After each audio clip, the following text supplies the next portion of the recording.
Hey, True Believers England team here. Saturday night, time for an auction. Got 20 lots as usual. Some good stuff, kids. I'm actually kind of proud of this. It's rent week, so if you see something and it doesn't go, make a deal. You know, I need to make a bunch of money to give my wife so we can live in this crap hole for another month. We're trying to get out so bad. Alrighty, so let's get this thing started. And lot number one here, we've got Daredevil. This is the Marvel MK. This is 6 of 6 right here. Next up, we got Teen Titans, The Rebirth, number 9. New 52, Teen Titans, number 6. And then I believe this is after all the Rebirth and stuff. And that is issue number 23. And then we've got issue number 41. That is not after? Rebirth. That is when Rebirth started, but not all the series had rebooted. So this is the end of New 52. Okay, the end of New 52. And then we have issue number 41. On the bottom row, we've got Green Lantern New Guardians issue number 2. We've got Green Lantern Corps issue number 6. Ion Guardian of the Universe issue number 8. Green Lantern Emerald Warrior issue number 11. And then Green Lantern Sinestro Corps book 1. Let me get the go for lot 1 here, and we'll get this thing started here. Go for lot 1. Fun times. And the E is actually pre-New 52. Yes, that is the end of the Jeff Johns, right? I mean, he was not the writer at that point in time, but yeah, that's that one. Yeah, I call it like that. Like the even though John Byrne and a whole bunch of people showed up in JLA, I call it the Grant Morrison run because he's the one that started it off. Hello to Sticks Boy, what's up? Howdy to Tony Hayes, 115.50. By the way, Tony, Darth Cato's in the house. Hello, hello. All right, let us see how things go. Which is weird because I think Grant Morrison, if you divide it up, he only did like a little bit over 10%, maybe 11 or 12% of that run. Well, he did 40 issues. It's 120, so he did a third. He did 30%. I don't think he did. He was on there for that long. Wait, no, he didn't do Babylon. So yeah, maybe I guess you're right. Yeah. It's not Babylon. It's Tower of Babel, and that's Wade. Babel. Yeah, you get what I'm saying.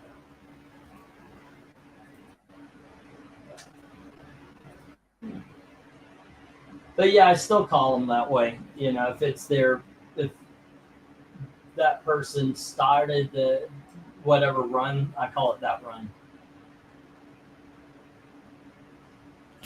So the Jeff Johns Teen Titans did not get famous because that Felicia lady started writing it. So is ASM the Stan Lee run? So A is Daredevil. It's Marvel Knights. No, I mean, is ASM the Stan Lee run? Say again? Amazing Spider-Man is the Stan Lee run, yes. No, I don't. Don't try to figure out how my brain works. Nobody's been able to do that for 55 years. You're not going to step into the middle of my life and, you're opening the book of my life and trying to figure it out in the middle? Nah, not going to happen, bro. Okay, never mind. I actually looked it up. Yeah, he did 1-17, but he did come back. I forgot that he came back. So he did 22 to 31 and then 34 to 41. They're always kind of something that runs 500 issues. Yeah, I can see it. Besides, it's hard to talk about when you talk about something like Amazing Spider-Man, Fantastic Four. That's kind of the beginning of almost everything. So, especially on the Marvel side. Alrighty, so it is not popular books here. So let me get the stop. Everything is going to go to the reject box. All right.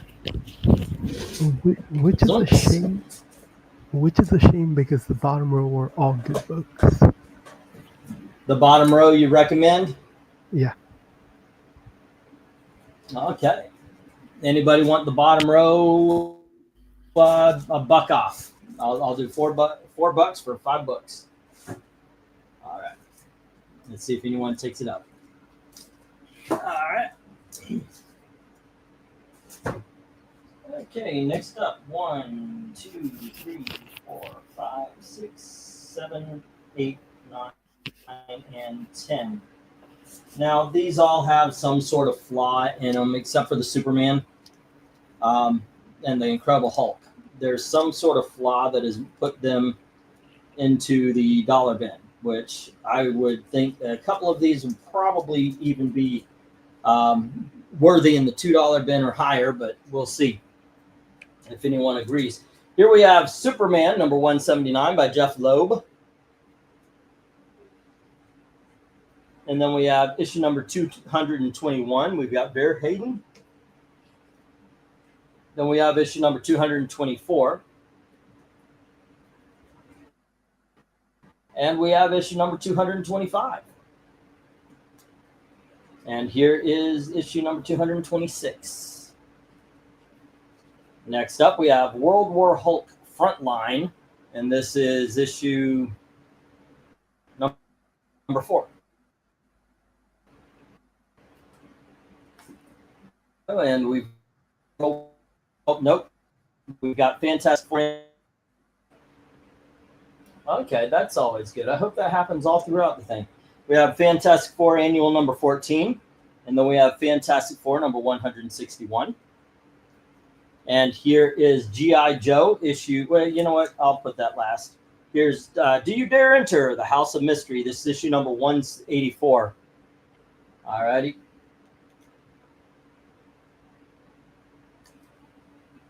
And then finally, we have G.I. Joe issue number 19. All right, bidding begins at $1 each. Let me get the go. All right. And it is go for lot 2. Okie dokies. Let's see how this one does. Hopefully a bit better than the last one. Where would you go on this board? What would you recommend to people? Definitely the Superman and the Fantastic Fours. Say again? The Supermans and the Fantastic Four. I go straight to I. I'm gonna fight for that House of Mystery, even though it is in rough shape. That's gonna be some good reads. I vaguely remember reading B and liking it. And Fantastic Fours and the Supermans. Yeah, I dig that run. The Villains United, especially. I just saw Donner Cut for the first time last night. It was fun, but I think I prefer. You know what? So do I. You're not the only one. Now, I prefer the Donner Cut of the first Superman. The second Superman. No, I prefer the theatrical. I prefer some parts here, some parts there. Okay, so Austin puts a buck on. Now, Sticks Boy, you got to put a dollar amount in front of that letter. Okay, so we got H-I and Tony Hayes says on J. All right, so H is H is Fantastic Four. Fan 4, and that was 161. And then I is House of Mystery. And then we had G.I. Joe. That was yeah, E. We might need a ruling. Well, he put it in, but he didn't do the bidding right. So it has to go to Jim. Because he was the first one with the bidding right. All right, and Jim, all I got was an H. I need, And Jim, But you need to raise your bid Jim for doesn't G. have H or I. He doesn't have H or I because he was later than Tony and I mean he doesn't have G or I G or I. because he was late on that one. Yeah. Austin has I and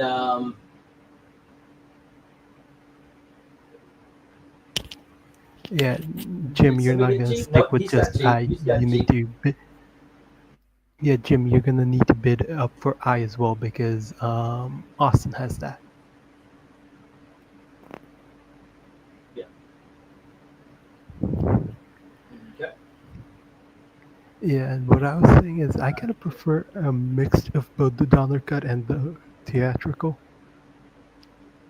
Yeah. because some scenes I liked in the Donner cut better, some scenes I liked in the theatrical better.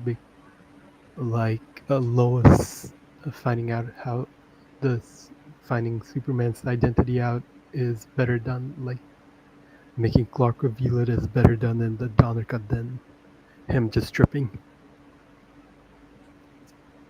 I thought it was done better in the movie where yeah, I mean I know people don't like the tripping, but I think that he wanted to tell her.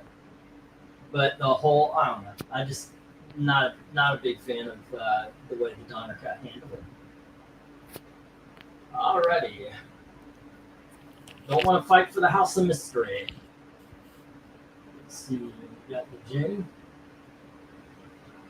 from Tony Hayes. Okay, let's see how this goes. I'm going to stick with the J. Never mind, just Austin's bid, even though I can't believe I didn't have a problem with this one thing. Either cut of Superman 2. I don't think it's a great idea to have Superman voluntarily get rid of his powers. Notice it before my friend. Well, yeah, that was in both of them, though. I mean, he gave it up for Lois. So. Simp. Alrighty. It's going to be that time. No? Alright, let me get the 1 minute warning.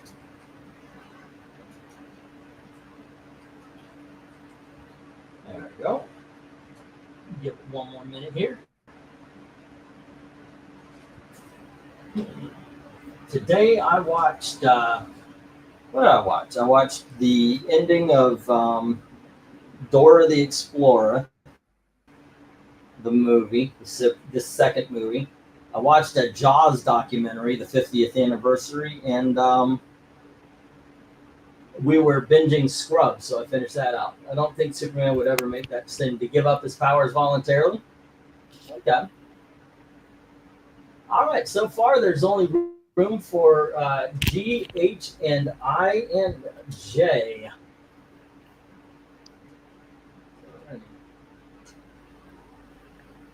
Yeah, how do you feel about the Scrubs revival? Nothing Because on anything up top. Say again. how do you feel about the Scrubs revival? If they want to do it, do it. Hopefully it's written as well. They are doing it and they are moving forward with it. That's all I'm worried about. Yeah. Well, Yeah. hopefully it's if it's written as well, okay. It is my favorite. I'm for it. I think it does qualify as my favorite sitcom, but I do not want it. I understand that feeling.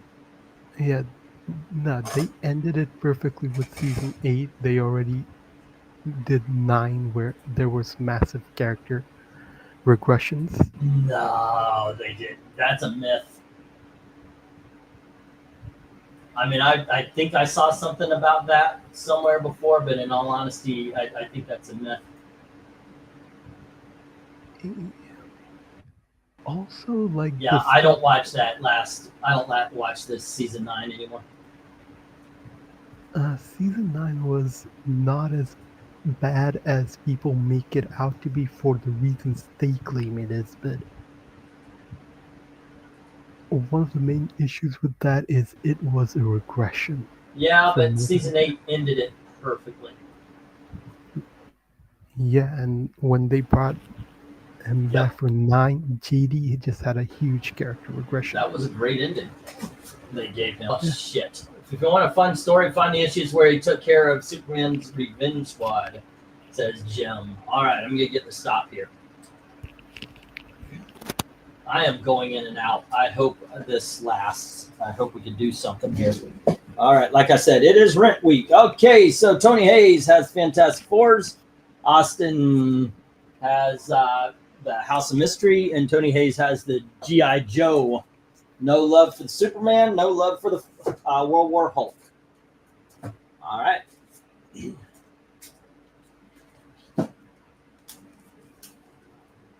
we go.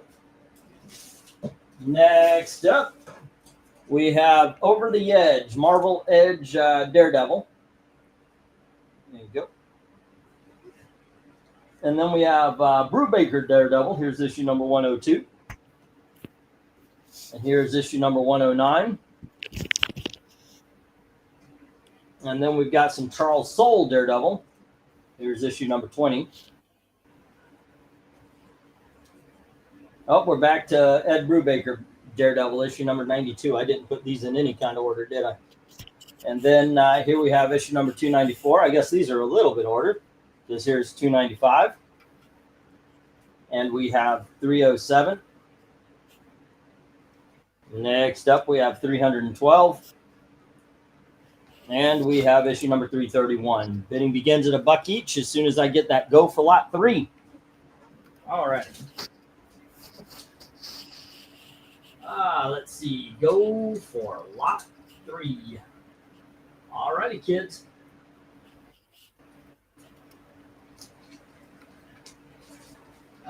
Get it while it's hot.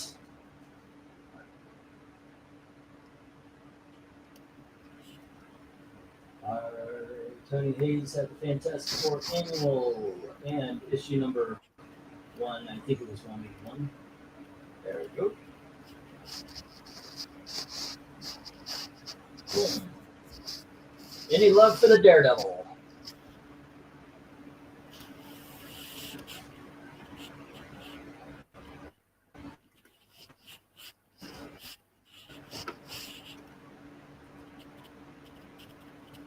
Okay. So what you drawing?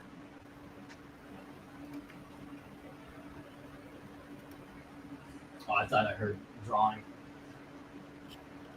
I guess not. Drawing? Yeah, it sounded like you were running pencil over paper. No, I was typing.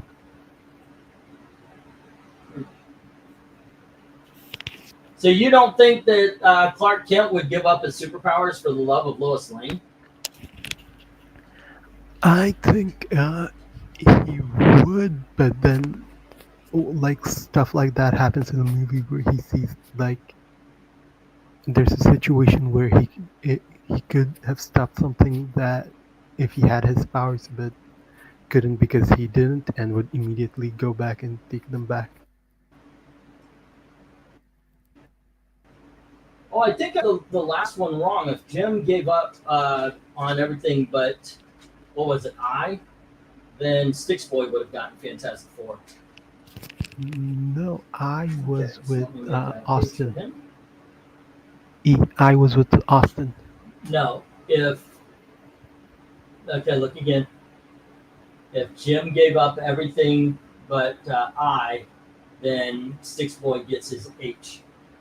I said Fantastic Four, but let me clarify. I meant H. So, yeah. So Sticks Boy would have that one.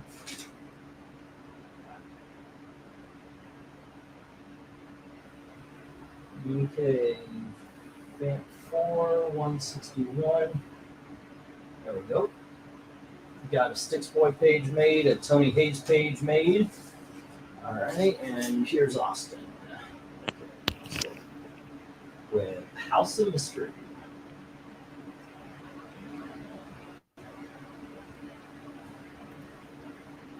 For $1.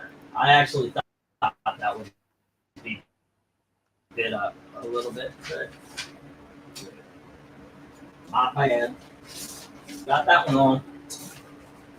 Okay. So no love for Daredevil at all, huh? Let's just get the stop. I'm not going to waste time doing a 1 minute morning on a lot of books he's interested in. Oh, wait, nope. I missed it. Tony Hayes actually came in.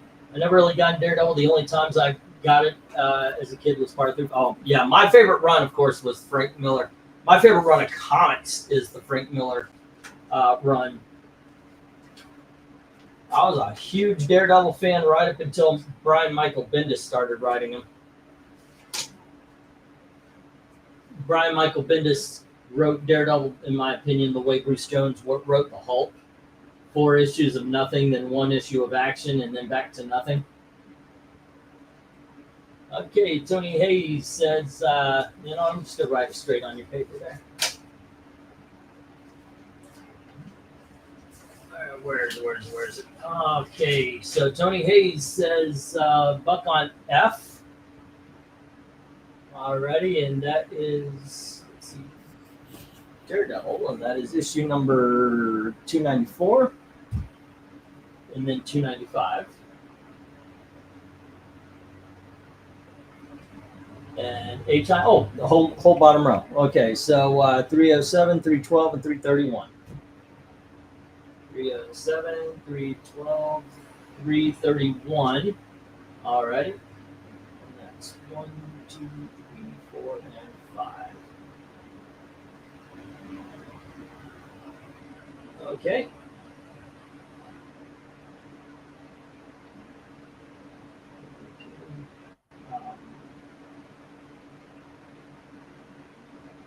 Okay, let me get these down. We'll get the next round up. Bottom row goes to Tony, and top row goes to the reject box. There you go.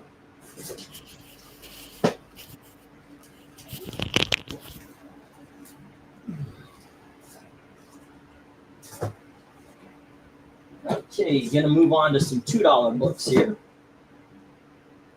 1, 2, 3, 4, 5, 6, 7, 8, 9, and 10. Really? Oh yeah, I can see it. Alrighty, kids. Let me change the banner here, or the sign, to $2. Okay. Yeah, I got my batch of comics today. Oh, I'm glad you did. Hope everything's all right. Hey, Jim, did you get your box of comics today? All right. I packed Jim's to the rafters, so. All righty, Ray Bradbury Comics, number 5, from Topps Comics in the 1990s. There we go. And we have Hell's Angels, number 1, co-starring the X-Men. Next up, we have Savage Dragon and the Teenage Mutant Ninja Turtles, issue number 1. Then Marvel Team Up, issue number 25. There you go.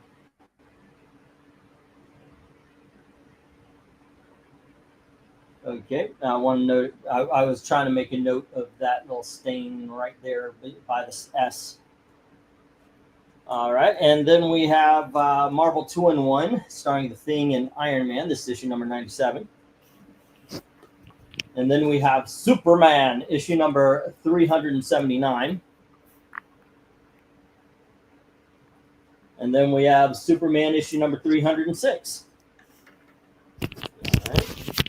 With the failed clone, Lex Luthor's failed clone of Superman. How topical. And then we have issue number 6 of Elmer Fudd. And of course, you see it's got a tear in the corner there. Alrighty, next up we have Woody Woodpecker, issue number 89. And finally, we have the new Terry Toon starring Heckle and Jekyll. There we go. Bidding begins at $2 each as soon as I get the go for lot number 4. Okay.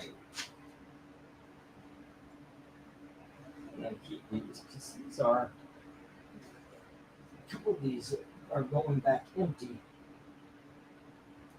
Okay, so let me get the go for lot number 4 here, kids. Go for lot 5. God damn it.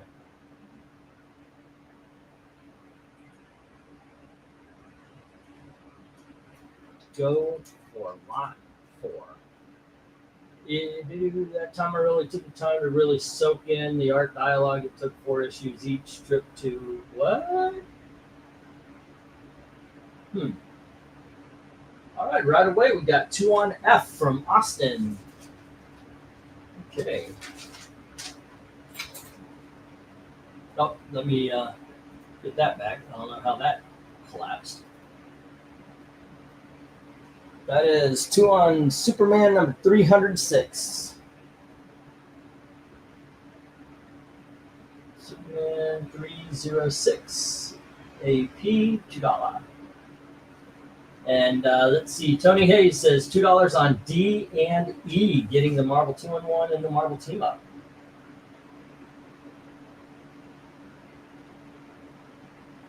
That is issue number 25 and 97.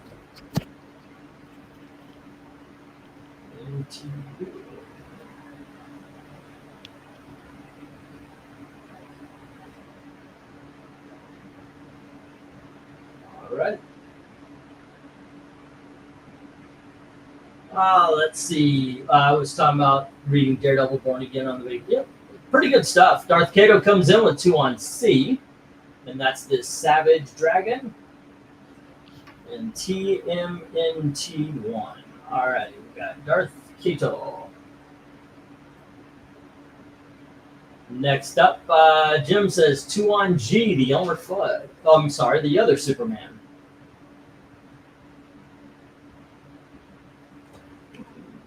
$3.29.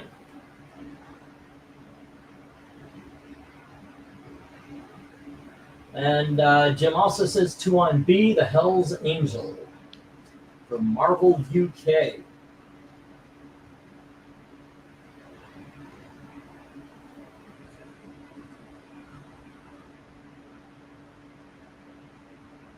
Alrighty. Not too shabby this time around.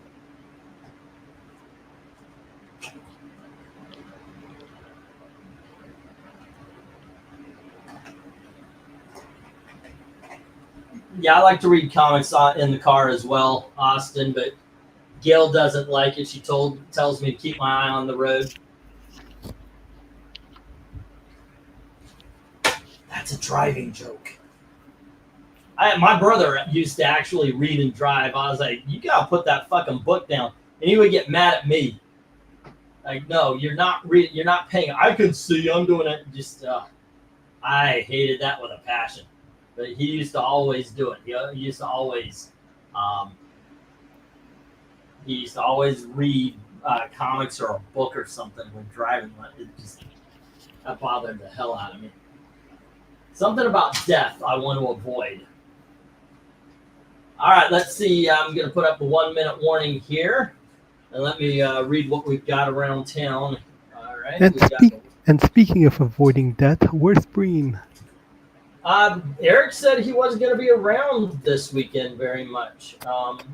So I guess he's off doing Eric Breen stuff.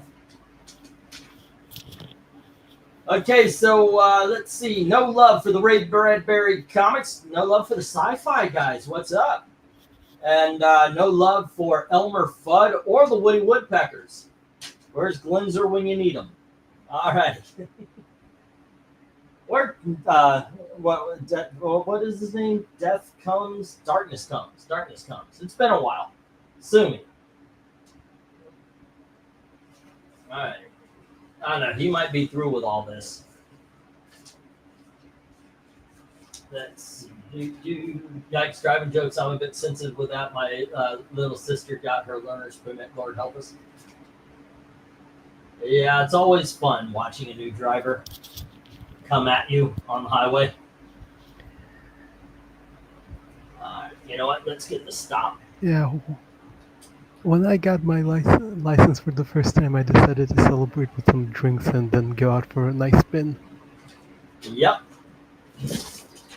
Fun time. You know, when I turned 21, nobody carded me. I was getting carded almost to the week before I turned 21. As soon as I turned 21, that was the last time anybody ever carded me. I mean, it's like they intrinsically knew. All right, no love for the Ray Bradbury. There is no love for the Elmer Fudd, the Woody Woodpeckers, and the Heckle and Jekyll. I think I just got carded once. Yeah. Yeah, for alcohol.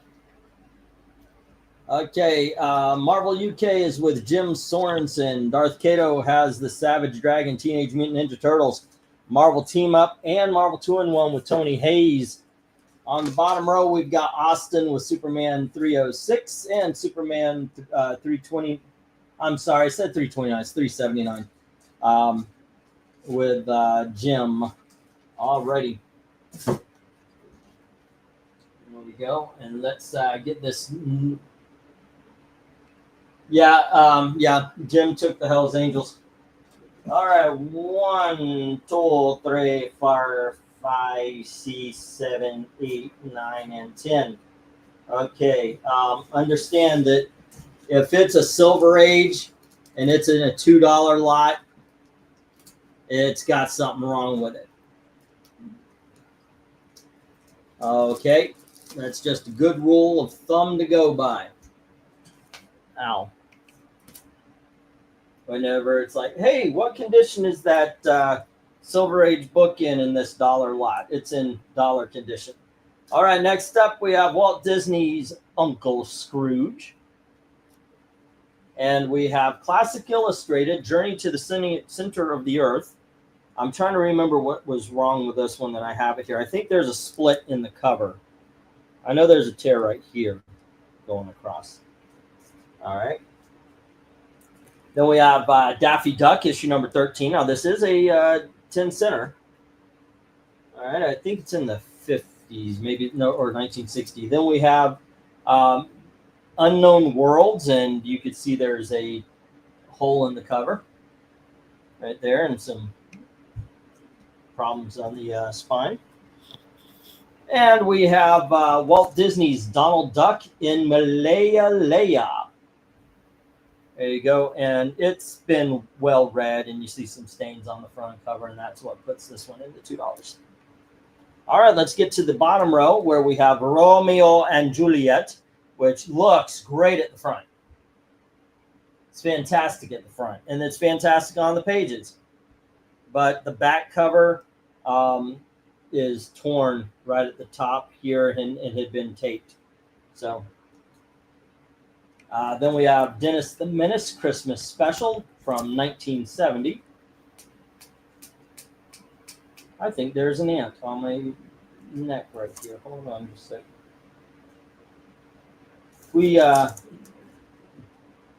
We're lucky to see a string of carpenter ants coming into the house. Here we go. Dennis the Menace Christmas Special from 1970. And we have Oswald the Rabbit. Walter Lance's Oswald the Rabbit. This is Dell 4-cover, issue number 497.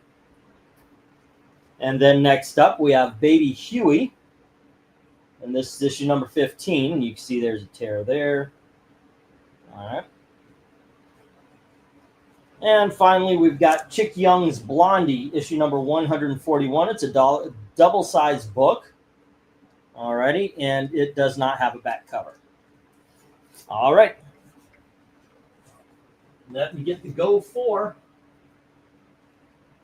lot 5. We're on lot number 5. Go for lot 5.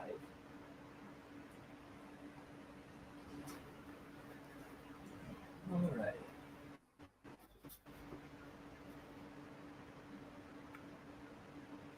And let's see how it goes.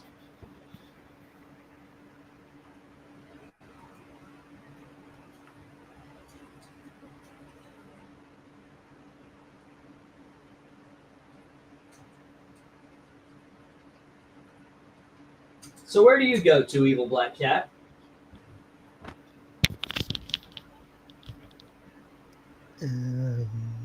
Daffy, I guess. Which one? The Daffy one. Oh, the Daffy Duck? Yeah, Alright, the good stuff. non-capes are really not my thing, so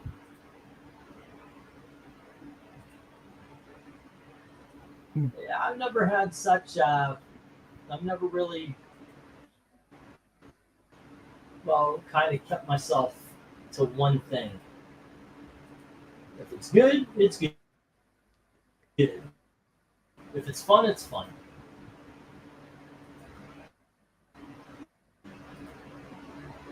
Let's see what's going on here. With Jim saying 2 on A, I, and J. The Uncle Scrooge, the Baby Huey, and the Blonde.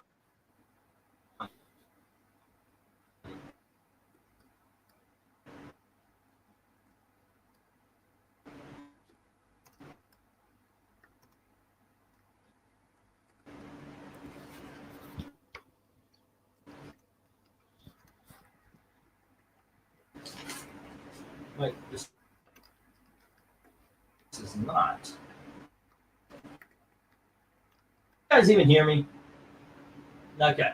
That Austin, that was from a box set they did in 2000s. It came on mine. It was in this big steel box with everything Superman. I've watched the heck out of that disc. All right, Jim had Superman 329 and Hell's Angels. All right.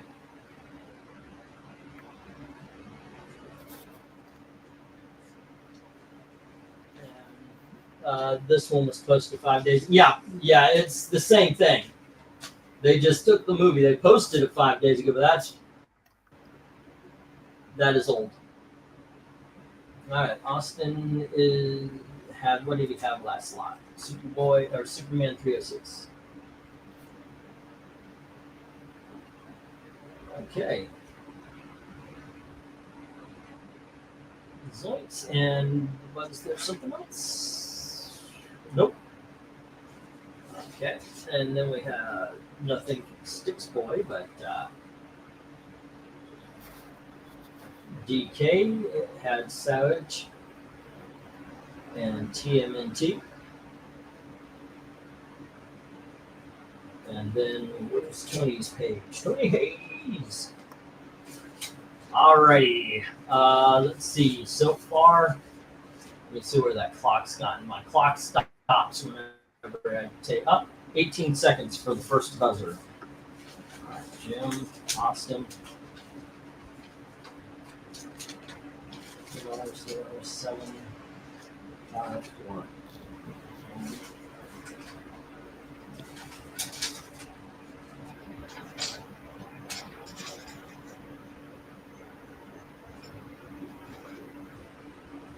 All righty.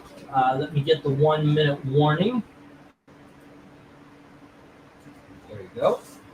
1 minute warning. Give you guys some time to pick up those that you haven't hit yet.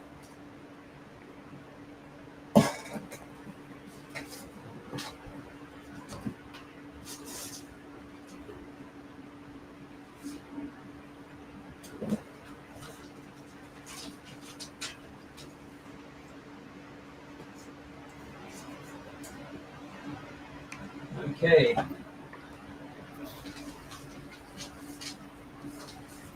Let's see. Sticks Boy, DK, Austin, Jim, and I need Tony's page. Where's Tony's page? Oh, good.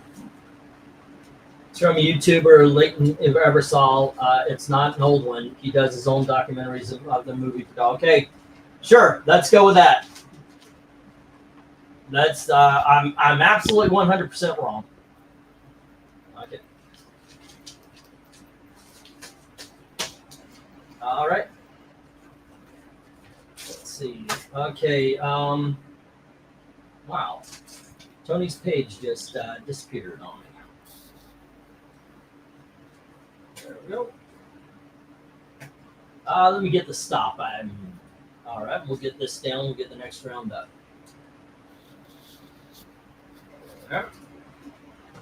Zoinks. Okay, let me look through this again. Sorry, guys. It was all on Jim, AI, and J. All right, the Uncle Scrooge, the Baby Huey, and the Blondie. Everything else into the reject box. Okay. There we go.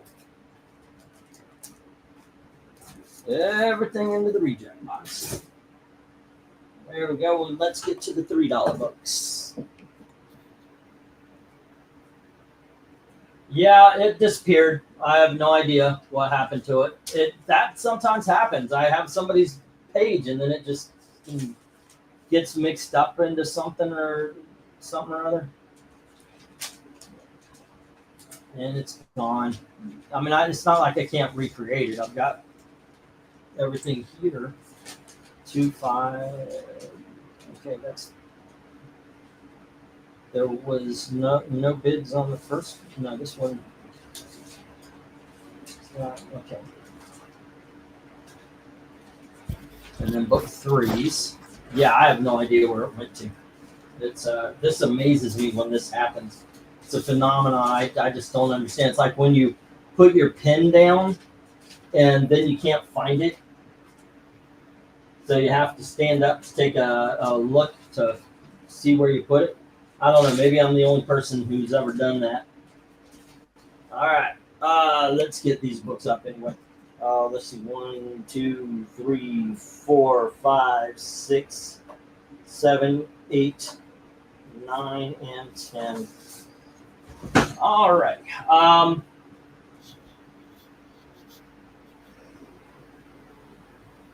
It didn't disappear. It just ended up in my box with the books. You got a Tony page? Did you get Tony books? I just found the documentary you're talking about. Looks interesting. Let me check it out. Okay. All right. Let me get the $3. All right. And here we go. We've got Dennis the Menace and Mr. Wilson and his gang at Christmas, the good old days. This is 1972. And then we have Dennis the Menace, Mr. Wilson, and his gang at Christmas. This is 1969. Let me put this in order then. There you go. Here we have Giant Christmas Special, issue number 13, it looks like. Could be 12. And then we have 1967 Christmas Special. And here is 1974's Mr. Wilson and his gang at Christmas. And on the bottom row, we've got Archie series. This is Laugh, issue number 6. And then we have Betty and Veronica, issue number 96. Next up, we have Walt Disney's Christmas Parade. This does not have the poster inside. And we have Walt Disney's Christmas Parade. This is a larger size, but you can see it's got trouble at the spine there. That's about all the trouble. There you go. And we have a book called Bunny, and this is issue number 17. Now, there is a tear in the cover right there. All right. And bidding begins at $3 each as soon as I get the go for lot number 6. Okay. Go for lot 6.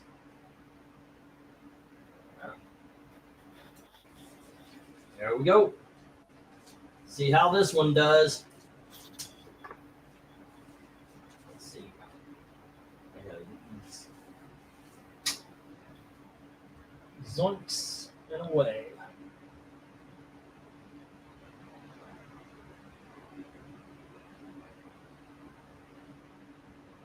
Let's see. There was no love at all for lot number 1. And lot number 2. Oh shit! It's I and J. There's no identifiers. The hell was J in lot number 2? All right, fun times. Trying to recreate the Tony page. Right after I do that, I'll find his page. It's just the way it is. That is the way that it should be.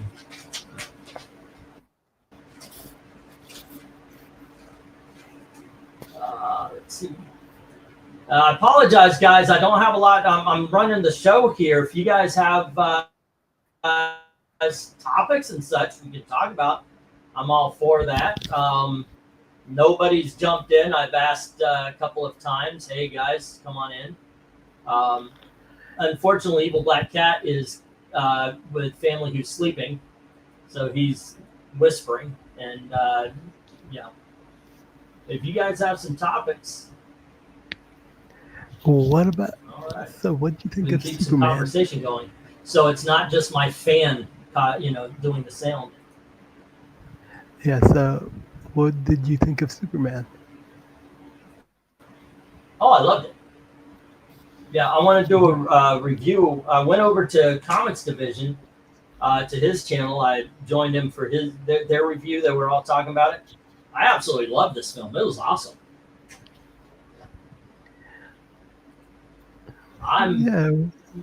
It's kind of funny because when you watch a movie and you like hear how people respond to it, and you can tell which ones have seen the film and which ones are just talking out their ass. So I've seen a lot of the criticisms, and I can point people who are just going off what they've read on Twitter. A lot of people are doing that. A lot of people know that they're going to get really interaction. Yeah, interactions if they are negative about the film. Oh yeah, positive reviews do not sell tickets. That's just the way of YouTube. Positive reviews will not get you the clicks. Okay, so let me check this again. Austin had I and J on lot number 2, which was House of Mystery. Not Austin, but Tony Hayes. Okay, Tony Hayes had House of Mystery and G.I. Joe. All right, and surprisingly, the House of Mystery went for $1. All right, next up, where'd it go?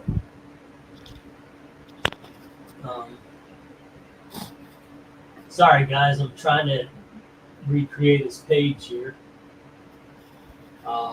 Lot number 2, Tony Hayes, and then on G, which was the Fantastic Four annual number 14. 4, annual 14. All right.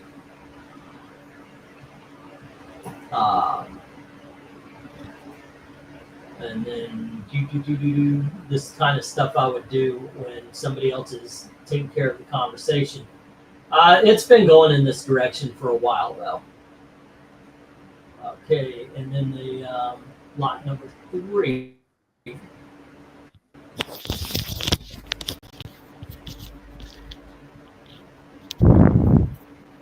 Everybody's doing their own thing now. Usually, when that happened, there would be kind of a replacement, as it goes. But I don't think that's going to happen this time. Oh, okay. So also Tony had the Daredevil lot. Okay, and that was $5. Okay. Yeah, I'm keeping the talking to a minimum just so you can have the clear head space to write and not make mistakes. So long as I'm finding, let's see, that was it. And then on number 4, lot number 4, let's see what we had. Oh, I've got that in front of me. Okay, cool. We are good to go. And let me see what's going on with this one. What is this one? This is not number 4. It's lot number 6, if I remember correctly, right? Jim says 2 on F and G. Okay. And that is the Archie's Laugh. Nope, that's the Mr. Wilson and his Christmas Gang. Sorry, is F. And that was the 1974 Jim for 3. And then we have G, which is the Betty and Veronica.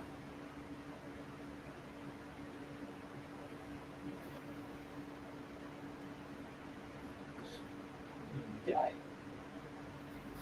That was issue number, what is that? Number 96.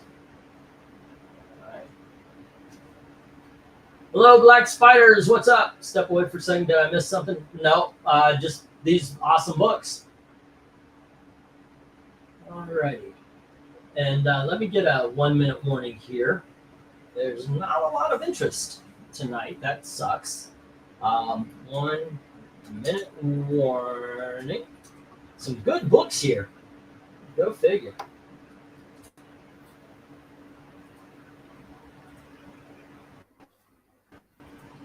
Let's see. We got, and right now it's just those bids from Jim on the Betty and Veronica and the Dennis the Menace Christmas. Okay. What is that?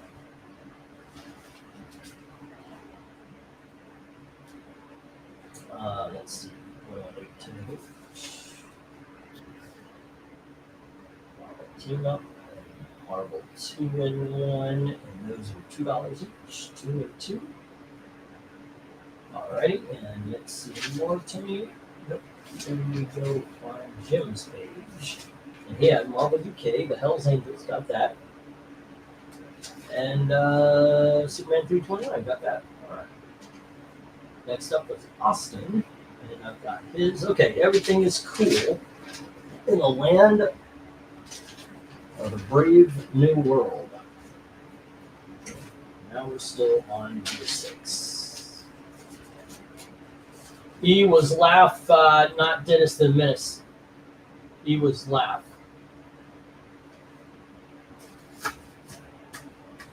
Oh, I was right the first time then. What are we doing? F and G. Okay, well, Laugh and okay, gotcha. Mouth and the world loves with you. All right, and that is Jim. Alrighty, gotcha.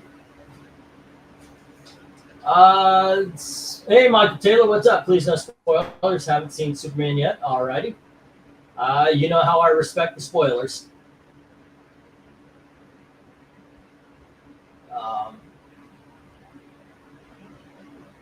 Let's see. I love Jim Swords. Yeah, I got it. Alrighty. Did I get the 1-minute warning? Yes, I did, but I didn't hit the clock. But I'm going to get the stop here. Alrighty. And we'll bring all of these down and get the next round up. Only the Betty and the Veronica got bids. Alrighty, kids. I'm going to burst out the deal again. Buy in advance. This is rent week. I need the money. So by all means, do the advance thing, make a deal, go on ahead. Here we go. Smartly enough, I didn't bid on new books for next week.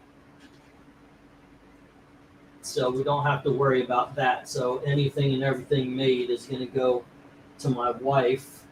And so we can pay for this shithole for one more. We keep trying to get a place. Every time we call somewhere, they already got rented. We're trying to get the fuck out of here because we asked them to fix our air conditioner. I shit you not.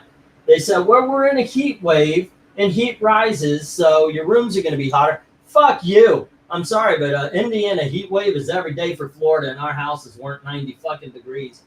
So that was just pissing me off when he said that. I can't fucking believe somebody tried to pull that shit. But somebody from Florida. He fucking rises. Have you tried the classic you'll get your damn runs when you fix a damn door, air conditioner? Have I tried the classic what? about the damn door? You'll get your rent when you fix the door. Yeah. I'm all for that, as a matter of fact.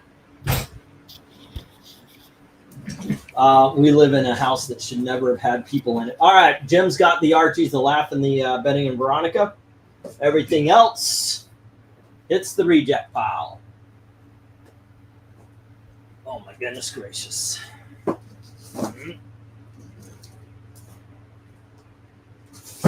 Okay. Let's see. 1, 2, 3, 4, 5, 6, 7, 8, 9, 10. Okay. Let's get these in some sort of order here. 197, 182, 176, 179. All right.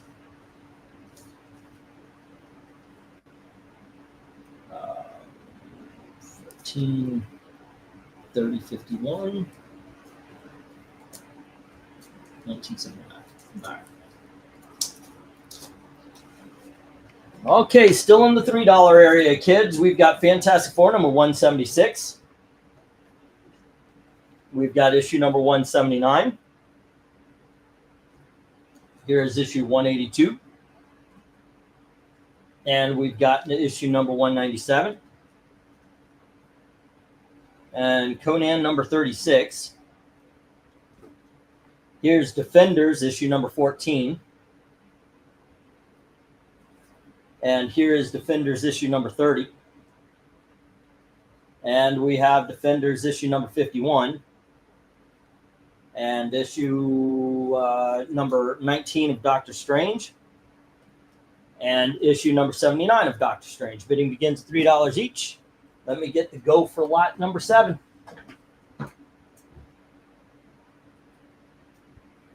Go for lot number 7.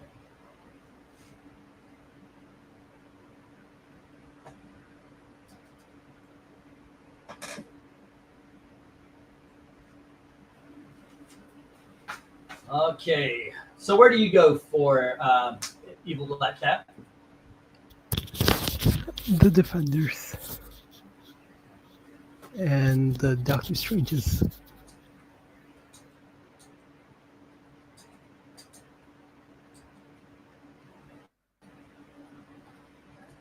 Nothing?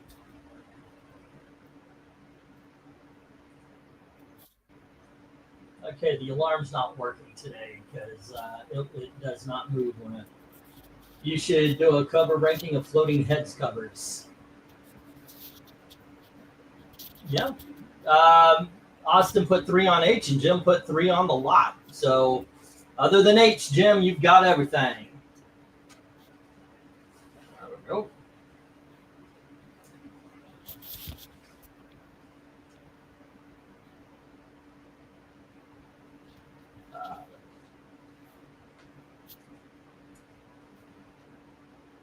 Let's see.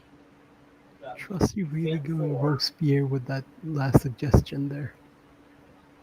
Say again? Trust you going all Robespierre with that last suggestion. That's a good suggestion. It's going to be a little bit before I'm in control of the show, though. 182. Let's see, 197. And Conan, number 31, I believe that was 36. It looks like from here. Okay. And then F is Defenders and 14, and G is Defenders 30.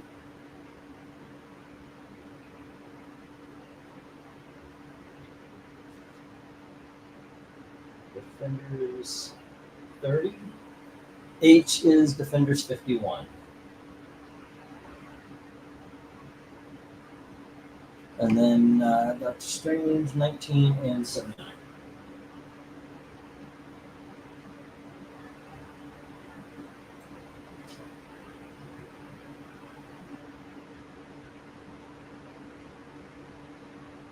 All right. And Defenders number 59. There we go.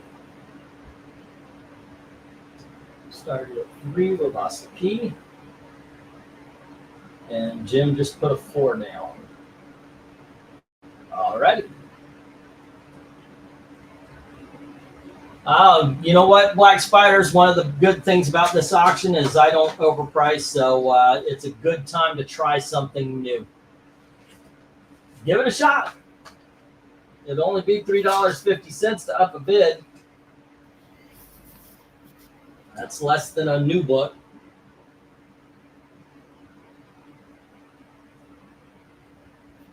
And my guess is you get more out. Actually, I know for a fact you get more out of an older book because there's more dialogue, more story.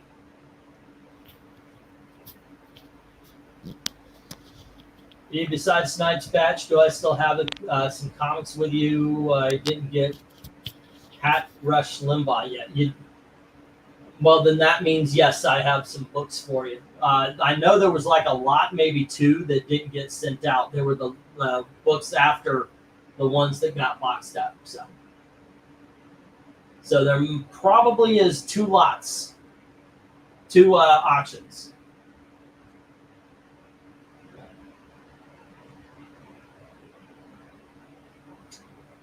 They came after the boxes I sent. Did you get the box? Yeah, you got the boxes, right? Still waiting to hear if Jim got his. I found a big box and I filled it to the top. It's the same weight as a short box, but I actually think you get more. I could be wrong, but I do believe you get either the same amount or more. Alrighty. Yeah, let me. Goodness gracious, I forgot all about it. Sticks. Okay. Most of my Defenders run is 71 and up. Man, if I can get those early Defenders, I'll get those early ones.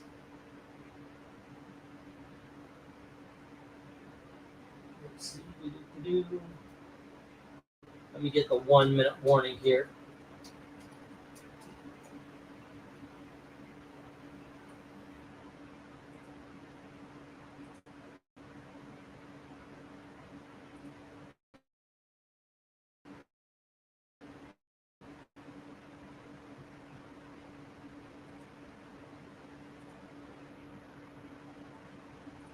There you go. All right. We got the 1-minute warning, and right now, Jim is in charge of the board at $3 each, except for the Defenders, which he's got $4. All right. Okay, and let's see what else. Hello to Eric and Boyd. What's going on?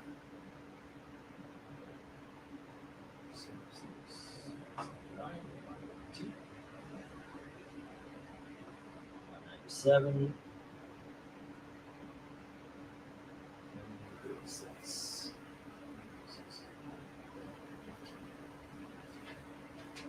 And then we had Defenders 14, 30, 51.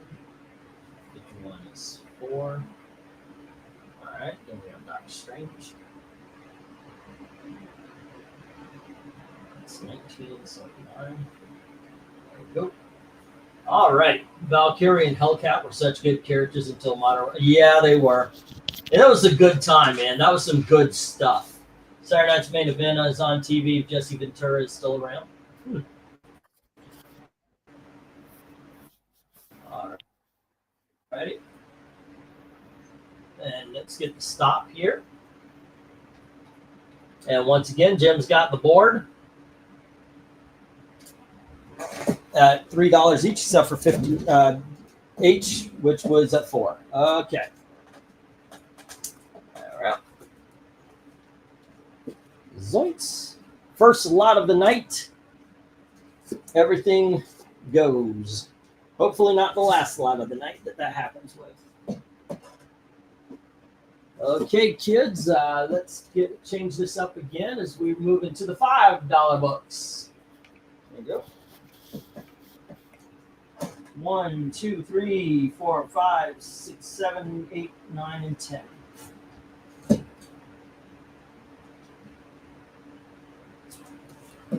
Alrighty, gang, from Topps Comics, we have Zorro, issue number 1. There we go. And we have Ray Bradbury Comics, issue number 1. Still in its poly bag, I guess. And then we've got X-Men, issue number 274. And here we have Star Trek: The Next Generation.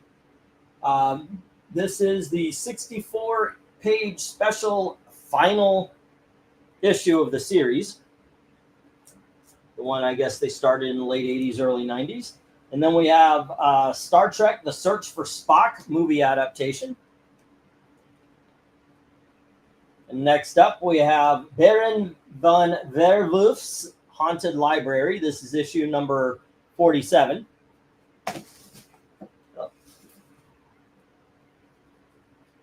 And then we have The Wolf, the Barbarian, issue number 1 from Atlas Comics.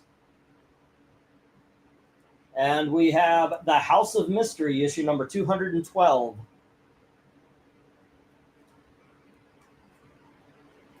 Then we have Betty and Me, issue number 34.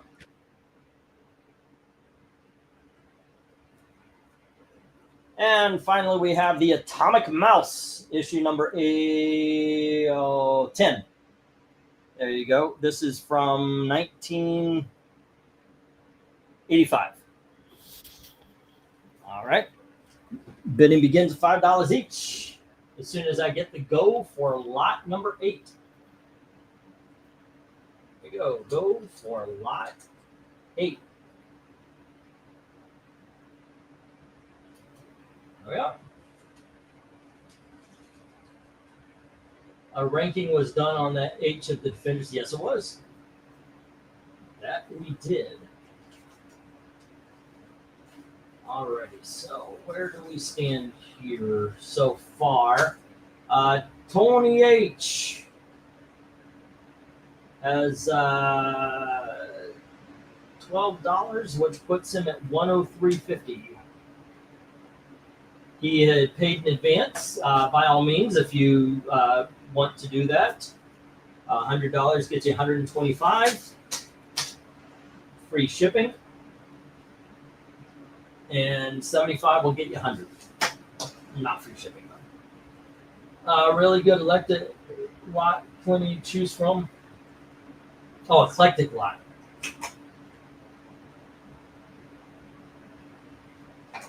Yeah, just curiosity has me about that Ray Bradbury.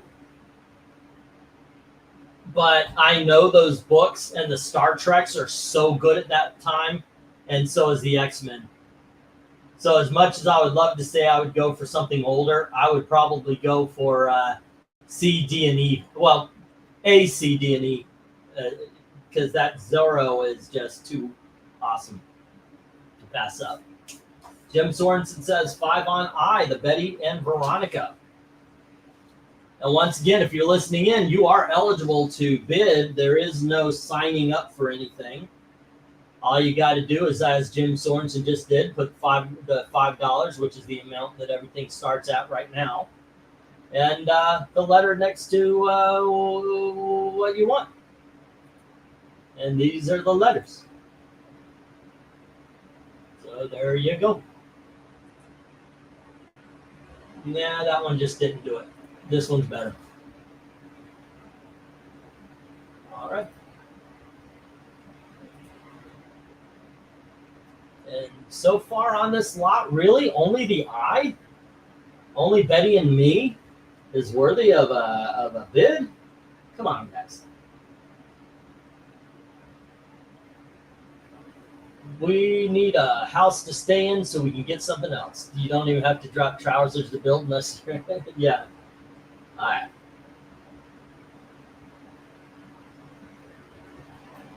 Funny, last night I was watching Ray Bradbury's show. Great actors. wasn't it called like the Ray Bradbury feature or something like that? I do recommend Atlas Comics featuring Wolf. All righty, we got a review of issue number or book G. There we go. Austin says 5 on C, getting the X-Men. All right. And that is X-Men number 274.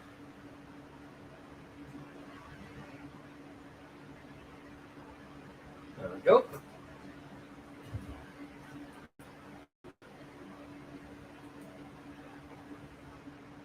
Bum, bum, da, da, da, da, da, da, da. So I keep asking my wife, I say, hey, let's go see Superman. I want to see it again. Let's go see Superman. I'm going to see it. I want to see it again. And she keeps saying, no, I don't want to see a silly movie like Superman. Finally, I had to get after. I'm sorry, but you went with me to see a freaking movie this year called Clown in the Fucking Cornfield, and you're not going to go see Superman. That's your thing right there. Clown in the Cornfield, okay. Superman, not okay. I just, yeah, I didn't know about that one.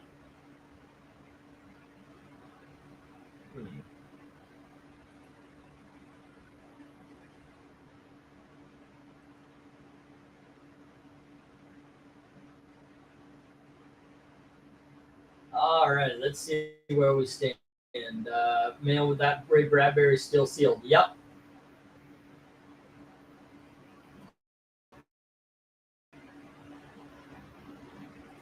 All right. Did I get the 1 minute warning? Did I actually hit the clock on that? Ah, screw it. Let's get the stop. I thought your wife would have understood seeing how he's so come. No, she really, you know what? She always pushes. Anything I like, she doesn't like automatically. And then I'll show it to her or something, and then she'll go for it. But no, she really has never been like, oh, I love this thing. Oh, wow, I love it too. No, she's not. She's actually been the opposite of that. The more excited I get about something, the more she is very much against that something. She likes the comics because a long time ago we needed rent money, and I sold some comics, and oh, okay, this is useful. But yeah, she's not somebody. Never has been. I think she does it as a joke, not knowing exactly how much it hurts. Yeah. All right. Well, not a lot of love here, guys. Let me put the stop. All right. Got the stop. Well, it is what it is, isn't it?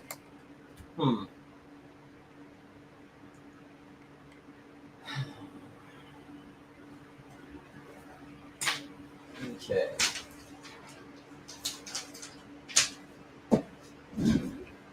All right. So Betty and me goes to Jim.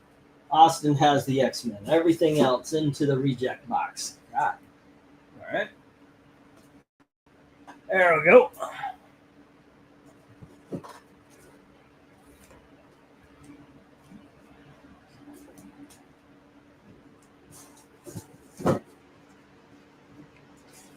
And let's get the next round up here. Hold on.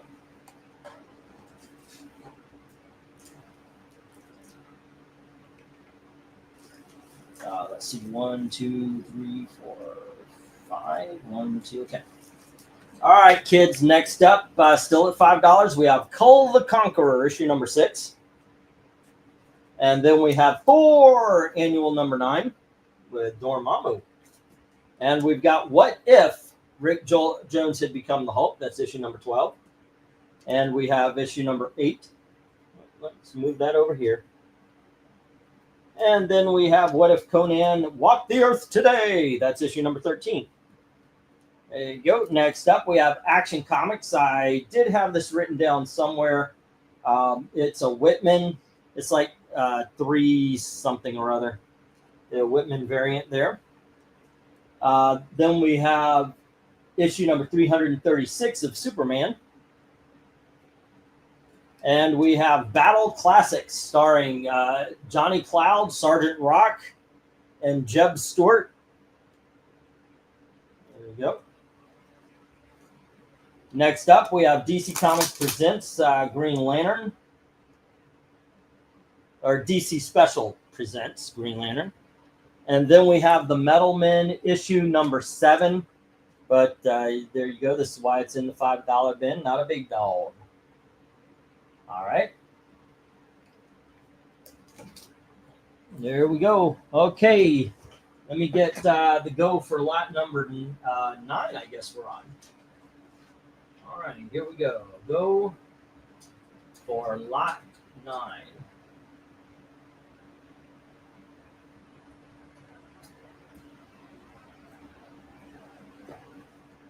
Popeye movie was almost a XXX movie. Wait, what Popeye movie are you talking about? Surely not the one with Shelley Duvall and Robin Williams.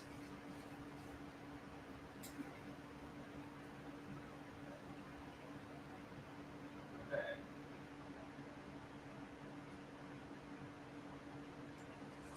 And let's see, was it Austin for the X-Men? That was 274.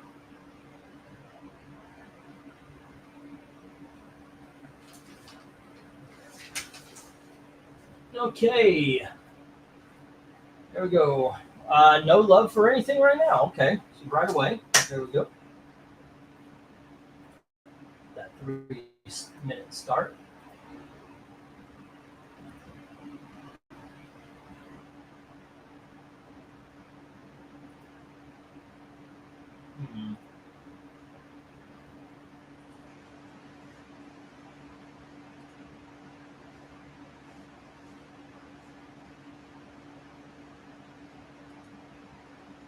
Okay, what's going on here?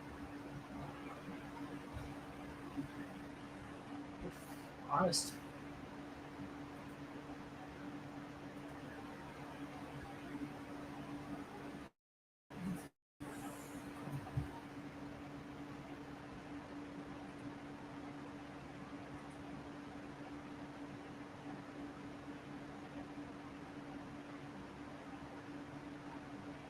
Oh, you mean the horror one, right? That's not Popeye. That's not Popeye.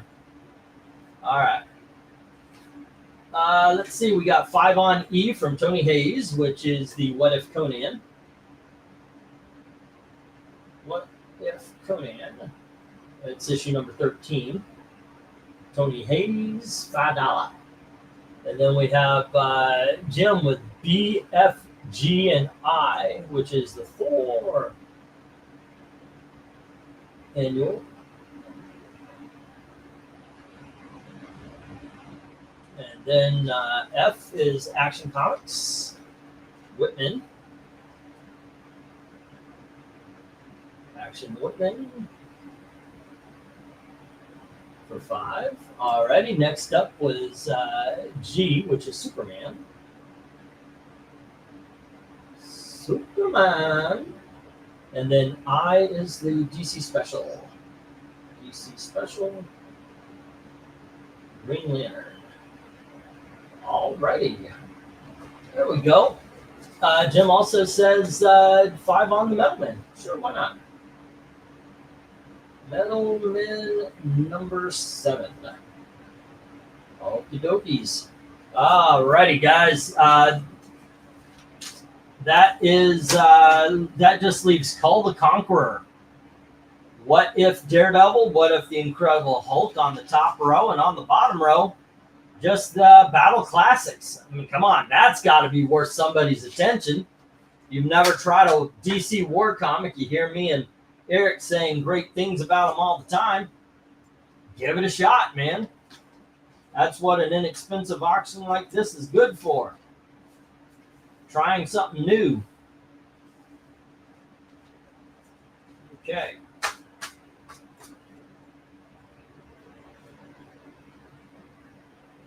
Alrighty. But on the bottom row, it is On the top row, it's the Daredevil and the Hulk and the Cull that need some love. All right.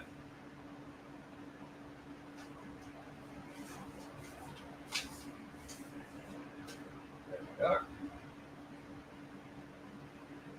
Let's see how all that goes. It feels like it's Superman week, see him everywhere. Yep. I actually threw out a couple of videos as well. One of them I'm incredibly proud of.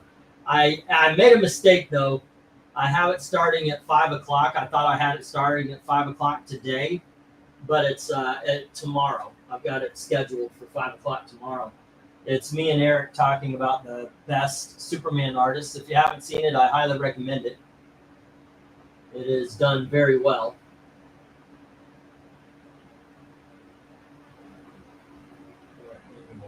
And then we've got. You should be seeing him everywhere. Let me get the 1 minute warning since this alarm clock stops at 2:49 until I click it. So I always lose track of time here. Okay, get the 1 minute warning. Go.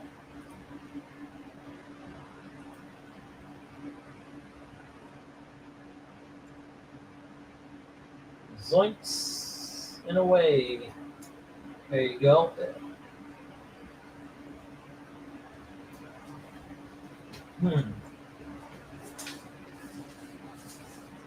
Yeah, I am planning on going to see that Superman movie again. It was just, it was that good. I haven't seen a movie twice in a theater in a long time. So I'm looking forward to it.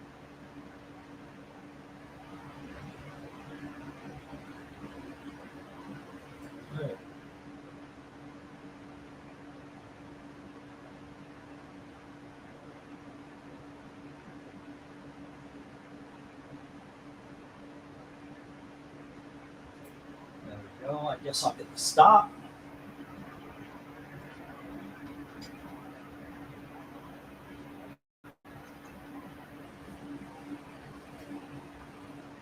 Alrighty, let's move on. Let's get some big dogs up here. We'll get these down, get the big dogs up. No comments. Alrighty, cool. No conversation between each other either. That's weird. That usually happens. All right, Jim had the Thor, the Action Comics, the Superman, and the Green Lantern. And Tony Hayes had the What If Conan. Oh, also the Metalman for Jim. There we go. There you go, kids. Get these down, and we will get the next round up.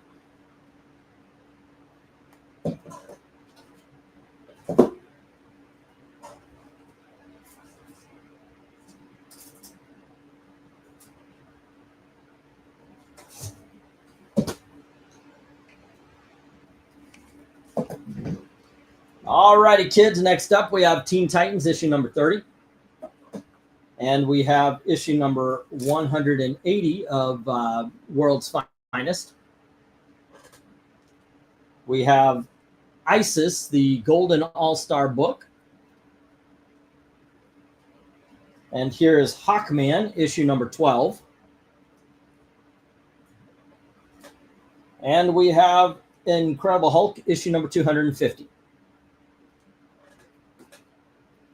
Next up, we have the Shazam, the one with the magic word. That's issue number 13, 100-page special.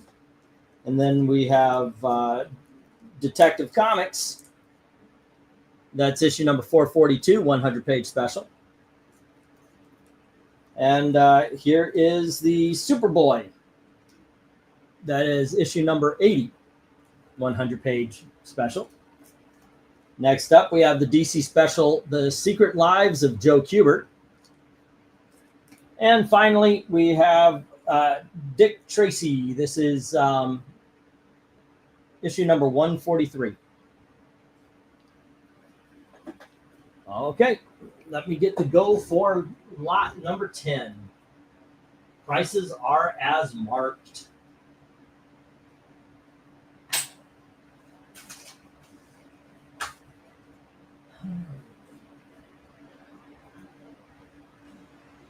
go for lot 10.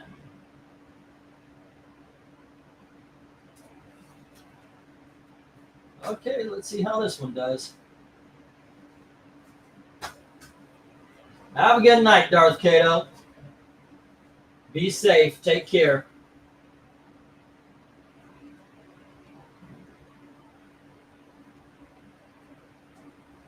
Boom, boom. Come on, baby, let the good times. I highly recommend that Detective comic. It's Rare Alex Top Batman issue, says Austin, where he deals with a rogue pilot. I have it. It's great. Okay. Oh, I should hit that. Not that it's working, but I'll hit the alarm clock. So, no love for the big dogs. Let me get rid of that banner there. It's a big dog. There we go.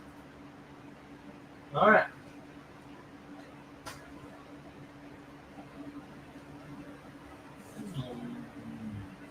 Oh, I found Tony Hayes' old page.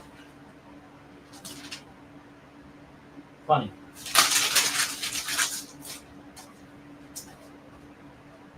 Nope. I'm sorry. No. I'm goodness gracious. Righty. Let's see. Jim says 10 on BG and H. All right. B being the world's finest.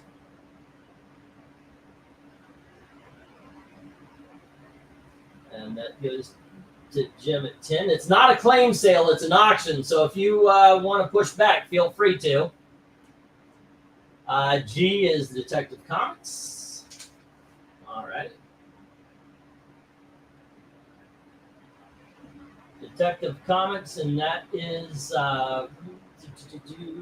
Jim at 10. And then H, which is the Superboy. All right, and there we go. I just said thank you, Darth Kato. Okay. Let's see. We just got G, H, and B.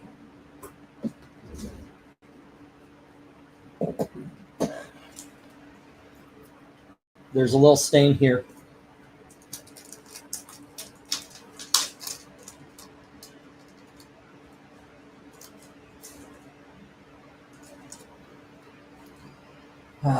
Goodness gracious.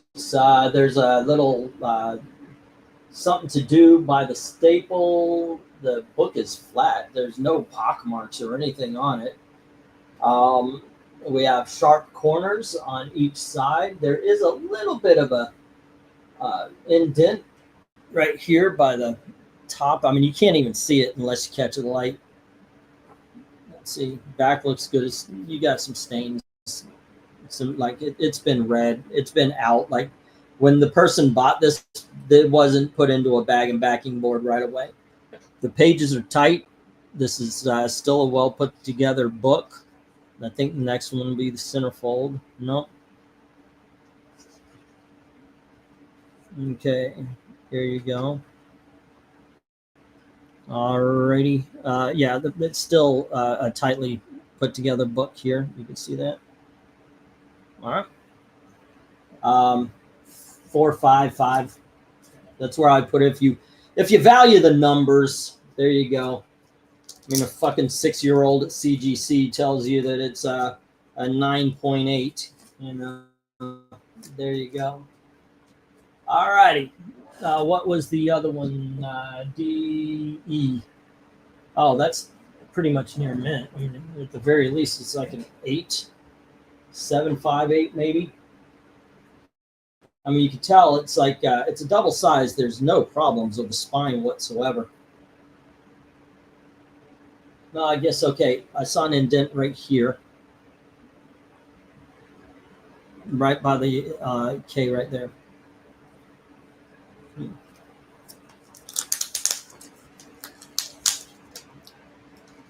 Back's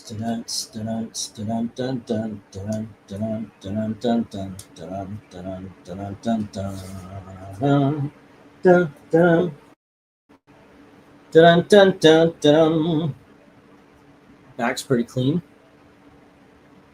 There you go. Open it up. Still everything's tight, but it's not a staple comic. It's a glue comic. There you go.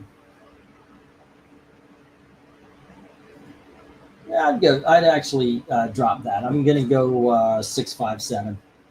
Once again, I hate the fucking numbers, so I'm doing it because that's what the popular opinion has gone with. Actually, it pisses me off at this point. Especially when we saw that little girl. Oh, I've been collecting comics 3 years now. Let's see what else. I and J. Yeah, well, I don't have a bid on I and J yet, so yeah, I guess we could do that. 10 on D. The Hawkman, okay. It's Hawkman. Michael Taylor. $10. All right. Okay, what was the other ones that you wanted? I and J. And we got 8 on E. Okay. Let's see. Come on. Oh, this is sweet. I like this. Anytime you get these thicker books, and that's a clean spine right there. That is really good. This is also, you got a little trouble here on the corner. That's about the worst thing I see on this cover right here. No, I'm not opening that bag. I didn't replace this bag. This is the one that came in. I open it. It's just going to, I can tell. So, there you go. Jay, on the other hand, Jay, we do have some lines up and down. This is an older book. Still, the spine's together and everything. It just has some spinal issues right there. Give it a 5. I don't care. There you go. All right. Okay.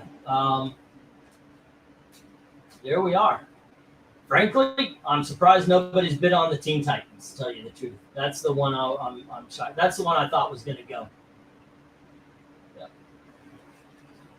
And the entire bottom row, tell you the truth. These are some good books.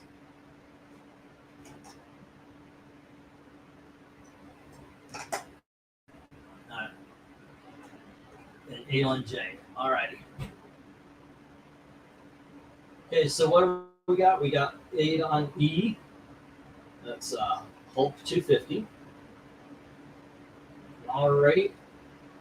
Michael Taylor, 8 on E. And then 8 on J, which is Dick Tracy. Dick,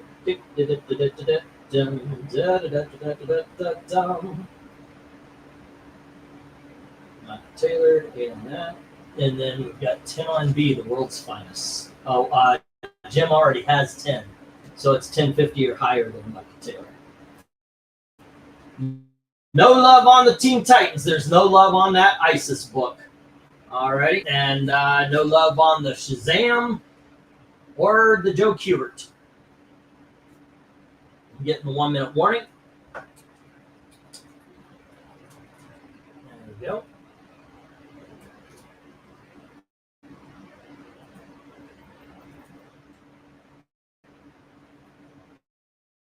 All right, let's see what's going on, gang. 13 watching right now. We start 9 minutes ago.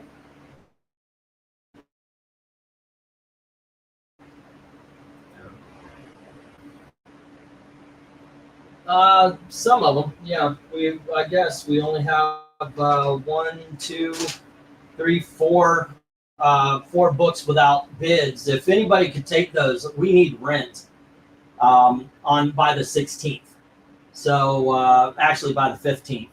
So that's what we're doing here. Probably have another auction at some point in the week. I can't not have a good amount of money to give my wife. We're trying to just get the fuck out of here.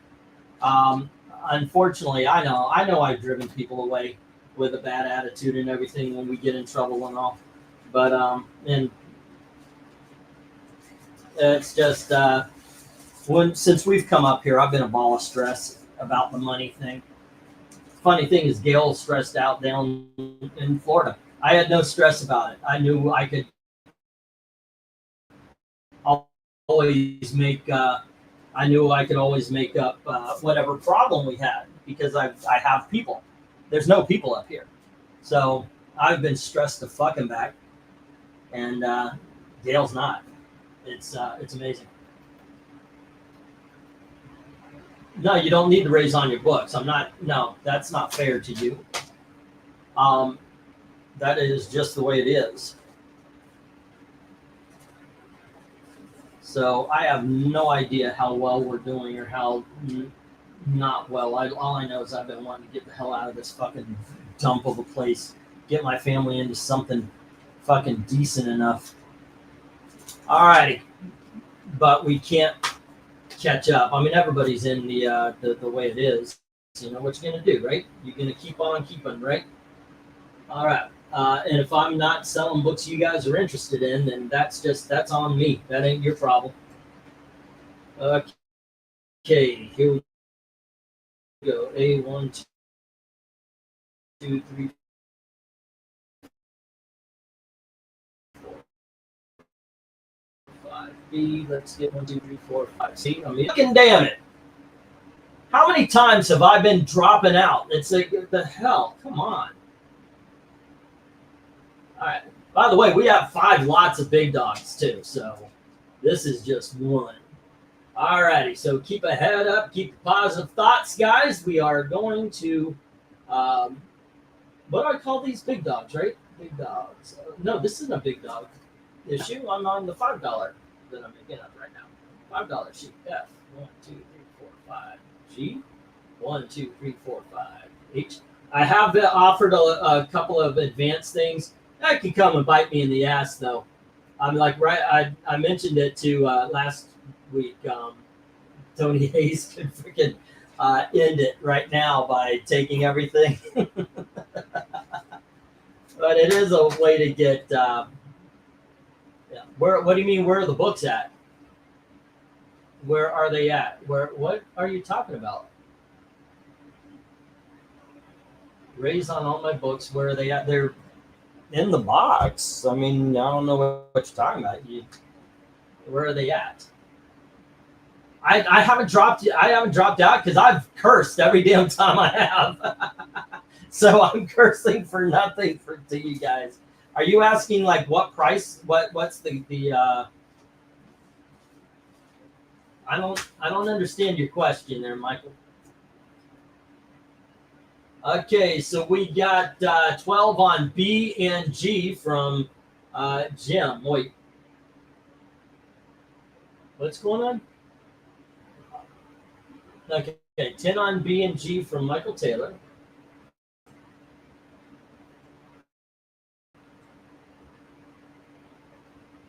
But Jim had $10 on B before and on G. So, Jim, there's no reason for you to raise the price on B. Okay, now it goes there. Okay, now Michael Taylor puts 11 on B. Alrighty, and then Jim goes with 12. Alrighty, I'm not like that. Yeah, I got you, Tony. It's just I thought it was kind of funny when I brought it up. I was like, holy shit, you could take out a freaking auction. That is awesome. I love it. Thank you very much because you did that at a time we needed it. We actually needed it more then than now. I don't know where my wife is sitting. She hasn't given me a number, so I'm just a ball. Like, you know, I've got to guess on how much to make tonight. Sometimes she'll do that. Sometimes she'll say, "Okay, we need this," and she'll give me a number. Or sometimes she'll just say, "I'm going to need all the money from the thing." Okay, how much is that? You know, like if I only make $100 on the auction, do you only need $100? You know. It's a weird thing. All right, we got 11 on D from Michael Taylor, which, wait, okay. Did I miss something? 10 on D, 12 on B and G from Jim. Okay.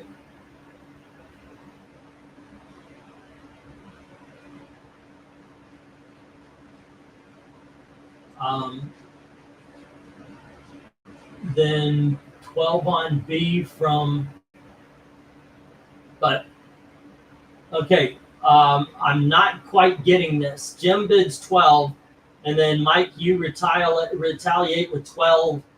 It needs to be 1250 or higher on B. 11 on D from Michael Taylor. Okay. But wait, did anybody put a bid on D? Nobody put a bid on D. So you stay at the $10 on D, and then Michael Taylor says 9 on E. Okay, 9 on E. Once again, nobody's bidding against you on that. 11 on G, 12 on B. Okay. G would be a bid of 1250 or higher on G. 11 is you. Okay, so now you put 1250 on B, and then Jim puts 13. Okay. Yeah, what I've got here is World's Finest is that with Jim at 13, by the way, our first fisticuffs. And then we have on D is Hawkman, $10 from Michael Taylor.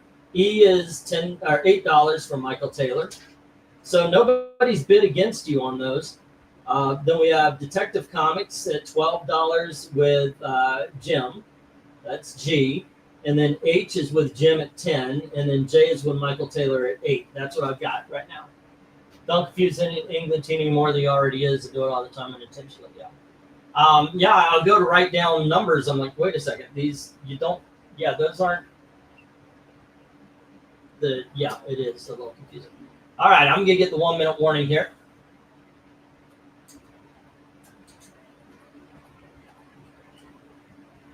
Okay, so we have 8 and 8 on 1250 on G.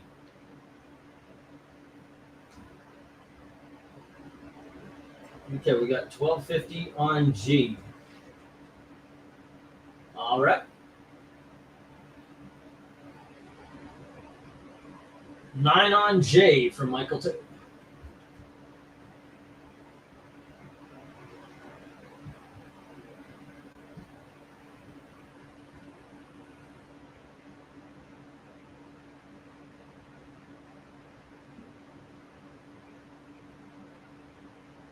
All righty.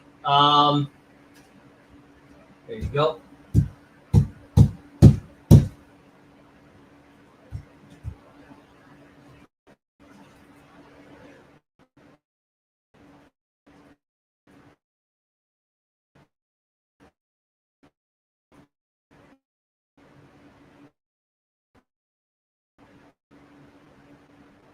Himself. So there's been no raise on.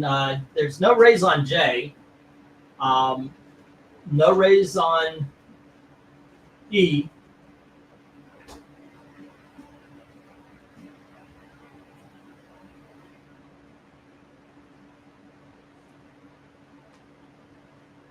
Okay, I'm gonna stop this one because I don't know what's going on, Mike. You're bidding against yourself. So I'm just gonna stop this one, okay, and then we're gonna move on to the next. I don't know what's going on, but I mean, are you seeing bids? I'm not. Is there something going on YouTube I'm not seeing on StreamYard?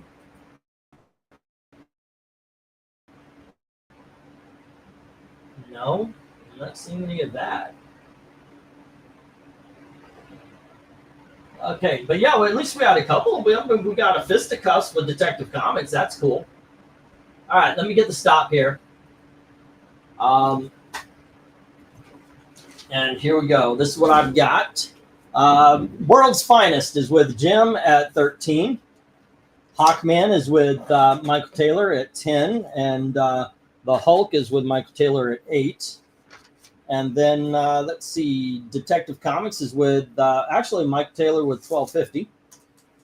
Superboy is with Jim at 10. And Dick Tracy with Michael Taylor at 8. All righty. There we go. Not too shabby. Only 4 left. There you go. Bum bum. Na na na na na na na. Okay, and let's see. That we emptied a box. We are on to another box, and we're about running half and half right now, which has actually been about the way it's been for a long time now. We seem to go about half and half. 1, 2, 3, 4, 5, 6, 7, 8, 9, and 10. Okay, kids. Of course, this is the part that I really want to pull away from the other half. Of course, since it's the big dogs. We have X-Men, and this is issue number 210. Next up, we've got X-Men and the Teen Titans. And then we have Legion of Superheroes, issue number 226. And then we have Guardians of the Galaxy, issue number 1. And the Death of Superman black bag version. There you go. Still in the bag. Still sealed. And next up, we have the first appearance of Simpsons in comic books. And then we have A Nightmare on Elm Street, issue number 1. And we have Alfred Hitchcock's Psycho, issue number 1 from Innovation Comics in the early 90s, late 80s, early 90s. And then we have Walt Disney's Davy Crockett. Now, this is Dell Comics 4-color, issue number 631.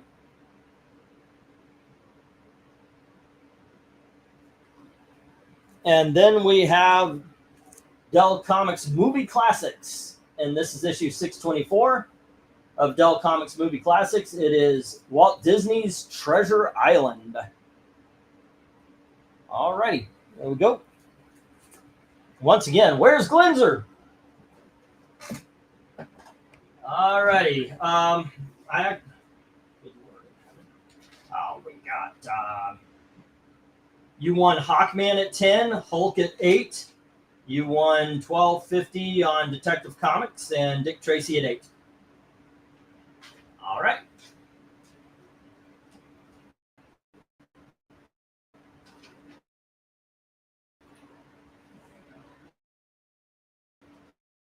And let me get the go for.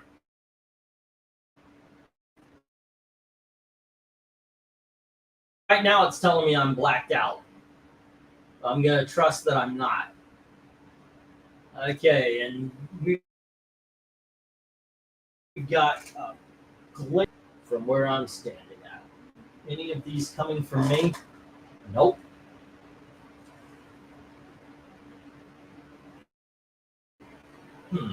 What was that?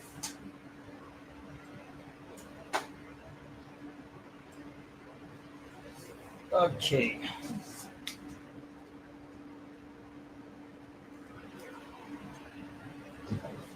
That nightmare is from me, so let me see if I can get rid of it there. Nope. Hold on a sec, guys.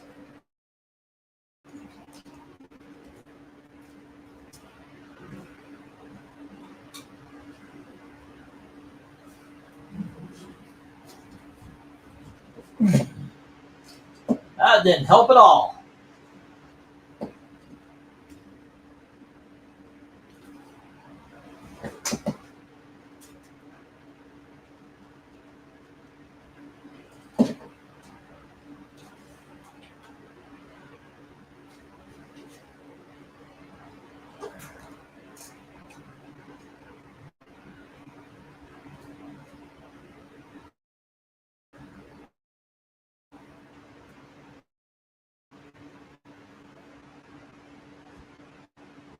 Yeah, I had 13. Oh, okay. Michael, I'll put down for the Kubert book.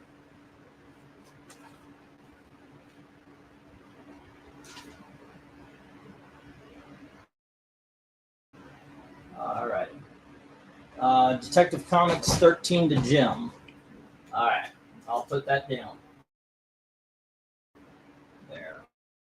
Okay. To try to make some heads and tails of what just happened there. Okay.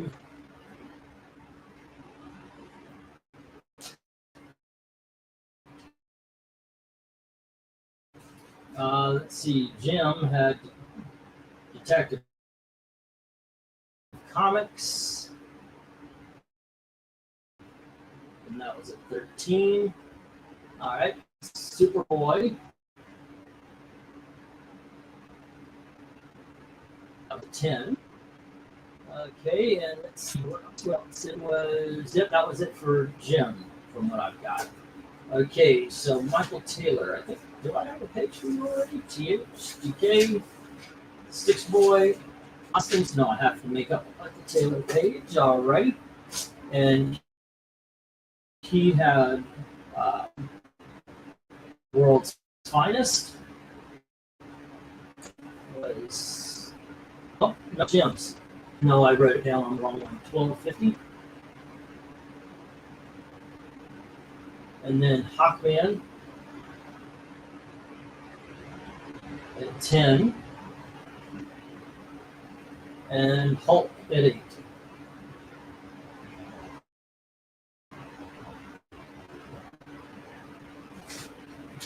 Let's see. And then Dick Tracy at 8. Okay, and you're sitting at 38 right now, Michael Taylor. Okay, there we go. All right. We got that all set up. Let's check out the one that we're on here. I'm sure that's got a lot of people talking because there's books on the shelf right here, gang. All right. Yeah, that ain't working. Just gonna move it. There's glare. Fucking hell, we'll deal with it.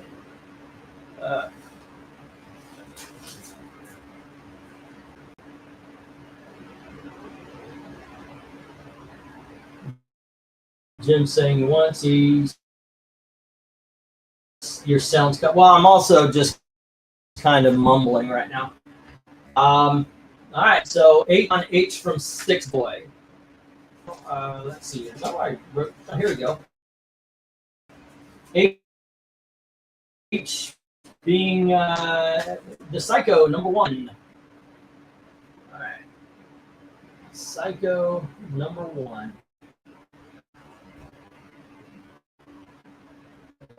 There we go. Right now you're at $9 on this lot.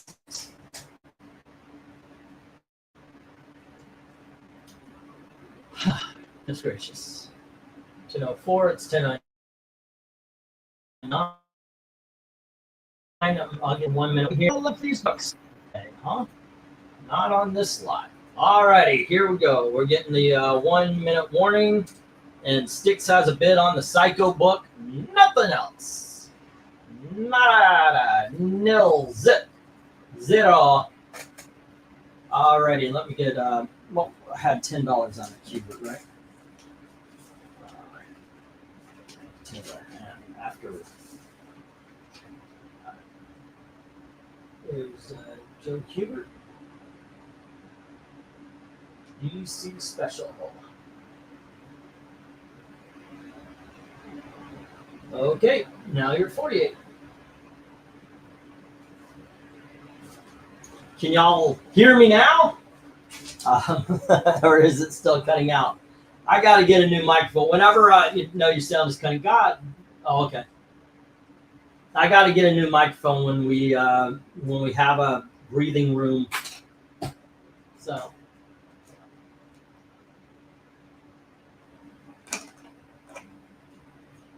Alrighty. Might as well drop these alarms. They're not sounding for me. Okay.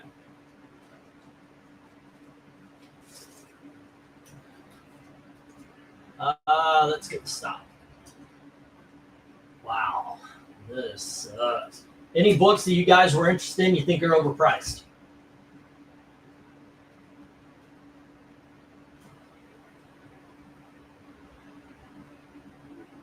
I guess you want to do 10 on G. No, I actually paid 11. All right, let's get these down here.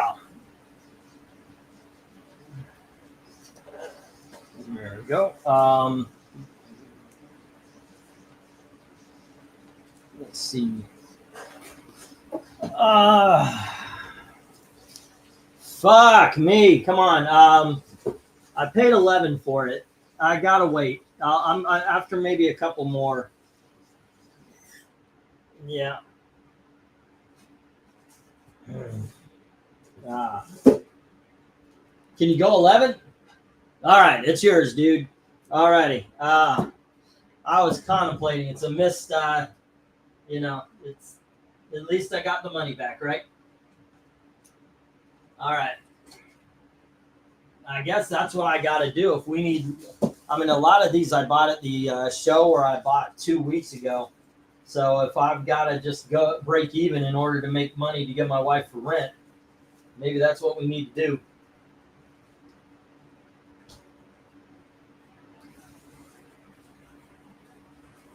All right.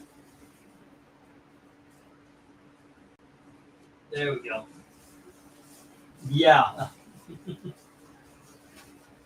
I dropped $20 book to 15 and then sell it for 11. Yeah, I bargained hard on that one. All righty. Let's get the next one up. 1, 2, 3, 4, 5, 6, 7, 8,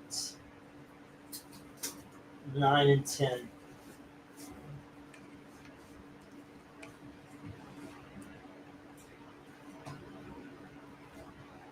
Hold on a second, guys.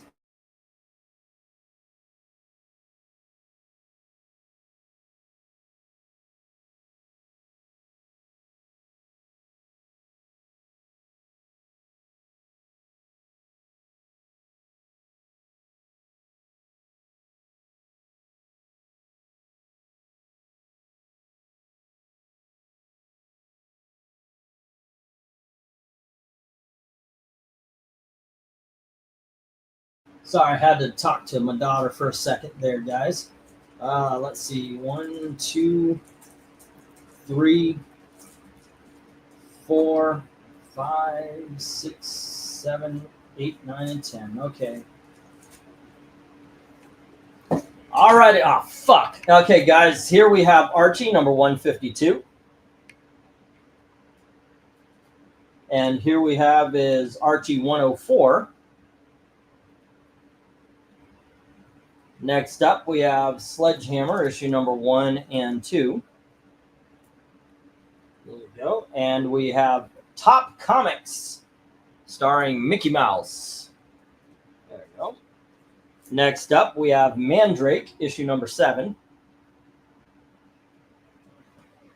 And here we have, oh God, I should have gotten, I know this is issue number 25. I don't know the other ones. There you go. Here's Lone Ranger as well. And yet another Lone Ranger that last week I had the number 4, but I don't have it this week. Okay, next up we have Looney Tunes, and this is Golden Ager. All right. And finally we have another Looney Tunes. This is very Golden Age, just like early 50s. Okay, bidding begins as priced as soon as I get the go for. And we are on lot number, this is 11? Lot number 11? Go for lot, or is it 12? Which one is this? This is 12. All right. Go for lot 12. Yes, Eric and Boyd, Sledgehammer had a comic book, and it was based on the TV show. Okay.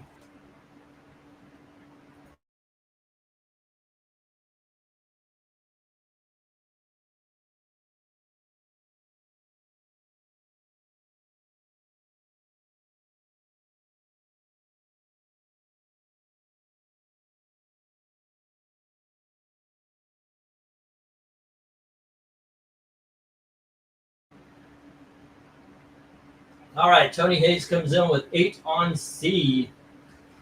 The Sledgehammer.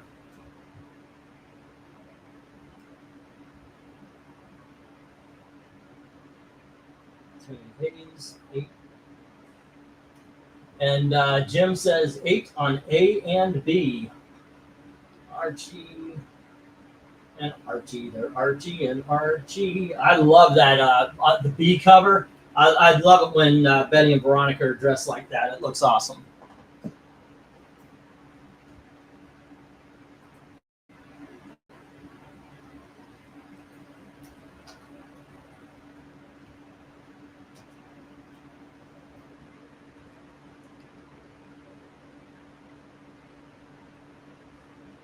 All right.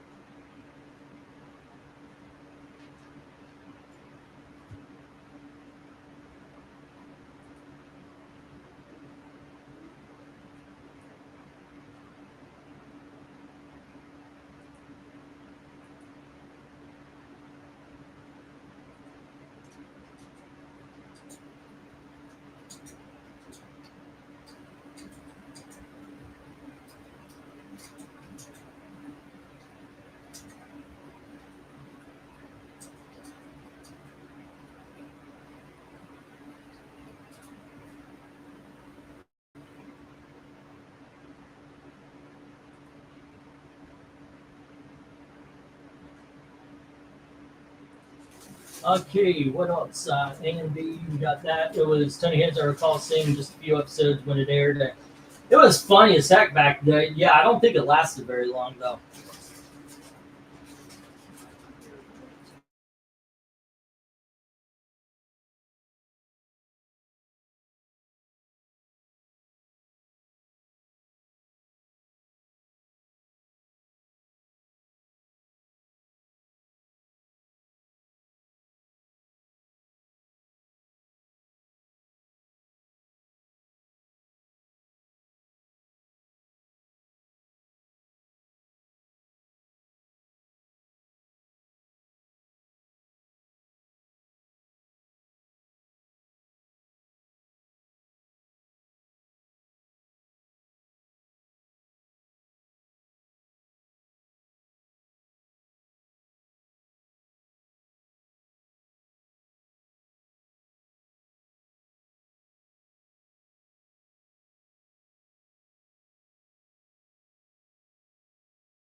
Yeah, sorry, Mike. I turned the sound off. I wanted to talk to Gail and stuff. There's a lot of stress. I don't.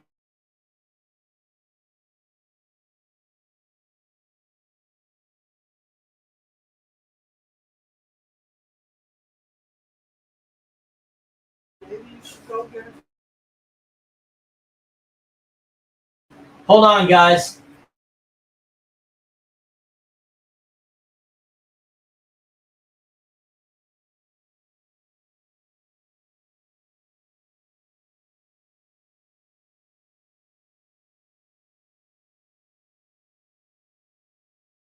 Hold on, guys. I'll be right there.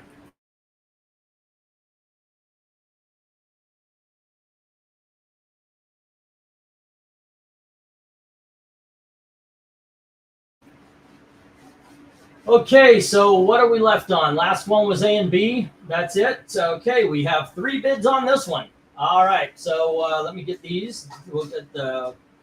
There's no need for a 1-minute warning. Let's just get the stop and move on. All righty, and we have Jim with the Archies and Tony with the Sledgehammer. All right, there we go. Let me, I'll keep these up here while I'm writing these down. If anybody's interested in like Lone Rangers, we've got what, 24? Take the 3 for 20. You've got 2 Looney Tunes. Take the 2. What would be 16? Take it for 12. Conditions are good, Michael Taylor. They are in very good condition. Yeah.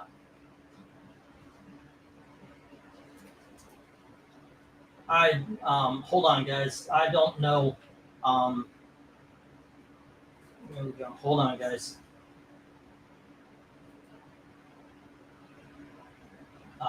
Let's see. The conditions are here you go. They are in excellent condition. There you go. All right. Let me write these down here.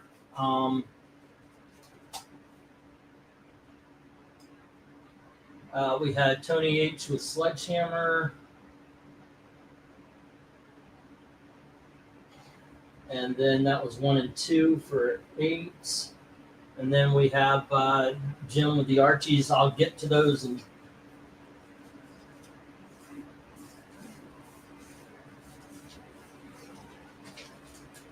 okay, where's Jim's page now? God. It's right in front of me. God damn it, I'm holding it. I'm literally looking for Jim's page. And I can't fucking... okay, Archie. And Archie, it was 104.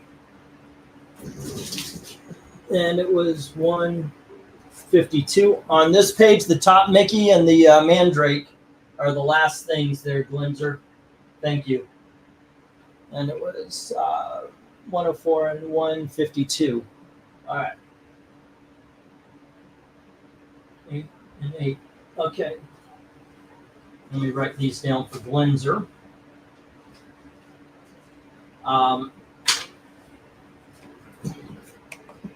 Just to give you a heads up,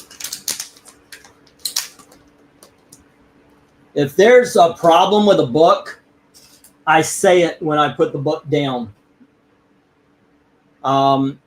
If it's an obvious problem, obviously. This is in impeccable condition. There is no spine ticks. There are no rounding of the corners.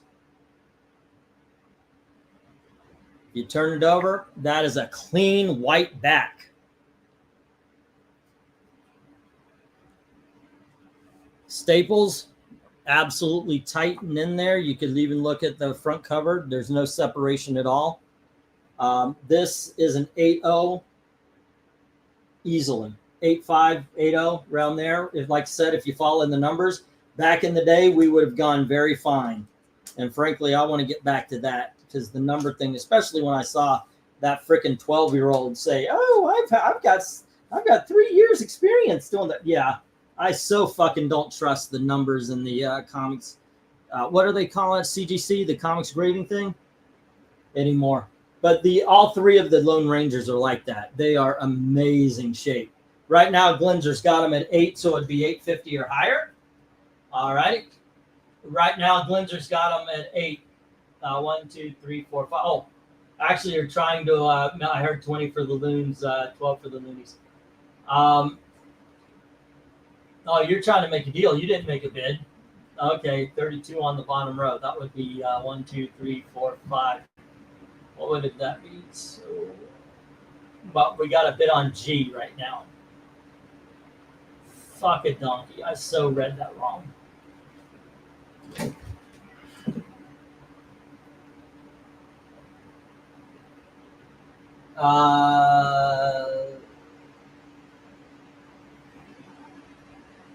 Okay, so let me write down what we do have.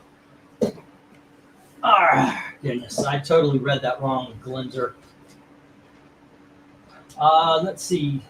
5 into that would be 6 and a couple of so you want to drop them to 6. Oh, okay, you overheard like I was making a deal. Okay, I see that. It's like 20 and then that, but right now there's 8 on G.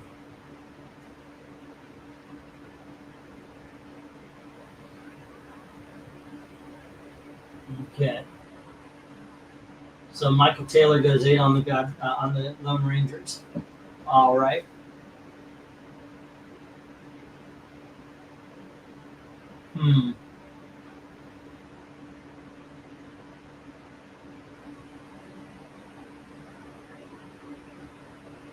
And if we got those to 6, it would be 37 at this point.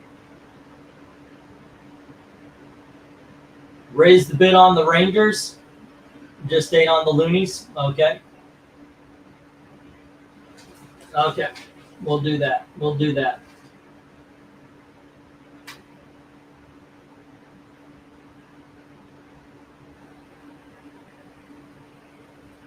Got some good stuff coming up, Glenzer. Got some good stuff that's already passed that didn't get bought up.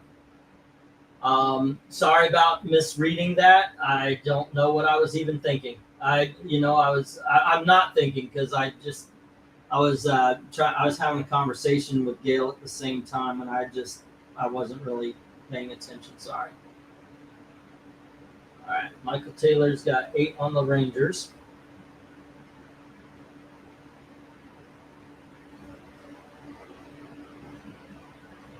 And the Looney Tunes for Glenzer. All right. I mean, we could still do, if you had to get a weekend job for medical bills, so I'll probably be showing up past 7, 6 Glenzer. 7. Oh, you're on the East Coast. Yeah. Okay. Okay, so I'll keep these. I'll tell you what, I'll keep the Glenzer books for later in the evening. All righty, and you put 8 on the Top Comics and the Mandrake. All right. Are you okay, dude? I hope it's not anything serious.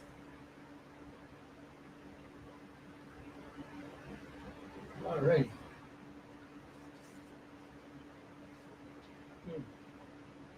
You know, a little secret, I try not to memorize that, Glens.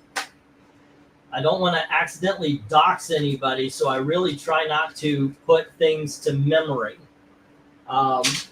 Obviously, for those you've been around for a long time, you said what you just said.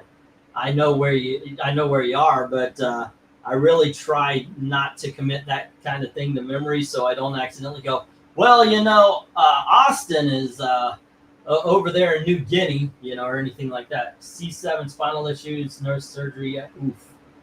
All righty. Well, at least you haven't gotten through surgery yet.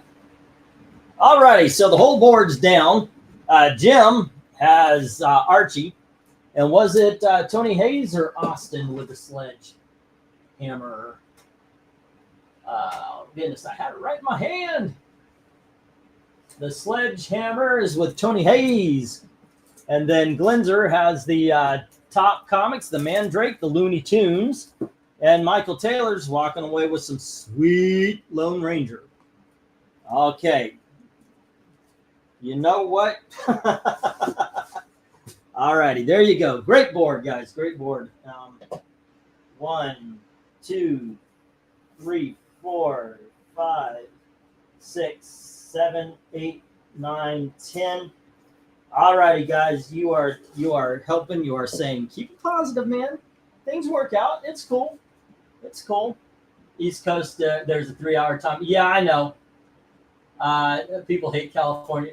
We do. We really, really do. Yeah. But we also know that there's a whole bunch of Californians who don't agree with the governor of the moment. Man, I don't know what's more controversial, Man of Steel or Superman. I see some people saying they treated the women poorly in Superman. No. Or is it just that people are looking? I think here's the thing. When I was talking to Comics Division, what I said was if you go in looking to hate, you're going to find plenty to back your rage, to back your hate watch. If you go in looking to love it, you're going to find plenty of reason to love it. So what you bring in is what you bring out. Zach, I need help. Can you come up here and help out with conversation? If you're with your girl, bring her too. We'd love to meet her. Books I won and prices and poor leadership in California. Oh, that just... yeah, give me just a second there, Mike, because I also have to add the books that just went. But for right now... Okay, by the way, it's something you guys never see, but if you ever hear me say, let's get these books on the board, and then I go, God damn it. The wire on the headphones get caught on the book bag, the comic book box that the microphone is on. And all right. Hello to Zach. How are you, sir? What's up? I saw you put out the bat signal, and even though it's dude. a super, Okay, even though it's a Superman kind of day, I answered. Okay, so here's the thing. One thing that you guys should, if you haven't figured out, I get in my own head, and if I don't have people to talk to and bounce off of in my own head, if things aren't going, as well as we need them to, it bounces around, and all it is negative thought. But if I have somebody to talk to, well, you're lucky because I am the king of positive thought. There you go, because it actually bounced off, and I actually felt myself going into that dark place. So I call Gail, and I'm like, Gail, can you at least give me a little something? Give me a little hope. How much money do we need? How close are we? And she said we need $600, and I'm like, holy shit, I'm nowhere fucking near that. So. All but right, she's, guys.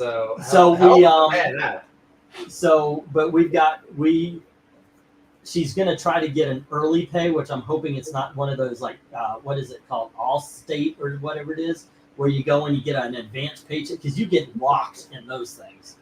But yeah, we're looking at that kind of thing. So that was a conversation I had, and if I don't have anything to bounce off of, it's kind of hard to. I get that. So even if there's chat and I can bounce off the chat, which finally we got some people talking, and that's also pretty good. What are we saying? Naturally, I'm guessing everyone saw the new Soups movie, but me says Glinter. I'll wait for streaming. Yeah, just got back from. Don't wait till streaming because it's gonna do a disservice to it. Go see it on the big screen. I told everybody when I was on Comics Division's channel, I said, you go watch it on the big screen. It's better there. Definitely don't watch it on your phone. Yeah, you're doing such a disservice to the movie and to just the grand scope of everything. Yep. Let me get these up on the board here, and we'll continue our conversation. But I'm not going to spoil it though. While you're doing that, I'm not going to spoil it. I'm just going to talk about general things. It's phenomenal. Give me just a second though to show the books. We have a one shot. This is Predator: Invaders from the Fourth Dimension. So it's a Predator. I guess it'd be in the 1950s, right? This is from the 1970s. It's adventures in science fiction. It's called Starstream. I've never heard of this before, but I looked it up. It's like a whole bunch of different sci-fi stories. Then we have a Golden Age Goofy from Dell Comics. This is 4-color comics, issue number 562. Next up, we have from Charlton Comics, Billy the Kid, issue number 98. Interesting. And for those of you who like your westerns with more horror in Gothic castles, this is Ghostly Haunts, issue number 41. Interesting. Next up, we I want that one in the middle. What do I have in? Oh, that one's a good one, middle one. I guess I don't know. What do I want? Okay, no, this one first. All right. Well, that one's a cool one too. These are a bunch of cool books here. Next up, we have The Unknown Soldier. It's actually Star Spangled War Stories, issue number 202. And then we have a movie adaptation of Rock and Roll. Oh, we did that cover for a cover ranking. Yep, for the fake bands. Yeah. All righty. Then we have All-American Men at War, ladies and gentlemen. This is issue 100. There you go. And we have From Beyond the Unknown. It's a Marvel or DC comic horror. This is issue number 1. Interesting. And this is not the most valuable. It's just the most holy shit, I didn't know that existed book for you 90s kids. Oh, that's me. I'm a 90s kid. Star Kid movie adaptation. I have no idea what that is. You didn't see Star Kid? Oh my gosh, that was actually a pretty fun movie. I had such overprotective parents. I mean, there was a lot of stuff I missed out on when I was a kid. So it's very much let's see, a kid gets an alien suit of armor to protect Earth. Gotcha. My daughters, I took my daughters to see it. They loved it. They loved this movie way too much. Okay, I do believe we're on lot number 14 or 13. Go. Lot 13. Let's make 13 a lucky number tonight, folks. That would be nice. That would be nice. Yeah, last one was lucky, and thank you very much for being in here to add some conversation. Absolutely. Yeah. By the way, I will address. No, go ahead, dude. No, you're the host, by all means. I was going to ask, how is it going with your missus? Oh, it's going very well. She had a jiu-jitsu tournament this morning, actually. So she can so you mind your P's and Q's. Absolutely. But because of that, and it's such an adrenaline rush when you're doing the rolling and the wrestling. So because of that, she wanted to stay in. So I was supposed to go with her to see it tonight, but she was so tired. She just wanted to stay home and watch Korean dramas. So I went to go see Superman with my brother instead, who had a blast. But I am gonna go. I was just texting her a little while ago. We're gonna try to go see it on Tuesday when she gets off work. It is definitely a movie I want to see more than once. Also on the big screen. Absolutely. There's so much. Like, there's a lot in the movie, which to some people might sound like a bad thing. I don't see it that way. I like when there's a lot of stuff in it. And if you're a comic fan, it doesn't hold your hand. There's a lot of little references and things that you'll get that normies won't necessarily, unless they do a Wikipedia search before the movie.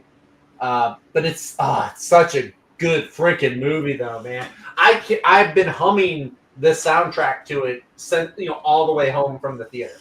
So it's just so freaking good. I told my brother this. I've seen 3 Superman movies in the theater. I saw Superman Returns when I was like 12 or 13, and then I saw Man of Steel, and then I've seen this one. This one's the best one by a long shot. Of the 3. Of the 3, it is. You're not going to get me to back you up if you're saying it's better than Christopher Reeve.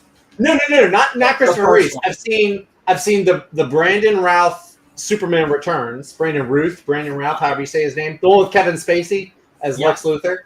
So that was the first one I saw, and that one just was too long, and I thought it was too boring, frankly. And then I saw Man of Steel. Yeah. I saw Man of Steel, which has its good parts, but then it's also just really dark, and for all the points Zack Snyder gets about his cinematography, it just feels it doesn't feel like what I think Superman should look like. This nailed it, I think. It's not at all. You will not mix it up for a Batman movie at all. It's not dark and grim and gritty, and he's inspirational again. And Michael Taylor, I will not be spoiling it. Don't worry, I'm not giving away any plot points. I've got rules against spoiling. I am not spoiling this one at all. Yeah. What's up, Bree? All right. Well, just for that, I'm not going to tell you who won the main event. Oh, wrestling? I don't care. Rhaegar, I'm sorry, buddy. No, you can't say that until you see Superman. Because I'm telling you, I like Man of Steel. I made exceptions for Man of Steel, and I was so freaking wrong. Man of Steel doesn't hold a candle. Okay, let's see. Michael Taylor.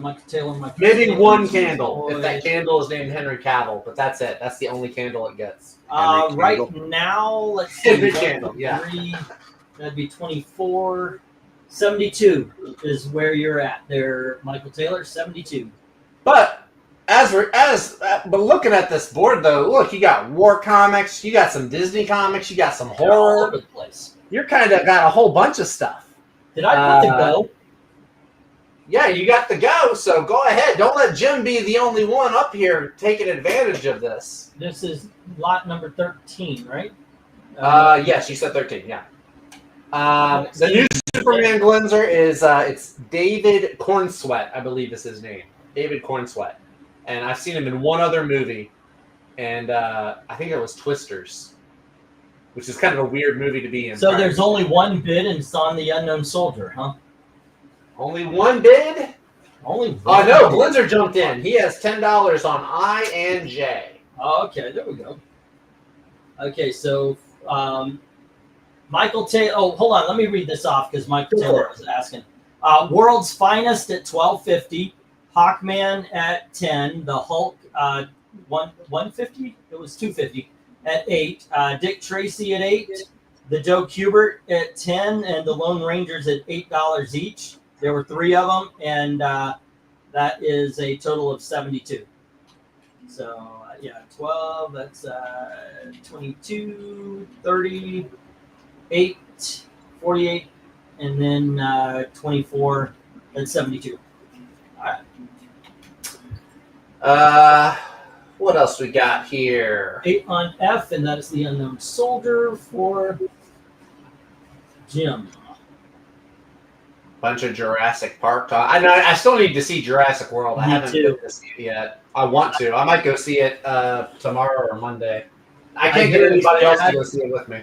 I hear it's bad, and that kind of makes with how bad people are saying it is. I gotta see it, Dude, I watched Jurassic Park 3, and that was the worst one for a long time. I mean, I liked them. I like them all. Yeah, I actually liked 3 a little better than I did Lost World. Really? Oh, that's Yeah. an interesting take. Well, look who's fucking talking. Well, that's true. That's true. That's how I know it's an interesting take. Yeah. It takes one to know one. Two is probably actually my personal favorite of all of them. 2 is probably my favorite. The problem I have with that is I could hear Steven Spielberg phoning it in.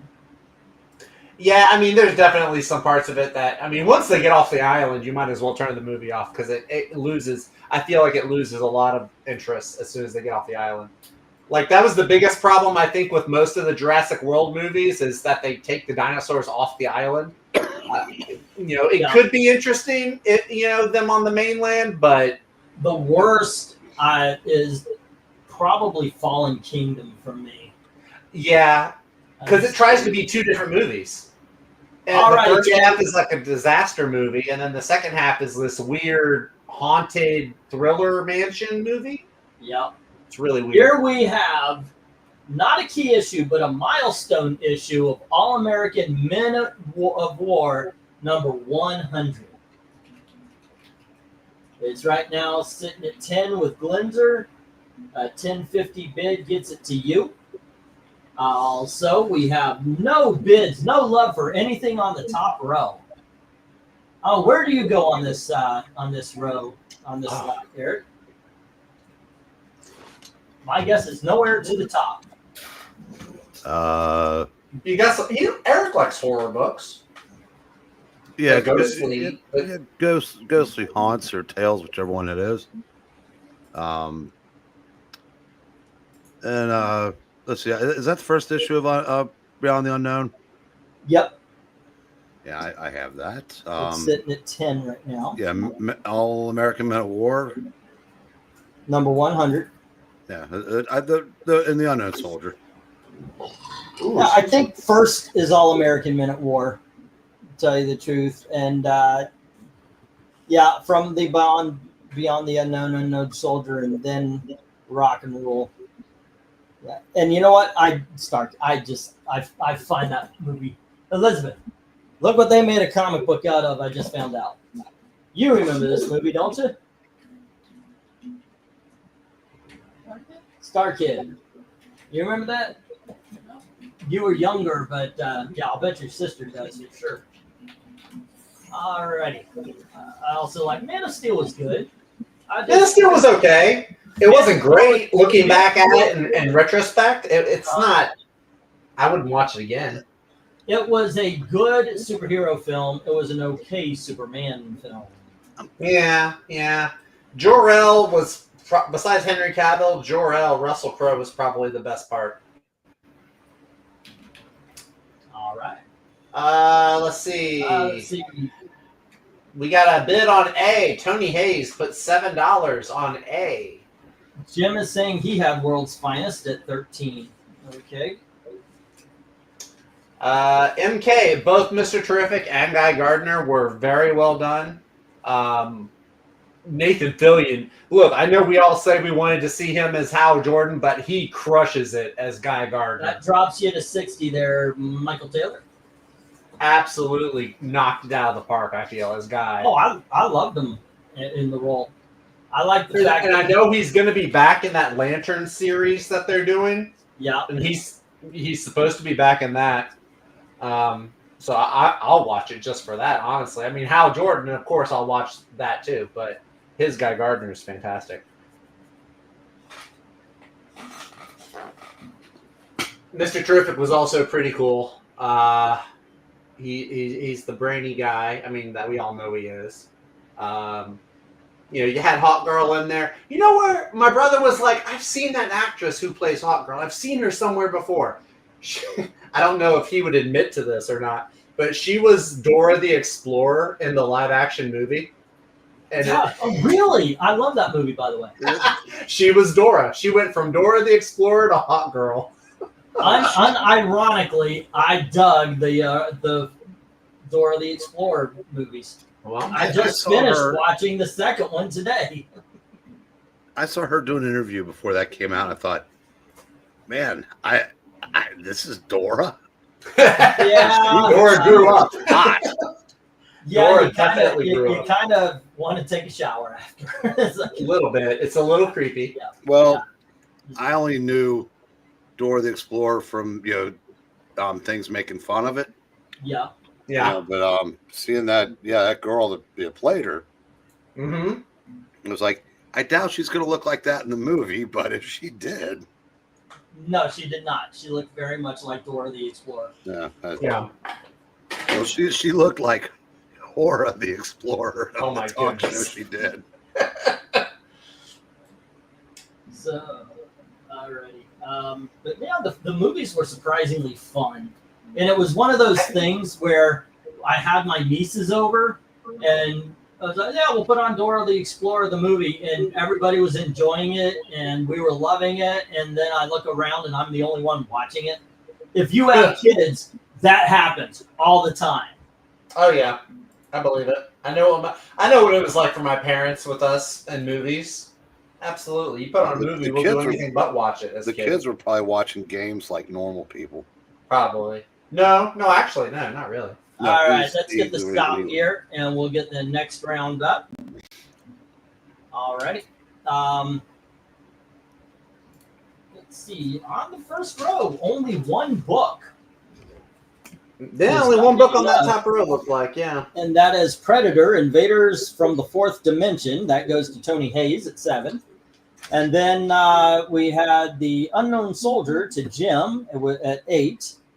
Glenzer has From Beyond the Unknown at 10, as well as All American Men of War number 100. Okay. Yeah, MK, the whole immigrant thing was played up way too big by social media and people in like, the talking heads. They made that it's not even close to as big a deal as you would believe it if you not even a little bit. There's one line where he says you're not a citizen. So you don't have rights. Yeah, which, it's yeah. It's a nothing burger. They literally made mountains out of molehills on that. Yeah, they're exactly. All righty, we have one more big dog lot here, guys. Oh my goodness gracious. We have Panic, issue number 1. This is from the 1990s. Or 8. This is actually 80, I think. This in the 80s. I think this is like 83. But that's Panic number 1. And then we have Weird Science, issue number 1. It's alive! And then we have Flash Gordon, issue number 20. And by the way, because I know you'll probably ask, Michael, this is also in great freaking condition. Very fine. Probably, like I said, around 8.85. Maybe even higher. I don't know what the people at CGC are about anymore. Scamming. Here's issue number 21.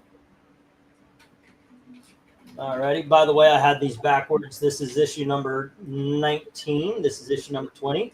And we have issue number 21. Okay, then we have issue number 22. And we have issue number 23. These are beautiful books, by the way. You gotta love these Dell and Gold Key covers, especially when they're in this great shape. I mean, look at that. There's no spine ticks. There's no crushed corners, anything. These are beautiful books. I actually took a book out of my out of rotation here, and this is issue number 28. Oh, let me put that over there, and this is issue number 25. Bidding begins at well, they're all $8 here, so bidding begins at $8 each. As soon as I get the go for lot number, I think we're on number 14. 14. Yeah. Man, shouldn't have had that third martini at lunch. Everything's fuzzy. Did it go blurry again? It's a little fuzzy. It's a little. It's like 2.5 martinis. Just fuzzy. slightly, yeah. Like you haven't even had a full 3 drinks. Yeah. Okay. You know, like the Mad Men lunch. Yeah, NK. Yeah, they don't say at any point in the movie. Do they say truth, justice, and the whatever American way, human never way, heard it. better tomorrow? At no point in the movie do they say it. So again, a mountain was made out of a molehill. There was nothing at all about that. So That doesn't mean my video isn't good. Go check it out. yeah, exactly. Go check out these videos always. Because I did a one on why the American way is important to Superman. But it would be a nice gesture. I think it would make more people. It would make more paying customers happy than non-watchers or pirates pissed. Yeah, could be. I mean, the movie doesn't suffer because he doesn't say it. No, but I'm just saying it would be a nice gesture. Yeah. Yeah, because like I said, it's I like agree.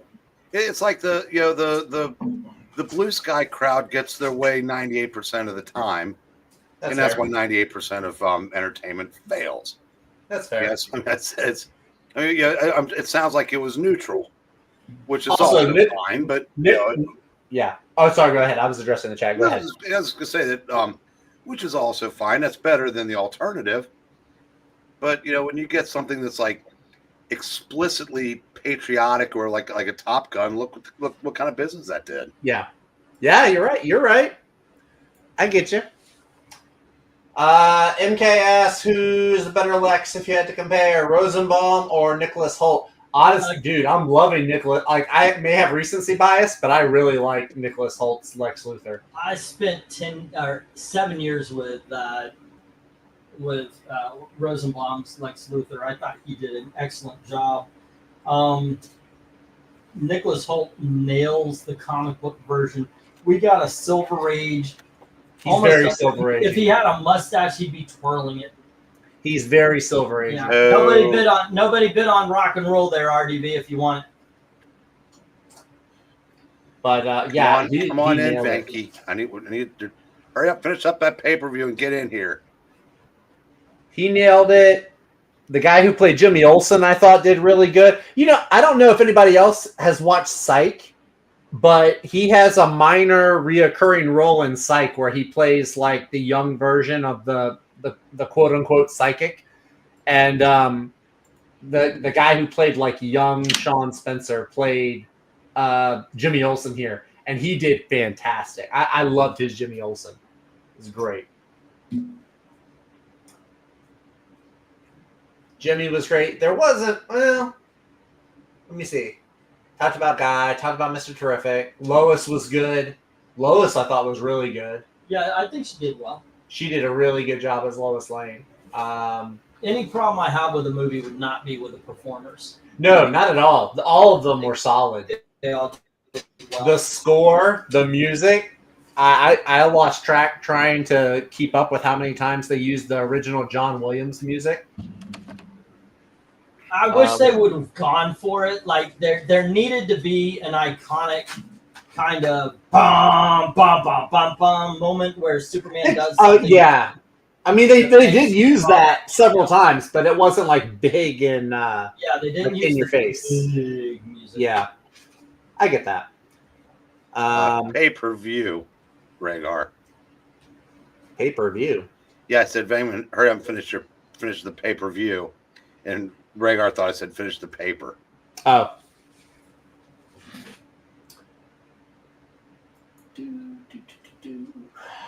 That might have been the craziest thing I've ever seen, period, tonight. What's that? What? The main event of that pay-per-view. It was 6 hours, and they purposely wanted to bleed into the WWE because they were pissed at them for counter-programming. They say, oh, they're not competition, so they got scheduled things against them every time now. And so I watched that, and the last match was the most insane thing I've ever seen. And I've seen a lot of insane things watching wrestling for 50 plus years. Wrestling is a crazy thing to watch. Yeah, I haven't heard the words pay-per-view in a long time either, Rhaegar. Okay, so did we get any bids on this one? No. No love for the Flash of Gordon's here, kids. No love for Flash? Yo, I know he's not Jay Garrick or Wally West, but he's better than Barry Allen. All righty, well, I'm just going to pull these down then. No need for a 1-minute warning. Not even Panic or Weird Science. All righty, let's see. You know what? I'll do the same deal. If anybody wants the Panic and the Weird Science instead of 16, let's go. Let's go 14. $14 for Weird Science and Panic. All right. Yeah, they one of their wrestlers took 6 months off to climb Mount Everest. Fun. And he came back tonight, and he came down out of the rafters about 100 feet up. That wrestler got killed once when one of those doing that when the cable broke, and he fell 60 feet and hit the turnbuckle. So I'm not sure why anybody. Wasn't that one anymore. of those Iron Claw brothers? No, it was one of the Hearts. Oh, okay, yeah, Another I knew it was a wrestling name. family. I knew it was a name. All righty, let me get these books up here, guys. Once again, I had numbers for these last week, but I don't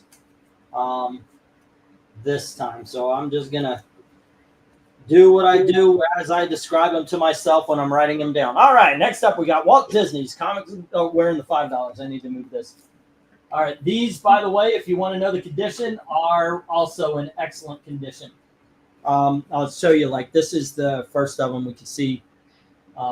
Get into focus, guys. There you go. That's Walt Disney Comics and Stories. Huey, Dewey, Louie play Donald in basketball. And then we have Whitman. This usually has the number. This is $4.95, by the way. And once again, just show you. It is in excellent condition. All righty. And we have a gold key, so it doesn't have the number, but there you go. It is dessert for Huey, Dewey, and Louie, I guess. Walt Disney Comics and Stories. There you go. And then we have Going Fishing.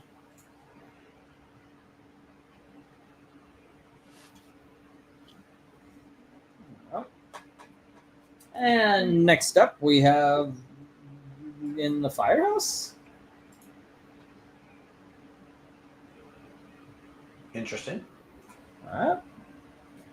And we have Walt Disney Comics. I used to have the numbers, guys. Sorry about that. There we go.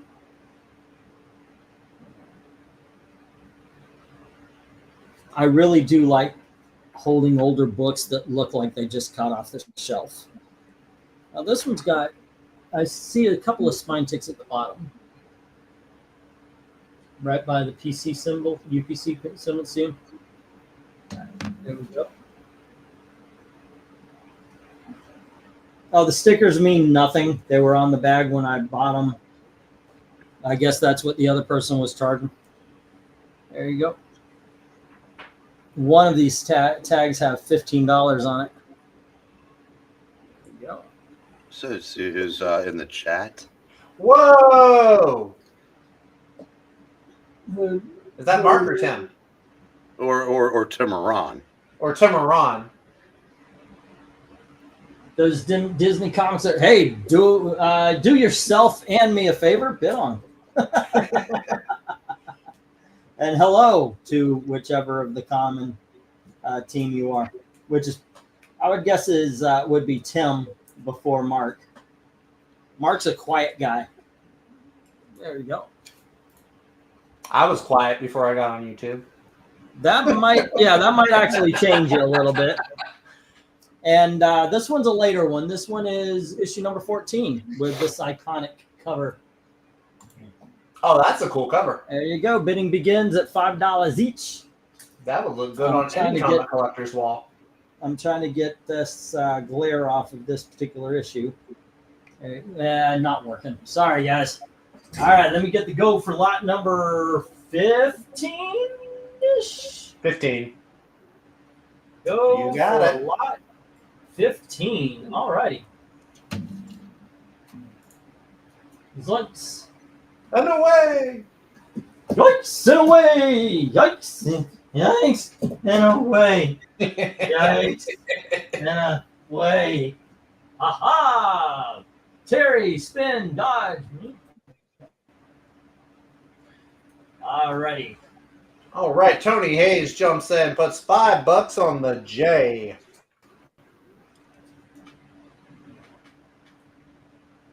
Good on you, Tony. That's the one I would go for.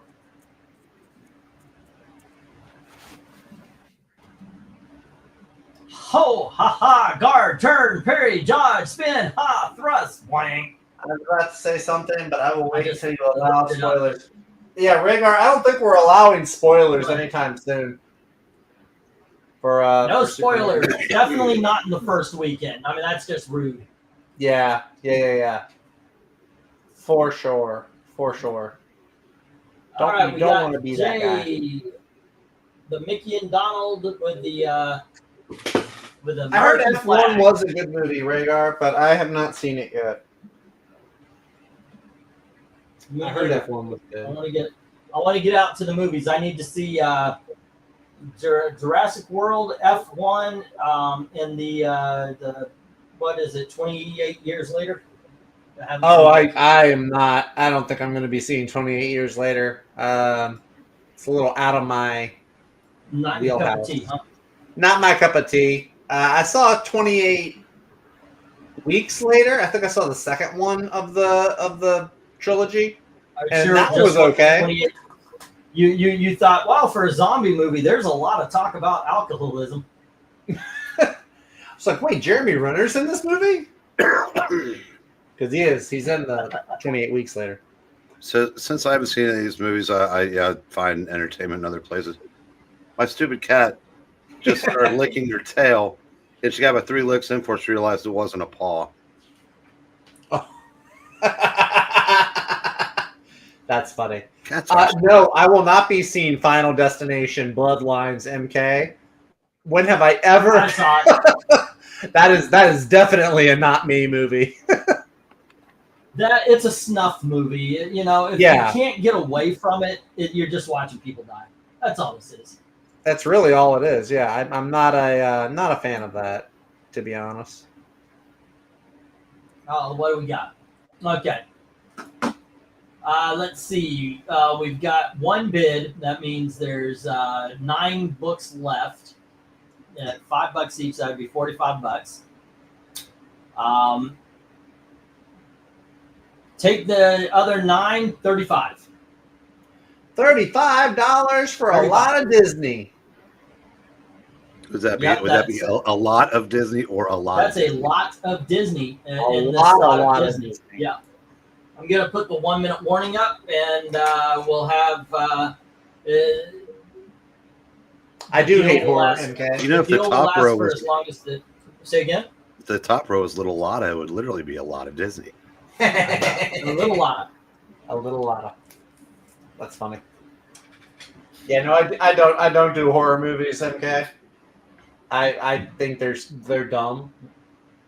I don't. They think you're dumb. They probably do because I don't watch them.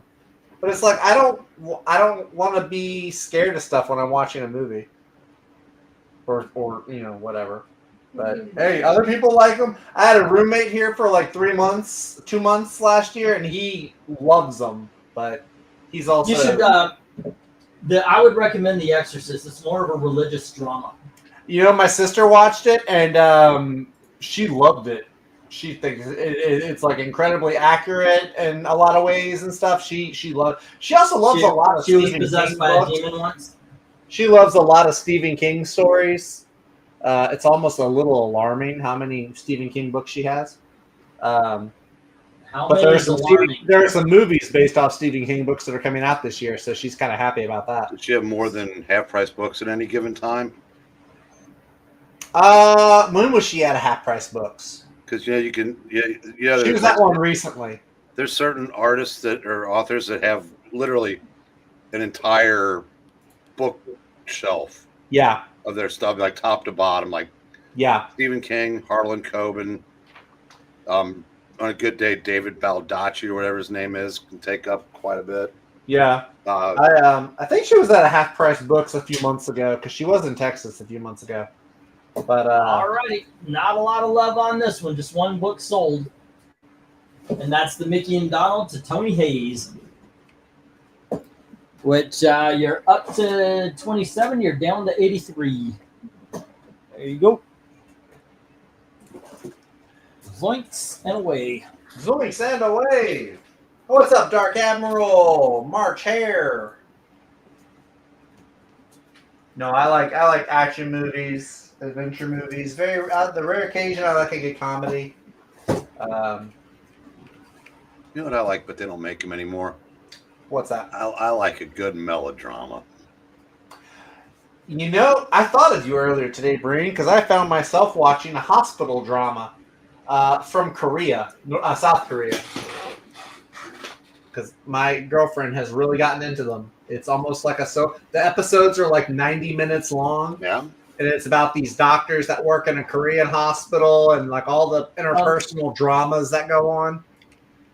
It's like let me get these books up here real quick. We've got G.I. Joe. Is there something weird about that price tag to you? The 75 cents? Does that look weird? Like it's missing an M or something or something? They didn't always have that on there, but hold off on that for just a second. This particular book or the entire lot? No, that particular book. Okay. And then we have, we have Strange Tales.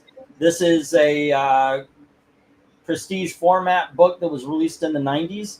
Ooh. All right. It's supposed to tie into the Marvels, as well as Tales to Astonish, starring the Hulk, the Wasp, and Hank Pym. Interesting. Right. And then we have Ruins, which was also tied into the Marvels. Next up, we've got the unauthorized biography of Lex Luthor, which is an excellent, excellent story. There you go. I'm going to put these over here. It's excellent, he says. Excellent. Just excellent. Excellent story. All right. And then we have, once again, in great shape here, Silver Age. Why is this in the... Oh, okay. Yeah, it's got this going on. Or is that just her hair? Did I read that wrong? Anyway, this is Archie's joke book, issue number 135. It's a Silver Ager. And then we have a book I've never heard of until I got this one. This is a book called Little Eva from Super Comics. All right, next up, we have The Amazing Spider-Man, issue number 208. Fun. Why is that not an $8 book? Okay, so here's Looney Tunes Merry Melodies. I want to check the date on this one because I think this is like early 50s, like 1952, 53-ish kind of thing. Then we have Fighting Marines, issue number 105. Bidding begins at $5 each. As soon as you almost had Little Lotta. You almost had Little Lotta, but you got Little Ava. Go for lot 16, right? 16? 15. 15, 16. I'm going to say 16. There we go. Go for Riot 16. Yeah, I know what it looks like. I kind of messed up on that one. That's okay. It's all good. It's just, God, I gotta point it out. That should go in Archie's joke book. See again? Yep. Okay. Oh, and that's the first one to go. Jim Sorensen says $5 for the Archie. And Black Spiders, we're waiting to hear back about the G.I. Joe. Tony Hayes. All right, so you got Jim Sorensen, $5 on Archie. Tony Hayes says $5 on Lex Luthor and the Amazing Spider-Man. So we're bobbing and weaving. $5 on Little Ava Okay, from so Bloomberg. yes, there is something weird about. There is something weird about that book. So let me find out exactly what that is. G.I. Joe number 2, 75-cent price variant.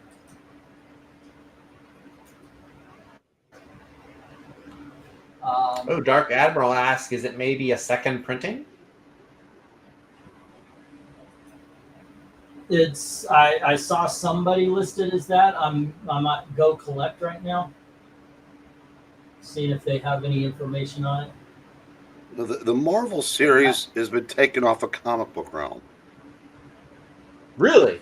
Really? That's on League of Comic Geeks. Not that, I mean, they don't list prices there, but the Marvels, that was the early 90s, right? Yeah. No, it's mid 80s. Mid 80s? Oh, I'm thinking of a different thing then. Oh, okay. Yeah, 75. It's originally 60 cents. The 75 is a price variant.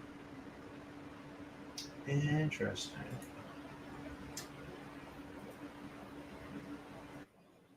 Let's see. G.I. Joe number 2 reprints, rare second print, 75-cent cover. Is in very fine condition, which we're probably looking at here is a $25 book. Ooh. Gnarly. Yep. Let's see. This is The absolutely a real great American hero. Fuck me. Okay. I've had to scroll down about 500 books, and I still haven't gotten a G.I. Joe on my comic shop. Wow. So I type in G.I. Joe, and it starts with Future Quest, and everything that begins with a G, I have to scroll through. That's weird. Gotta be weird. You would start at B on the top there. Start at B on the top. So it'd be B, C, D, E, and then F, G is Little Eva. H is Amazing Spider-Man. I is Looney Tunes. J is Fighting Army. Yeah, good news. I'm down. To yeah, get there we it. go. That's the rule on this. It's a second print, 75-cent price variant with a Herb Trimp cover. And let's see. It says. I've seen neither one of them, okay? Not my type of movie. Which one? He asked if I had seen either Basic Instinct or Fatal Attraction. Fatal Attraction. Fatal Attraction's a better movie. Basic Instinct's all right. It's not horrible. I've never seen either of them. Yeah. I'm a good little choir boy. I don't watch. Isn't one of them like that infamous Sharon Stone scene where she like is in the short dress or something? She crosses her legs. Yeah. Or crosses her legs. Yeah, it's a bush shot. That's all. That's what I thought. And don't believe her. Don't believe it that she was set up, because in order to get that shot, they needed lighting. Okay, so according to my comic shop, 9.8, $145. Very fine, $4. There's a bit of a discrepancy Serious? there. Yeah, that's 6.5, $3.90. I went through all that for that. well. Jesus. According to eBay I'm not listening to that. I usually go by the sold items on eBay and such. Yeah. So I'll find out what this might be. Real American hero. Yo, but it is kind of funny how you'll have a book. No way, G.I. Joe #2 is a $4 book. Even if it wasn't some sort of crazy priced. Well, it isn't. No. Because the regular issue of #2, 9.6 to 165, then it's 6.0 79, 25 for a 5. So obviously the first print is worth way more. But yeah, but I'm still going to be crabby about all the time I wasted trying to find that, because I scrolled through everything that has Ghost in the title. Like I said, I found Ghetto Brothers before I found G.I. Joe. That's wild. I didn't know there was a Ghetto Brothers I'll comic. tell you what, I'll put it up here on A. We'll put 15 on it. What, $15 for G.I. Joe. You've got to get her. Oh, G.I. Joe. 15. Did he freeze for you too? Yep. Okay. The internet is trying to tell him, don't do it, E. Go for full price.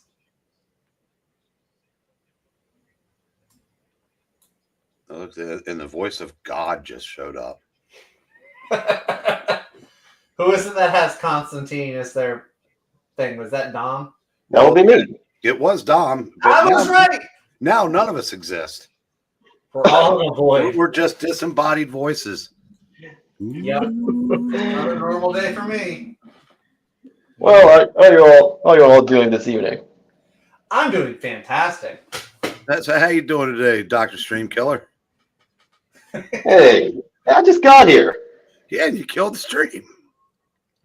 Ouch! You wound me. Or you crossed the streams, Igon or whatever your name is. Well, the name the Laughing Magician lays not for nothing. Well, other than that, I'm doing well. I just got back to Oregon after my vacation in California. Oh, nice. How's that? That was fun. That was fun. The family and I went to Yosemite, which is pretty much a family tradition, like every year. Oh, cool. Okay, I'm gonna give you a setup here, Dom. Are you going back to Cali? No. And Friends?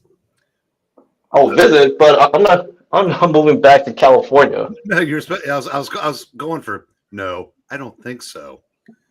Cool, Jay. No, right. Oh, geez, I can't believe that flew over my head. Well, that would have been a good response. In your defense, you were asked that by a 63-year-old, so it's. Well, to be fair, actually, I remember listening to LL Cool J when he had airtime on the radio. It's just that one I've heard in years. But yeah, no, I don't think so.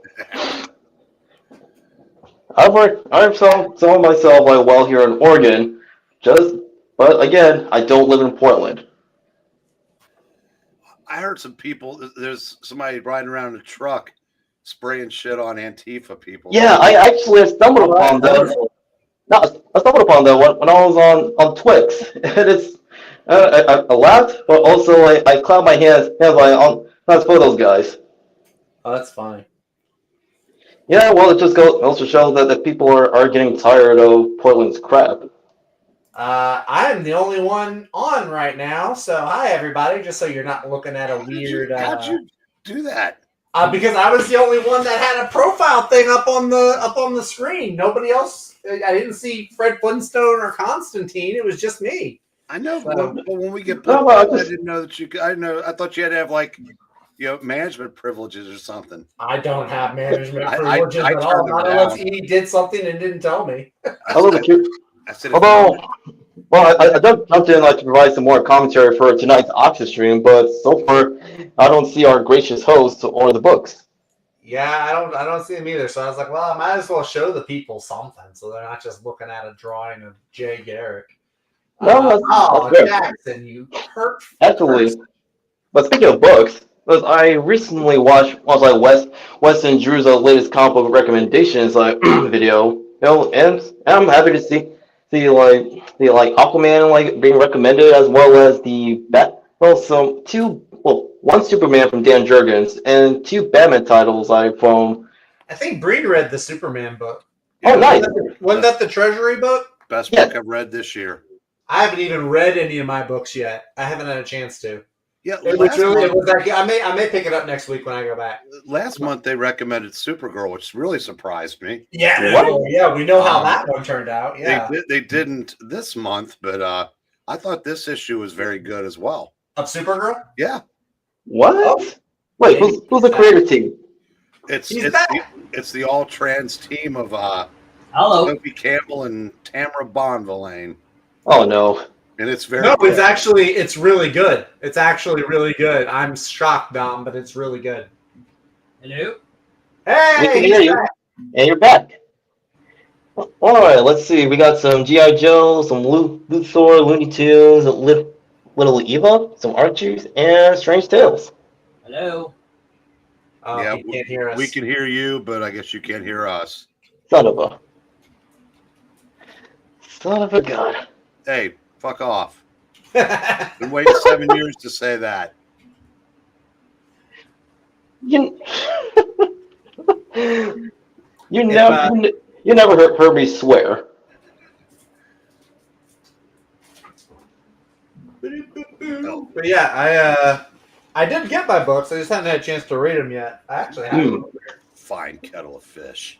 I actually need to catch up on the Magic Order 5 by Mark Miller. Oh, I haven't read Magic Order past Volume 2, I think. Really? You guys are able to hear me? We can hear you. We can hear you now. Can you hear us? You can't hear us. So fuck off again. Like we're in an echo chamber. I think he needs to. Oh my God, we're Democrats. I think he needs to step up. I think our fearless leader needs to step out and log back in again so he can hear us. Look at the chat, Look at the chat. Crap! Now we're up to a 4 martini lunch there on the screen. I know. It's about to say it's happy hour at Applebee's right now. I wonder if you just got a bad internet connection. I think I should bring out Justy's drunk James Mason. I'm surprised you haven't. You didn't realize the Magic Order after Volume 2 because it's just one of those things I just didn't get around to. There are so many other. I mean, there's so many books, and I have so little time. I get it. I also like the best comparison to the Magic Order is with the Mission Impossible film series because with each entry, it gets better. Oh, interesting. They kept it with Magic Order. Here we go again. Oh man, here we go again. Zach's kind of allergic to cool. That's true. I do have an allergy. Look, I can show you what I picked up though. I did pick up Absolute Superman. You're still reading that? Oh, this is fantastic. What do you mean am I still reading this? This is great. One of the best 3 Absolute books out there. It's by Jason Aaron. Batman and Flash. Yes. I'm shocked. I'm as shocked as you are. I got Transformers. The Transformers has been consistent. Green Lantern Corps from Jeremy Adams. Not good this month. We got Aquaman. Jeremy Adams. Month. Wait, what's that? What of the month? No, I said you said you held up Green Lantern Corps. I said not good this month. Oh, really? Yeah, they spend the whole issue validating Jessica because Morgan Hampton wrote it. It wasn't Adams. Yeah, actually, Wes and Drew brought that up in their recommendations video. Oh wait, can you bring that book up? Wait, which one? Gotham by Gaslight? That was good. This one's good. Okay, I'm looking forward to reading this one. All right, so it should be checked out. Yeah, RDV liked the first Gotham by Gaslight thing that came out. Or X-Men. the second What? one, I guess. Yeah, Uncanny X-Men. I like it. Y'all can hate me. I like it though. Gail Simone's writing pretty good with it. Why would we hate you? Not hate me. I mean, That's yeah, the wrong phrase. we might hate your affront to taste. good taste, but Hate my taste. Speaking of my taste, I did pick up this. oh, good lord! Oh. 2 pages. I am like Sue Humberto Storm. I Ramos' am the art. leader. No, look, Ramos, he's not a bad artist. It's just like the choice of writer. The writer, listen, I can get behind you on the writing. I can understand that. Yeah, Ramos is a The god Thing awful artist. fights dinosaurs in this, so Well, good it's thing hard they've to got screw that Sue. up. Good thing they've got Sue leading the team. Oh no, he writes it on. Look, I did get 2 back issues. Though, Reed also. probably wouldn't even know what to do. I'm really getting Wait. into collecting these early 2012, like really short series. Oh yeah, I've read the Defenders by Fraction, and Yeah, even though is it large? even though I'm not a huge fan of the guy, I will give credit where it's due. When he did the Defenders, it's actually not bad. This one, I mean, I've got a few issues of it. It's pretty fun. And then His this Iron one Man I is actually good love. I wish Marvel would go back to this team of agents. Ooh, Atlas. They- Yeah. They did, but they brought in Asian writer Greg Pak, and it was Yeah, so now it's not even the same team. Right. It's Yeah, all which is younger a Asian. crying shame because like Agents of It Atlas, is, right? Agents of Atlas, it was composed like of what Marvel Comics' like early characters, and they're Yeah. together as a team. Oh, Yeah, by and the- it's such cool concepts like Right? Gorilla Man and the guy from Venus? Uranus. Zach. Yeah. Just a heads up. Yeah, the follow-up series to that was the Fearless Defenders. Yeah, Avoid that. I know that one. I know about that one. exists to turn Valkyrie lesbian. I did read that. Yeah, I read the avoid. first issue or the first 2 issues, so I do remember that one. Yeah, I avoided Fearless Defenders Yeah. because like the potential and concept it's not terrible. It's just the writing, the execution is really like turns people off. The covers were very misleading because Yeah. it was just Valkyrie and that archaeologist for like the first 2 issues. Good. And Yeah, then they like got Mirage, I think, from the New Warriors. Or not the New Warriors, the And New the New Mutants. Mutants. Yeah, Yeah. it was. New Mutants. What weren't the covers done by Dread Pirate Mark Brooks? I think Yeah. so. I think so. Yeah, But I and- didn't mind the guy at the time. I mean, this is back in 2015, 2014? 2013. right. Yeah, so so I didn't know the guy from I wasn't on comics social media. I thought everybody was cool in comics. And stuff Yeah, like that. but like what the writer like decided to do, which was even before Bendis' all new X-Men, has been like what he did to Bobby.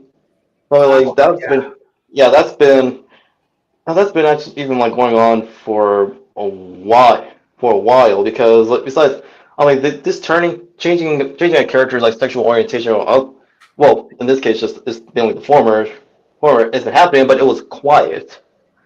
And Valkyrie and Bobby, they're not the first ones to happen. Nor are they the last. I mean, Star-Lord, Kitty Pryde, Hercules, Marvel Boy, Union Jack, Demolition Man, Union Jack, Hercules. Union Jack. Yeah, I remember Union Jack. That one was weird. There's several others. They say Johnny is Richter and Shatterstar. Well, no, Shatterstar was created gay, I believe. Yeah, I think Shatterstar was kind of like North Star. He was created gay.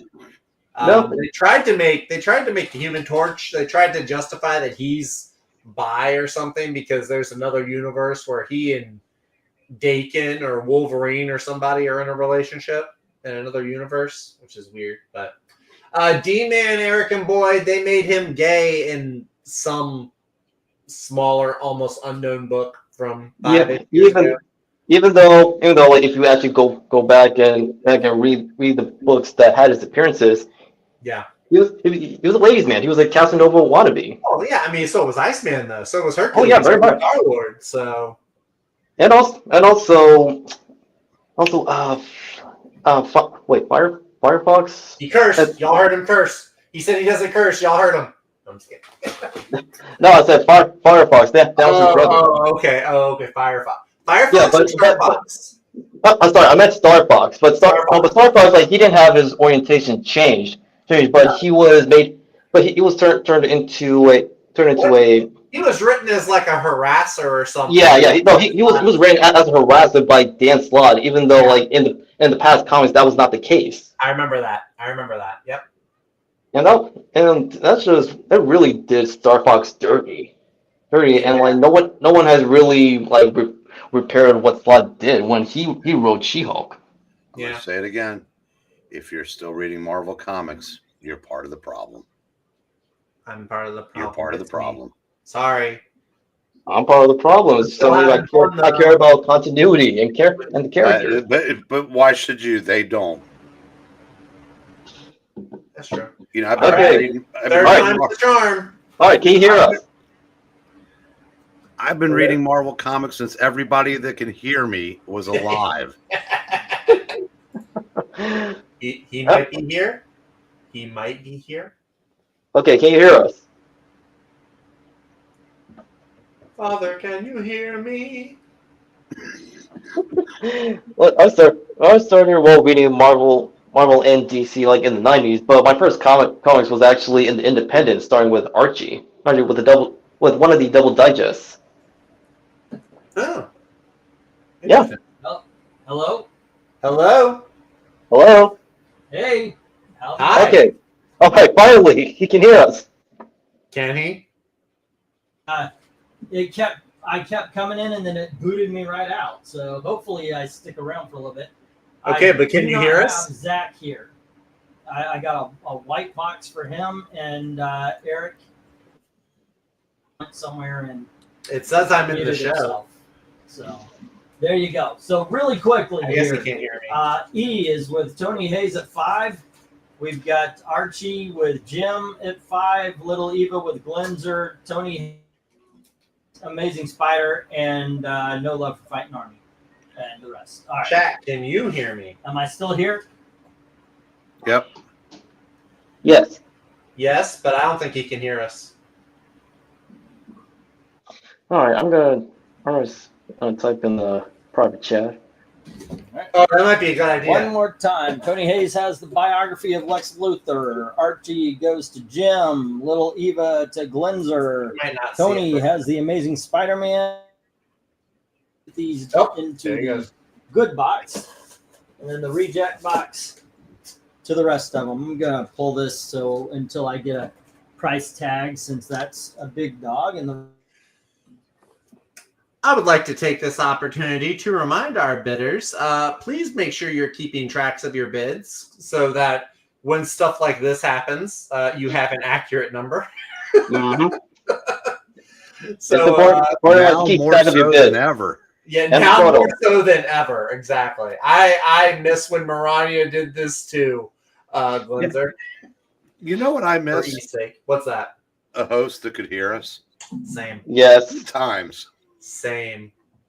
You know what I miss? I miss when I thought I was just going to go play Fortnite as soon as I got home. And then I got on here and he said, hey, come on in. Oh, It's well. genuinely amazing that for a game, Fortnite is still going on. My brother just got into it too. So What? now I'm back into it. And I will say, admittedly, it did get better over time. So right now, because of Superman, they have like a cross promotion thing going on, where like you can get skins, like you can play as Superman or Mr. Terrific. But the best part is in the game, they have these little items you can pick up, these little like dog treats, and you throw them, and Crypto just comes in like a missile and just knocks people out. Oh, nice! It's so much fun. It's a blast. Just throw like milk bones everywhere, and it's like little dog missiles just come flying in. It's great. Another factor like to this is like what's currently happening like in Fortnite is like the players like they're playing as these new characters, and they're each like gifted with different powers like due to an event that occurred. Yeah. And like the characters like each of them like the new like heroes, they have more like appealing and distinctive designs than like most than other characters for gaming. It's crazy that Fortnite has better character designs than the majority of games over here in the West. That's what got my brother into it, because Fortnite, they had a Star Wars thing recently where they made General Grievous a playable skin. And my brother is a big General Grievous fan, and he said that Fortnite has been more faithful and loyal to the design and the story and everything about General Grievous than Disney has been. I know, right? And so that's what got him. And he swore off. He was like, never going to play Fortnite. He hated the idea of it, and that's what got him in. And then one of my best friends, he didn't want to play it until he saw they started putting King of the Hill. They put the Hill in there. No way. And so that got him into it. What? So, yeah, it's wild times we live in. It's crazy. Like again, like even though I'm not a huge fan of Fortnite, I will give it credit for actually listening to the critiques these like people have with it and applying them. It is close. It is the closest thing we have to Ready Player One, which is kind of terrifying. But I know, and it's even better than Ready Player One. I think so. Black Spider says Rivals is nice. It is nice. I haven't played it yet since the. Yeah, it's again like another game that actually does the characters like justice than Marvel. They're not afraid to design the ladies like ladies, which I appreciate. Mm-hmm. Now DC Universe Online, it's still active as well. Do people still play DC Universe Online? I checked. Yeah, they do. Yeah, they do. However, I will say like what disappointed me is when they actually brought in the Legion of Superheroes, they gave them like the new designs like done for like from Bendis. Bendis. Yeah, I hear. Yeah, They're like, no, guys. The reason like people have been like sticking around with DC Universe Online is it's more faithful to DC Comics and is sticking with pre-New 52. Yeah. Black Spiders says he's more of a Mario Kart person. Mario Kart is fun. I'm loving Mario Kart. I have a Switch too. Yeah, I got it just for the Mario Kart. The Pokemon is also really fun on it, so I'm glad to be playing Pokemon again. Although Nintendo was very very petty when they tried to like sue Power World. Yeah, I mean that's Nintendo is very they're very like litigious. Like if you try to copy their homework in any way, they kind of do go. I feel like they went a little overboard on that. I like Power World too. I actually think Power World's a lot of fun. I haven't played it in a while. But, so far with the consensus, like Power World is better than Pokemon. I mean now I am playing Pokemon. What is it, Scarlet? I had it for the first Switch, but it didn't run at its full potential like it does now on the Switch 2. But Scarlet's fun. I mean, I still like Pokemon. It's just Power World is just... I feel like Power World is kind of like too complicated in some ways. Like there's almost too much to do. But I like them both. I mean, why get chocolate ice cream from just one place if you can get it from two? Okay, I'll give you that. Fourth time's the charm. Please. Let us know that you can hear us. I don't think he will. Maybe. Hey, he put up a new board. Let's see. We have a Detective Comics, I think. I'm having to lean in. I'm getting old. All right, what do we have here? For the $3. We see some Detective Comics. We got some Brave and the Bold with Batman and Metamorpho. Ooh, nice. Tom and Jerry Mouseketeers. Spider-Woman. Always a winner. Nice. Got a couple of Spider-Women. Got a Superman. An Action Comics with some glare. Dave with Judy. Blondie. I thought that was just a strip. And Goofy. Mm-hmm. Man, I gotta say, like with Charleston, like they have like a lot of titles to offer. Like before like, they got bought by DC. Yeah. So it's Charleston that did the Blondie books? Yes. Okay, because I'm only familiar with Blondie from like the newspaper, from the paper, the comic strips. I didn't know that they actually did like comic books. Okay, so Glinzer is bidding $3 on A Day with Judy. Meanwhile, Tony Hayes is bidding $3 on D&E. D&E. Better than a B&E. His audio might still be out, Austin Proctor. Hopefully he's reading the chat. So guys, if Tony and Austin with those, or Tony and Glinzer with those bids, you might want to just go ahead and re-enter them since he just put the go in. just to be safe. Mm. I know y'all are like right before it, but y'all might want to just resubmit them just to make sure that he sees them. All right, Jim Swerson is throwing $3 for A, F, and G. And it's back to me again. Okay, that's cool. I'm trying to think of what else because I don't think y'all want to see my face the whole time. So I'm trying to is there anything else I can show y'all? Okay, well, I gotta say since I mean, this is still like a hangout stream, like besides like the auctions, like which are like he found some good books. Yeah. Now, I'll say, like, are you guys like still following Ghost Machine? Oh yeah, absolutely, 100%. If I had to, if I could only get one or two, it would probably be between Redcoat and the Rockefellers. Nice. Those are my two favorites at the moment. I still like Geiger, especially because Geiger has been seeming to lead more into the connected universe of it all. The hidden. Wait, no, the hidden not war, the hidden. the unnamed war. Yeah. Lately, it's starting to lean more into that, which I'm a fan of. Yeah, I'm just trying to remember if it's like the hidden universe or the unknown universe. I think it's the unnamed war. Yeah. Okay, all right, I thought so. Yeah. Well, I will say that I enjoy the new ongoing Geiger more so like than the original series when I look back at it in hindsight. Yeah. But where I understand what Johns was going for. However, this felt like it felt like a poor man's Fallout. Yeah, like a Fallout with superheroes, kind of. Yeah.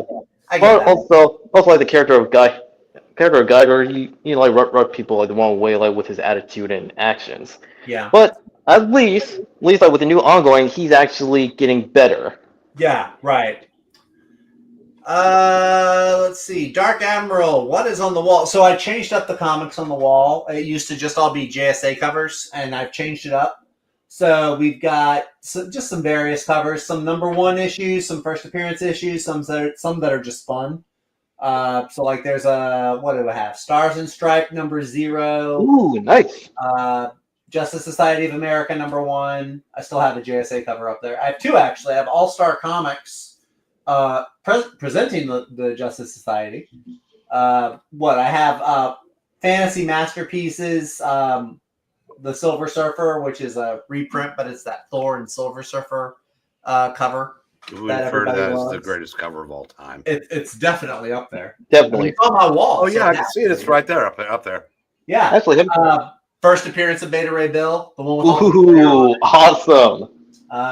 First appearance of the New Warriors and the Mighty Thor, Justice League International, just a bunch of giant-sized Daredevil #1 with the Emissaries of Evil.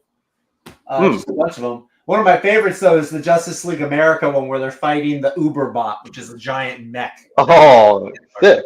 Now, have you by any chance tried to look for the 90s? The 90s live action series for Justice Society, because it features like them after they were rescued from the limbo they've been in, which was covered in Armageddon Inferno. I might know the series you're referring to. I might know. I don't have it. There were two of them. There was a 10-issue series. Yeah. And then there was an 8-issue series that each one issues featured like an individual character. Yeah. Correct. Part of the story. Not to be confused with when they did basically the same thing at the end of the 90s, but the terrible art but really fun series.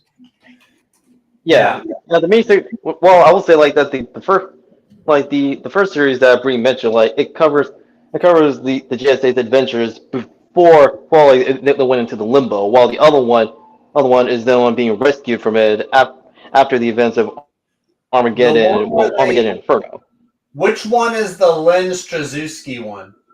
The 92, I think. Okay. Yeah, 92. That's the one where they fall into limbo, or the one where they get... No, after they were rescued from the limbo. That's the one after. Okay. Because I have that series. Alan Scott looks like he's 80. He's got a receding hairline and... Yeah. Hey, but I don't know but the Starheart constantly rejuvenates him, so it makes him look young. Yeah, that's true. It's kind of a cheat. I mean, granted, we don't know what's going on with E. I don't know if it's an internet connection issue or not. He's been here and then dropped like 3 or 4 times now. In and out. But And he can't hear I would say wasn't just Alan who had been like rejuvenated Flash and is being like used. that too. Well, no, Flash has shown some age, but Well, he shows some age, but he still has connection like with the Speed Force, which slowed down the aging. it's But like Black Widow and Nick Fury have like the Infinity. the Infinity Well, Serum.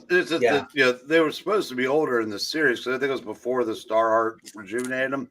Yeah, It's just that the art was so bad that Alan Scott just he looks 80, and well, if an 80-year-old didn't have wrinkles on their face, yeah, Right. that's what Alan looked like. Yeah. But in that series, there's like all of the members of the JSA they like remain youthful after they were escaped. They were rescued from the limbo. The ones who survived and lived that long anyway. Yeah. But however, like the ones that were killed was due to accelerated aging during 0 hour by extant. Oh, good to know, Jim. I'll have to look out for that. If it's fun, if it really is fun, I'll check it out. Oh, he is here, kid. I was going to end it if he wasn't here. See, he's got the management powers. Oh, Hey. I can hear the background noise, so maybe we can hear you too. He might have stopped. He stopped talking. Maybe he can hear us. I'm trying. Maybe we spoke too soon. Now I can hear you guys. Hey! But can you? Oh, you can hear us now. Yes, I can hear you now. I'm still not getting all the chat, and Zach's frozen. So I shouldn't be. I shouldn't need to be on the screen. Yeah. I tried to reboot, and that's why everything went black and everything. But this is best as I can get. So if he was a drink, he'd be a frozen Zachary. Hey, yes. Well, I see. I thought everything went black because you went south. Okay. Did I have anybody been told bid I should on open it back I? myself. Okay, $3 on I. Glenzer, there's a reason a 10-cent book is $3. That is it's rough. It's got a water damage on the front, and it's rough. But I just want to give you a hint. I'd give it a 1. So Michael Taylor is bidding G for $3. okay, just want to give that heads up there. Okay, so Jim Sorensen bids $30 on A, F, and G. That's the technical So Michael, you need to bid higher, like either 350 or just go straight to 4. F is Superman. Number All right, 340. so what Spider-Womans are those in the upper right corner? 25 and 28. And then we have G bids on? is the Action Comics. Alrighty. And then we've got $3 on I. I just want to make sure, give you an out if you want. It is in pretty rough shape. Give me just a second, I'll show you. But that's why I've got it into $3 because it's still a Golden Age comic. Let's see. Tony Hayes says 3 on D and E, which is the Spider-Womans. Number 25 and 28. That's Tony Hayes.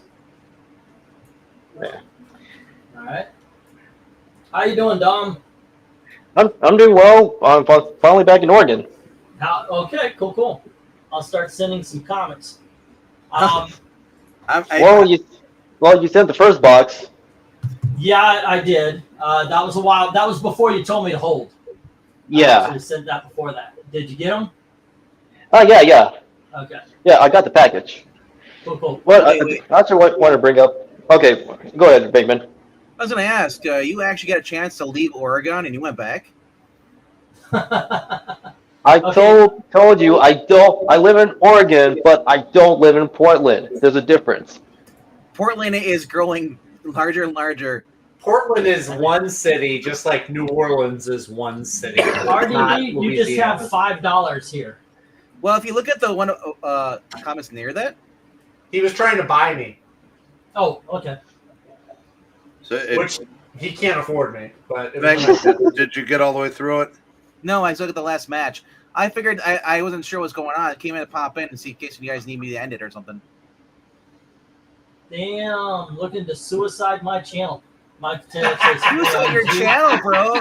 Apparently, you're running on Windows 95 again. Okay, yeah. You came to suicide Amy's channel. Rhaegar, thank No. Here's the thing: Amy wouldn't have a channel that's shadow banned.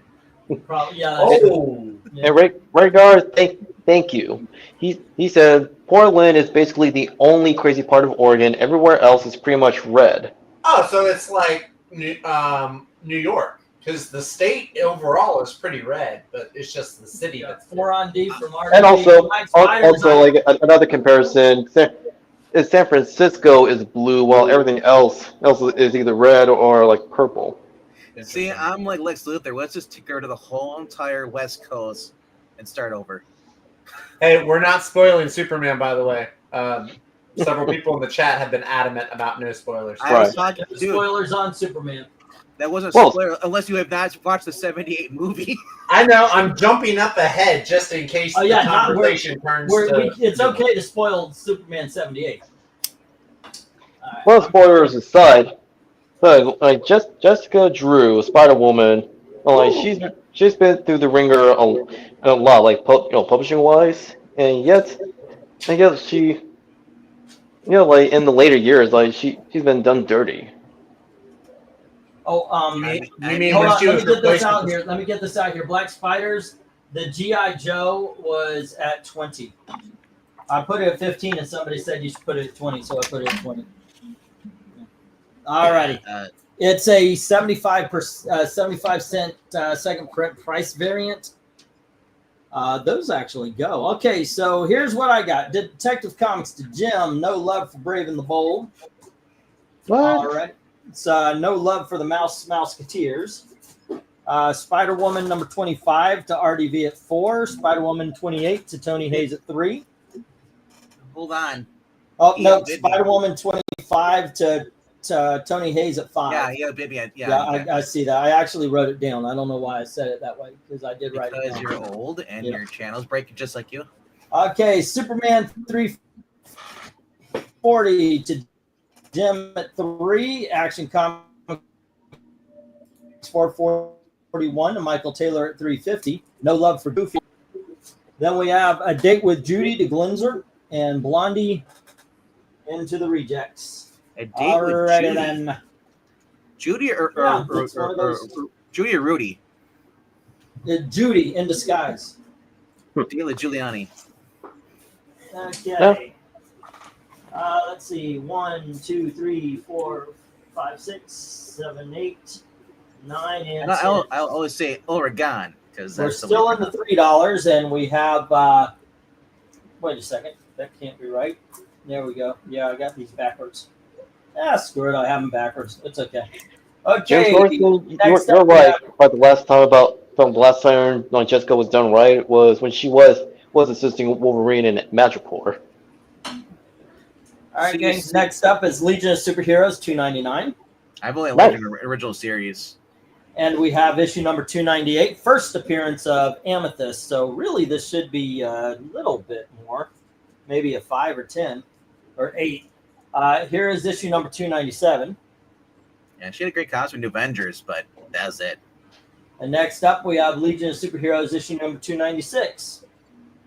So far, it has been a run, 299,876. Here is issue number 295. And we have issue number 292. Sorry, we broke it up.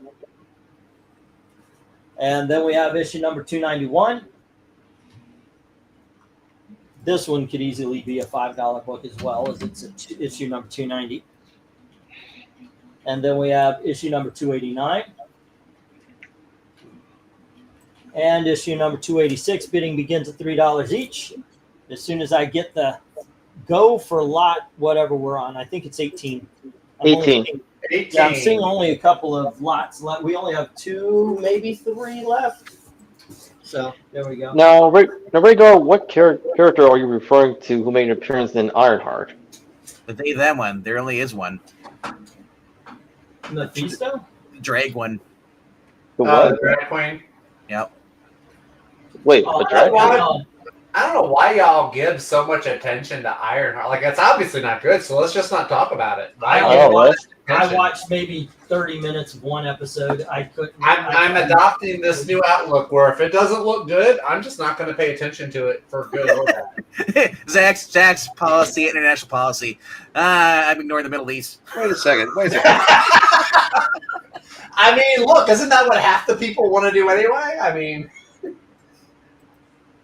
let them work it out themselves. Wait a second. So, what happens if like Izzy's been sick for days and she has her hair in curlers and she's just like, you're not gonna pay attention to her? I have a vested interest in that in her. So What kind of heathen? I don't have a Hold on, vested wait, interest in the MCU. Wait a minute. The Blood Brothers were in Ironheart? Yeah. The Blood Oh my gosh, Brothers? there were two lesbian chicks. The Oh. same Blood Brothers that were the ones that were in Iron Man in the first appearance with Thanos. Yeah, they were they're two lesbian chicks. That's a wild twist. Why? Hey, they know martial arts. I was gonna say the last time I saw the Blood Brothers was in the Guardians of the Galaxy community game. But yeah, that was good. That was a That's good the only. game. It's the only. That was a I felt- fantastic Oh, I game, might get actually. back to that. I've never. That was a read great comics. game. You should finish it if you haven't. It's a great game. Yeah. The ending is I haven't spectacular. finished it. Tony, hey, let's see. We got some bids here. Jim Sorensen has $3 on G, H, I, and J And Tony Hayes has $3 on F. on F. Man, I'm telling you, like with the Legion of Superheroes, like they deserve better rather than how they were handled by Bendis. Of course they do. Everybody deserves better than what they were. Bendis is brilliant. Bendis is the best comic book. Fuck it. Yeah, I mean, I don't know. Like, Brilliance ended when he left Marvel. He was still kind of okay at Marvel, but that all went out the door when he went. the way JSC is going right now, it kind of feels like it's one notch above Bendis right now with Jeff Lemire. So ain't much difference. But Jeff Lemire, he's he objectively speaking, like he's a better writer than Bendis. I thought to say the two don't Not by belong much. in What the I'm seeing at JSA. Okay, but The Jeff Lemire indie book, sure, but not Well, IPs. that's a very weird take to have. You know what? What? Just because you don't agree with it doesn't make it weird. I didn't say kinda. I mean, it's weird to me at least. All right, so before like Jeff Lemire, like got attached to JSA, like what was the last IP he worked on? He Well, did no, some I don't indie know. book. I love Snow Angels by him. That was a great book. It wasn't Snowy. That was another book. Then that he had did done. that Primordial It might have been Primordial. with the It might monkey have in been. space stuff. That was kind of He weird. did Black Hammer. I mean, that was a long running one that We he don't- did, wasn't it? Okay, so on a side note, Tony Hayes has $3 on D, so now he has DNF. Now Black Hammer is not a bad like long running series from Lemire. Yeah. He also did Sweet Tooth as well. I know Oh, that. yeah. I'm just That was saying, big enough to get a Netflix show. Diggle is beating the crap out of Lemire when it comes to writing right now. Diggle? Andy Diggle? Andy Diggle right now. No way. What is he writing? He's writing the new Kryptonian Age. That's a mini series. Okay, I'm not counting mini series. Well, if you don't count things that are writing. Okay, It's a mini series. I'm talking about ongoings. it technically is an ongoing. He just came back and just launches a new title. Sorensen, but Benders did do a Legion book. He did write a Legion book. He gave Saturn Girl a really butch haircut. No, he didn't. Was that not him? No, he didn't write No. Legion. Oh, never mind. No, we've stricken that from our head canon. Oh, it's like Marvel ended in 2015. No, 12. 2012, but yeah, 2012. You're right, but you're on the right track. And Marvel's off the track. They crash and burn. No, The only Marvel books I'm really enjoying right now is Ultimate Spider-Man and Moon Knight. I will add Moon Knight That's so it. Moon Knight is still consistent. Yeah. Moon Knight is still really good. Moon Knight is one of the better books Marvel's putting out there. Have any of you read Hell Hunters? Because that's All actually right. that's actually a good Hunters series. was a good miniseries. Yeah, that was Yeah. Philip Kennedy Johnson, I think. Yeah. Him. I agree with Jim, by the way. I have no idea what you're talking about. Sure. We just said we've stricken it from our head canon. Alrighty. You know think what? that's With along with this, everything I'm else he going to did at hit the DC. stop. Oh, wait. Hold on. Wait, Tony Hayes. No, Tony Hayes I said after Tony. I'm hitting Okay. the stop because this fills it out. I think this clears. I think that everything. Yeah, I think that's everything on the I board. mean, Bendis did do the definitive Legion By the stories. way, you got the first appearance of Amethyst for only $3. That's a good buy. there Well, you go. that's just a good buy. It's a steal. Yep. Yeah, when Amethyst gets her own show, it'll be great. Without The, Bendis, by the way, no one- to answer Black Spiders, I found this is actually a variant of issue number 2. It's a price variant, and those go for a little bit more than $5. You know what? Yeah. Black Spiders, you did remember that.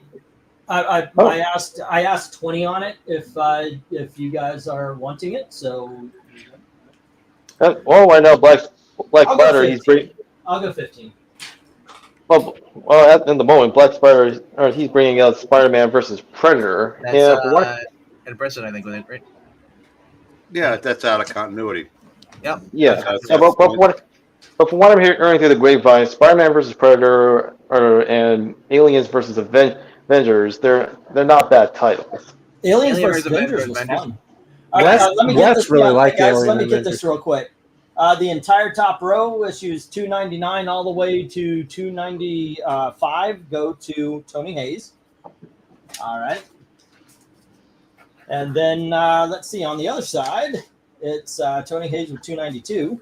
And then Jim Sorensen, 291, 290, 288, and 286. All righty. And I think, Spider-Man vs. Predator is already on issue 3 right now. Tony Hayes. and let me get the next round up real quick here, guys. But I will say the Incredible Hulk series by Phil K. Johnson has been pretty good from the few issues Oh, yeah. I've read. New Avengers, I haven't had enough issues to read to put a solid verdict on it yet, but the first issue was fun. Yep. Uncanny X-Men, I know I'm in the minority, but I do like Uncanny X-Men. And Spider-Man and Wolverine has also been knockout. Like the first 2 issues have been knockouts. They've been great. So you've got a few Marvel books out there that are still worth picking up. Craven's been awesome, and then Predator vs. Spider-Man. Okay, guys, give me just a little bit here. We're still in the $3, and we have New Mutants issue number 3. I love those books, by the way. Nice. Those first 24 issues. Old of New Mutants, sorry. are classic. Those aren't. They're not Unimil. They're old. Here you go. You have Hey. issue number 4. The old like- New But back Mutants. then They're they were new mutants before they grew up. And by the way, these are in impeccable shape. I'm pretty sure. Next Those, up, we have issue number 49 of Amazing Spider-Man. pretty sure those New Mutants are probably Marvel the same age Tales, as Green. excuse me. We have issue number 68 of Marvel Tales. Those kids might be the same Give me age. just as a moment, RDV. Let me You have enough Let me time. get these up, all right? And then we have issue number 50 of Marvel Tales. Next up, we have issue number 51 and issue number 72. Here is issue number 77, issue number 78, and issue number 80. There you go. Let me get the go for lot number 19, and it starts at $3 each. All right, now as we stare at these books for 5 minutes, Craven versus Predator has actually been the story in the Predator versus Spider-Man. Craven's hunting down one of the rogue predators, and it's actually really good. But in the meantime, these Spider-Man books that you see in front of you, you can bid on.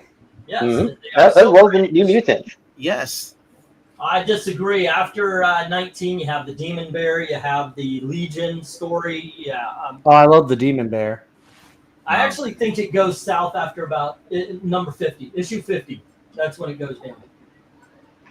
Yeah. I'll take the New Mutants all the way up to 50. Wait, so Jim, are you including the Demon Bear saga, or are you saying after the Demon Bear, like the Demon Bear story is done?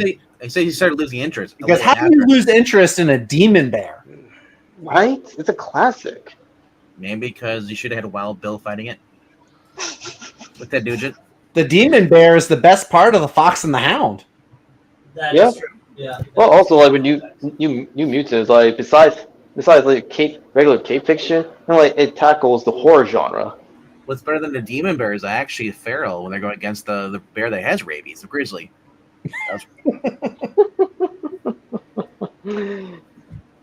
Yeah, you know what really gets me is all right. So well, we know like with Karma, like she's the oldest like of the founding members, or like other new mutants, and served as their de facto leader, right? But in her origins, like she had to like put down her brother and absorb sort of like his essence into her.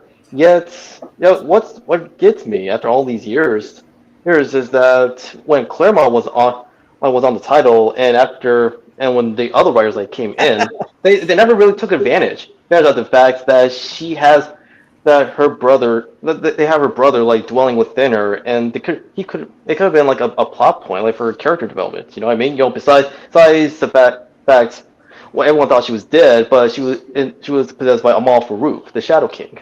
So she put on her brother, like killed him, or she just insulted him? That she kind of absorbed them when they Yeah, after they had a fight.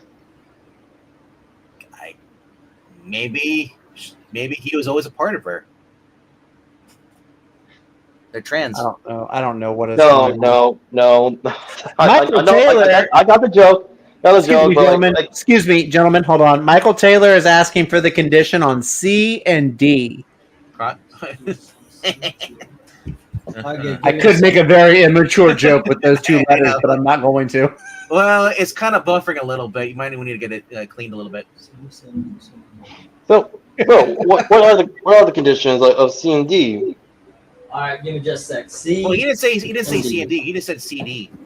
C and D. Drum? This one has a little roll to it.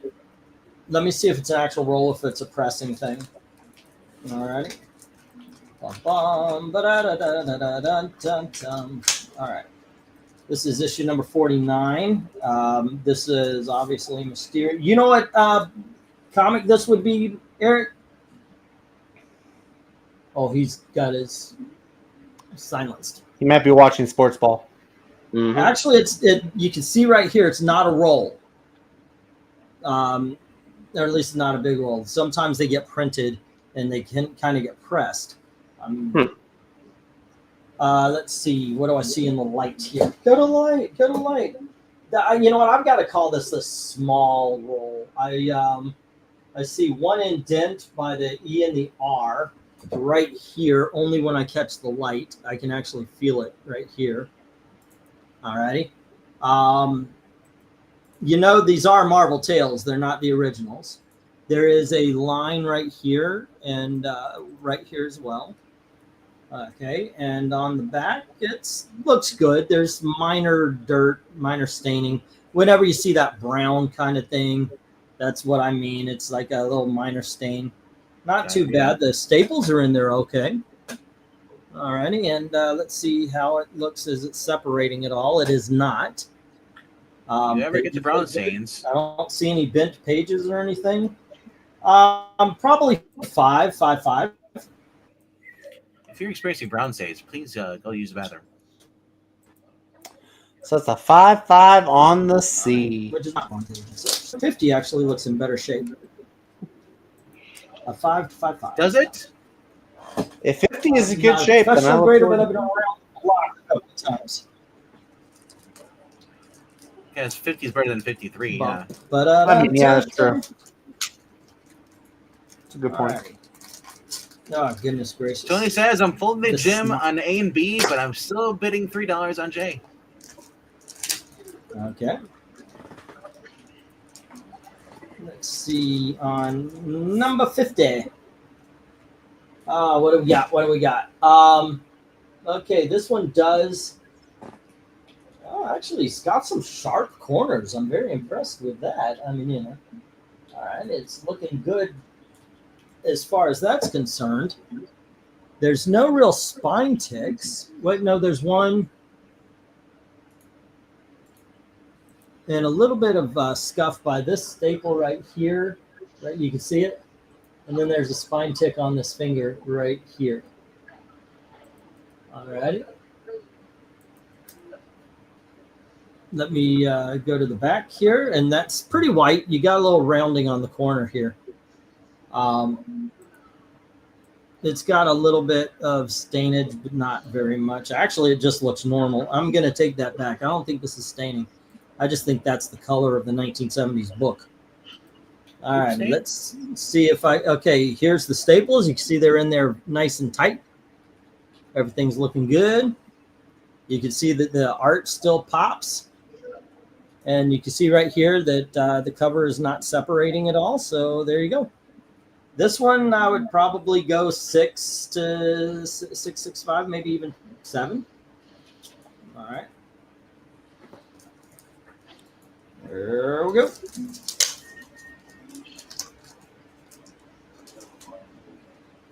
All right, so A, B, I, and J. Okay, there we go, guys. And let me get these bids down. How does it smell, E? Pardon? I don't know. He's asking how you smell.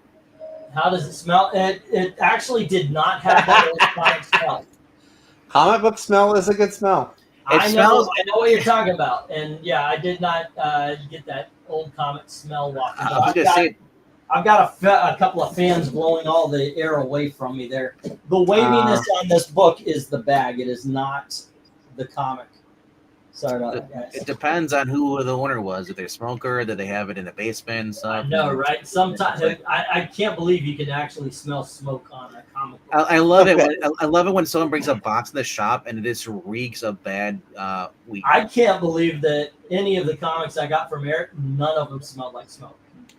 Okay, Tony Hayes says that he will fold to Jim on A and B, but he will continue to bid on J, though. Are you on a delay? No. I said like 10 minutes ago. He's just repeating it for me. Okay. Am I? Oh, okay. Well, I know you got really into the quality of the books. I didn't know if you saw that or not. All right, so Tony Hayes or Jim has 4 on A and B. All right. Ironically, the only good version of Ironheart was in the Marvel Spider-Man cartoon. I've never seen a good representation of Ironheart, and at this point, You also don't watch cartoons. Oh, I watch plenty of cartoons. They're just mostly made in Japan. those are cool anime. Those are cartoons. Well, speaking of Marvel anime, and like those series, there's like I actually not only like handle like Carol Miss Marvel like better than Marvel Comics, but also Kamala as well. And yeah, the cartoons versions of them are actually a lot better than and more tolerable. Japan can make crap into gold. Honestly, It's in Japan. I'm just talking about normal cartoons, Disney action cartoons. Well, the current Spider-Man is the exception to that. You know, I keep hearing people say that the new Spider-Man show is. I haven't watched it, but they all swear by it. They think it's great. There's a new Spider-Man show? Yeah, Friendly Neighborhood. It's supposed to be like Spider-Man. It's Tom Holland's Spider-Man, but before Civil War. I saw the first episode, was not a fan. Well, a lot of my like IRL friends, my normie friends, I mean, they all love it. I mean, I say normie. A lot of them have read Spider-Man, and they have read comics, but they love it though. They think Every time you say IRL, I think TRL. I don't know what that means. MTV. Oh. With I didn't watch. With these Carson Daly. I didn't watch MTV. Total Request Live. It was the last MTV show before it became reality. I don't think I watched anything on MTV growing up. Yeah, Rhaegar, it's animated, but it's like that animation that almost looks like CGI. It's like a weird hybrid of CGI and hand drawn. It looks like, but it looks like you're meant to be watching with 3D glasses. But yeah, kind of. Which is what I really want to go see Superman in 3D. I see that's playing in 3D. It's awesome. Is it good in 3D? Because that's the thing. Yeah. I was talking to my brother about it because I remember. Do y'all remember like 10, 15 years ago, like 3D movies were everywhere, and you were either seeing movies were either shot specifically for 3D or they were shot regularly and then they were like converted to 3D, and the ones that were just converted was kind of like a gimmick and they didn't really look good.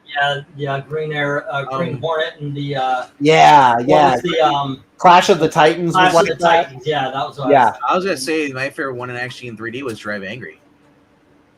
NC Drive Angry. I don't think I saw that one. Nicolas Cage. Don't drive angry. Don't Yeah. drive angry. Don't do it. That's But that's the Groundhog Day. but I don't know if Superman was shot for 3D or if it was just converted to it. But if you're saying it looks good though, I want to Yeah, go it see looked it. good to me.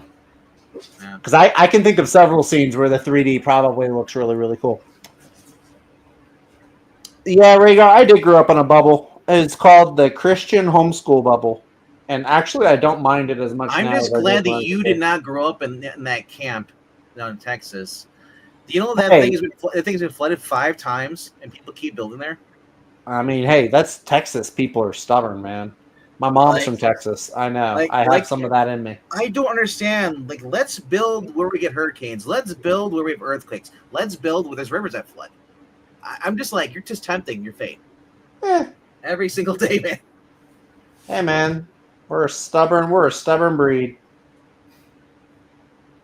It is okay.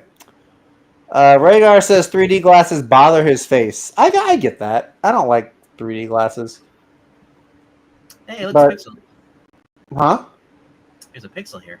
It's There's a pixel? professor of pixelation. What? Pixel! He might not be here yet. Well, so it's No, gonna. I didn't add him in. Here he is. Oh, Pixel! Oh, no, now he's My gone. bad. I was gonna add him in, but go ahead. You scared him away. Let him get in the room first. No, it's called 2 people have ability to do stuff, and I Unlock the figured door. Just open the door. Unlock the door. You let go of the handle. That's basically what we were doing. yes, pretty much. Hi, I'm Pixel. Hey, Pixel, what's Hi, up? Professor. Pixel, How this do is the cover ranking. I know you're confused. How do I sound? You sound fine. You sound like Pixel. It's horrible. You sound like you're still going through puberty. Well, no, my ma gave me. Balls her- haven't dropped. Wait, you got a new computer? Yeah. Oh, nice. I'm on a new computer now. So Oh, very cool. You sound All right, Chris- kids. Jim Sorensen has New Mutants number 3 and 4. All right, no love for the 49, 50, or 51. Hey, you sound crisp. All right. And Yeah, then sound we good. have, Nice and clear. let's see, we have no love for Very good, 68, very good. 72, or 77, or even 80. All right. But here we go with issue number 78 going to, oh goodness, who was that going to? Jay was going to It was Tony Hayes. Tony Hayes. Okay. All righty. Cool. Blizzard's a little of both. Mostly writers, but there are some titles I will check out based off the title. Okay. Not many, but a few. There we go. 1, 2, 3, 4, 5, 6, 7, 8, 9, and 10. Today we are going to show off one of Zachary's favorite Spider-Man covers, according to what he told us. All right. Yeah, that's a thing. What did I say? Oh, you'll remember see. what- I don't remember what I said. I'm worried now. all right, everybody, get your bidding ready for the Riley Rossmo cover. Oh, Riley wait. Rossmo, or he's beating up a No. black man, or Hey, it's Humberto Ramos. That's what it is. Okay, first of all, the comic book that Zach said he would never, ever, ever Oh, it's the black suit cover.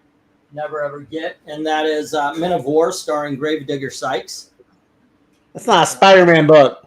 and that False is issue advertising. number I 8. should know who Spider-Man is. And then we have Spectacular Spider-Man, annual number 11, Oh, see, that's Now cool looking. That's Spider-Man. I know that. and we have the Spectacular Spider-Man, issue number 248, Good God, there's 2 of them. and we have issue number 252. 3. All right. I bet you he's got a fourth one.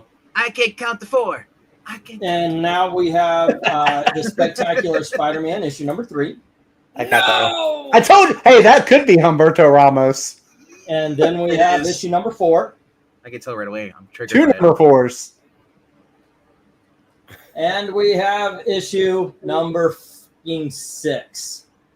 There's Dude, too it, many I of told them. you, all you gotta do is look at the freaking feet, man. Dude.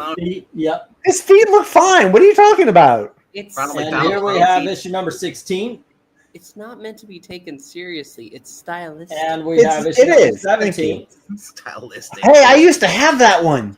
And we have issue number 19. Bidding begins at $2 each as soon as I get the go for lot number 20, I think. I used to have a trade of the disassembled ones. You are correct, Pixel. It stylistically sucks.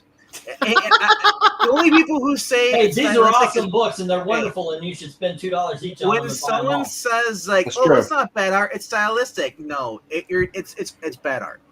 18 and 19 have some very attractive ladies inside. I will say that. All right, look at the second cover on the second row. Yeah, Oh, look and at thank the you very third. much for the super chat. the one right below it. Both of them are saying, considered for artists. new comics, do you follow titles or writers? I follow titles Writers. with good writers. No, I just follow writers actually. For me, Yeah, mostly it's writers. But, yeah. Ed Brubaker is consistently good through his own entire career. Except when for Friday. when Felicia was fine. something or other got onto Teen Titans, I stopped Yeah. following titles Well, because this is I bad. would buy I mean- every Teen Titan, every Legion, and then it's just like, you know what, can't do it anymore. Follow writers. Follow Jeremy Adams. Mark Waid has not written a bad book so far. He really hasn't. No. Ram V is also good. Eh. He's good. His New Gods actually got me interested in New Gods. Like, I thought New Gods were kind of bleh until I started reading his series. Yeah, and every once in a while, somebody who's been consistently met to bad will write the best book of the year. Yeah. Wait, who are you talking about? Dan David Jerk. Pepos. Oh, Jurgens? Yeah, I'm talking- Oh, no, Pepos. overall, Oh, Dan Pepos. Jurgens is my favorite title of the year. Dan. Yeah. Yeah. Space Ghost. Yeah. Dan Jurgens wrote the best book I've read Yep. this year. Honestly, Ghost Machine. There hasn't been a bad book Yeah. right now. True. All I can say is this: I follow the writer because that's how I know I'm going to get a good story. Unless you want to spend $5 on a blind buy, you know. Who would want to spend $5 on a blind guy? The I said Thing. blind buy, not a blind guy. No one wants blind people. Get out of here, Alicia. Oh my God, the Thing's gay now too. Wow. You just diss Daredevil like that. I'd spend $5 on Matt Murdock. Yeah, old school Matt Murdock, not today's Matt No, Murdock. it's the best book Chip ever. Zdarsky's Daredevil, I would. Up Because until he like the last gives couple himself issues. an MRI now. Who's what? Who's got MRA? Daredevil can give himself an MRI now with his radar senses. That kind of What? makes sense. No way. I could No, see the comic book logic of how that works. It doesn't make sense because the sound of his body would be constant. Yeah. The sound of But his it's body a- would be white noise. Hey, but it's a comic book, Yi. Either that You have to or- allow for that. It would completely drive him insane because it would be a constant sound of rushing between his ears. Okay, but by that same logic, wouldn't the constant sound of just the world drive Superman crazy from hearing it all the time? If you can't turn it off, yep. I mean, Is that favorite noise? just saying. Jack's but favorite noise? Matt- Actually, yes, it's the best noise to fall asleep to. But Matt Murdock can also focus his hearing. So can Superman. So Well, not just his hearing, but his other enhanced senses. Zach, if you hear black noise, call cops. What's the best noise to fall asleep to, Zach? white noise. Of course. I love that because they show like black noise, gunshots in Chicago, sirens going. No, it's just a lot of cars with heavy bass and they're bopping up and down. But Jim, I think Jeff Johns, I don't know. I think DC editorial kind of screwed him over on his last JSA run. I think he might have wanted to do more, and they kept interfering. I personally, that's what I think. Oh, I was talking about Another- Johns outside of DC right now. Yeah, with Ghost Machine. So I'll say High Street from Ghost Machine is still consistent. Still consistently good, I mean. Yeah, Hyde Street's been good. if you want a really good. good book and you like Silver Age stuff, check out the Supergirl, written by two trans guys. Yeah, we were just talking about that earlier. Shockingly, that seems to be one of the better books DC's put out this year. I mean, they're doing callbacks to actual like Silver Age characters. Yeah, I've been watching the Casually Comics reviews on it, and Oh yeah, it's like Sasha, yeah. weird. I also It's love the really fact. weird hearing the stuff that they're putting in. Like I also love the I'm kinda fact that shocked. she's got her own dog. She's got Crypto, her dog. Yeah, yeah, but Sasha of Casualty Comics, like she is known to not be. She's not a shill.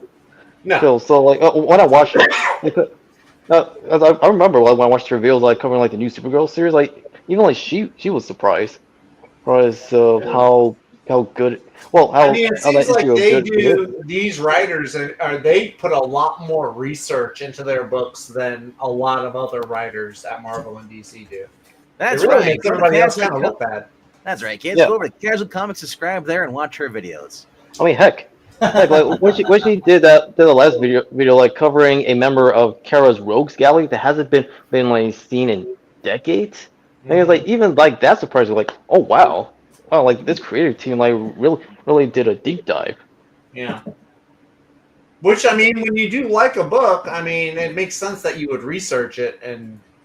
I mean, she put was that effort live in. just like about 54 minutes ago. She did a almost 2 hour live stream, got 3K views. I mean, I remember those I days. mean, she gets like, oh, hey, Tony Hayes has $2 on FGIA and FGHI&J. So I think your whole bottom right. All right. Okay. Yeah, but, 1 yeah, minute well, like, warning to 1,000. although it's funny, like I was introduced to Sasha, as well as like a mutual friend of hers, like Amanda through Top 10 Nerds. And eventually like they spun off and had their own YouTube channels. Okay. Well, as mentioned before, like Sasha, like she's not a shill, and is known to be critical like of the comic book industry.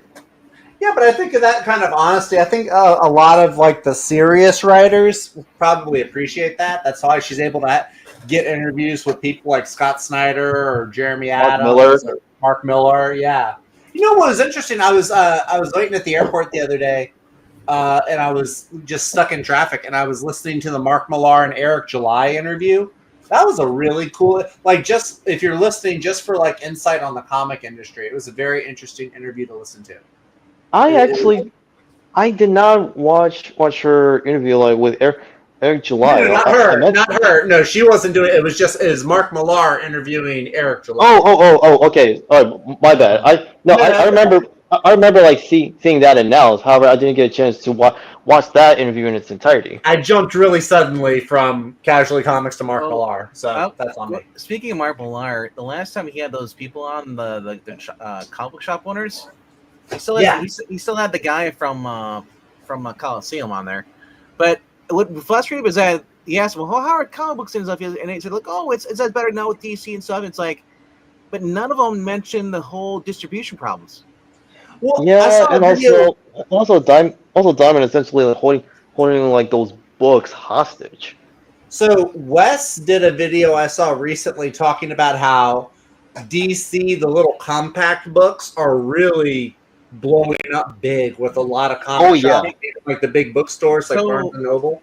The blowing up, unlike like Marvel's like new like Omnibus. He was contrasting between the two because the Marvel dropped the ball. Zach, did you see what the new one coming out next week? No. Superman, Batman, Jeff Loeb. Oh, get the Ed nice. McGuinness? The Public Enemies? Yeah, Ed McGuinness. Oh wow! So they're re-releasing that series as an omnibus? Or a series the of little compacts. The little compact books. Oh, compact. Okay. Oh, nice. Yeah, for $10. Those $10. compact books are a great deal. They're fantastic. They really are. Give me a sec, guys. Let me get the last lot of the night, kids. Alrighty. We have Legion of Superheroes, issue number 301. 301. And we have Legion of Superheroes, issue number 302. 302. Striking. And here is 305. Look at them boots. And we have issue number 306. Starman. Just forget. That's a star. And issue number 307. Luther? And we have issue number 308. Yeah. Ooh, that's cool. Here is this Tales of Legion 314. Alrighty. And we have Tales of the Legion issue number 315. And if no other books sell on this, and all of them should sell, these last two will sell. We have issue number 321. 321. That doesn't look like a lot of fun. And we have issue number 322. Who shot that beautiful lady? It's a Don Star specific story here. So, yeah, I know that if any of these sell, it'll probably be I&J. But okay, let me get the who has had too many buffs, Superman, Flash, or buffs. I don't Yeah, know. like who's the most overpowered? Wait, under the Oh. bridge? Oh. I don't like the way they made Hulk and Superman omnipotent. In all honesty, I guess you could say that the Flash has been OP'd Silver as well. Age. Yeah. The Flash is really OP. The fact that he could time travel back to when his mom died and rewrite a whole continuity. Yeah. Yeah. Well, the reason why that happened because this was after Barry came back to Final Crisis. That's what him being able to time travel that was Wally. Only after he gained a mastery in the Speed Force. No, it was Barry because that's what created $2 on I and Flashpoint. J and $2 on F and G. I knew the I and J would go.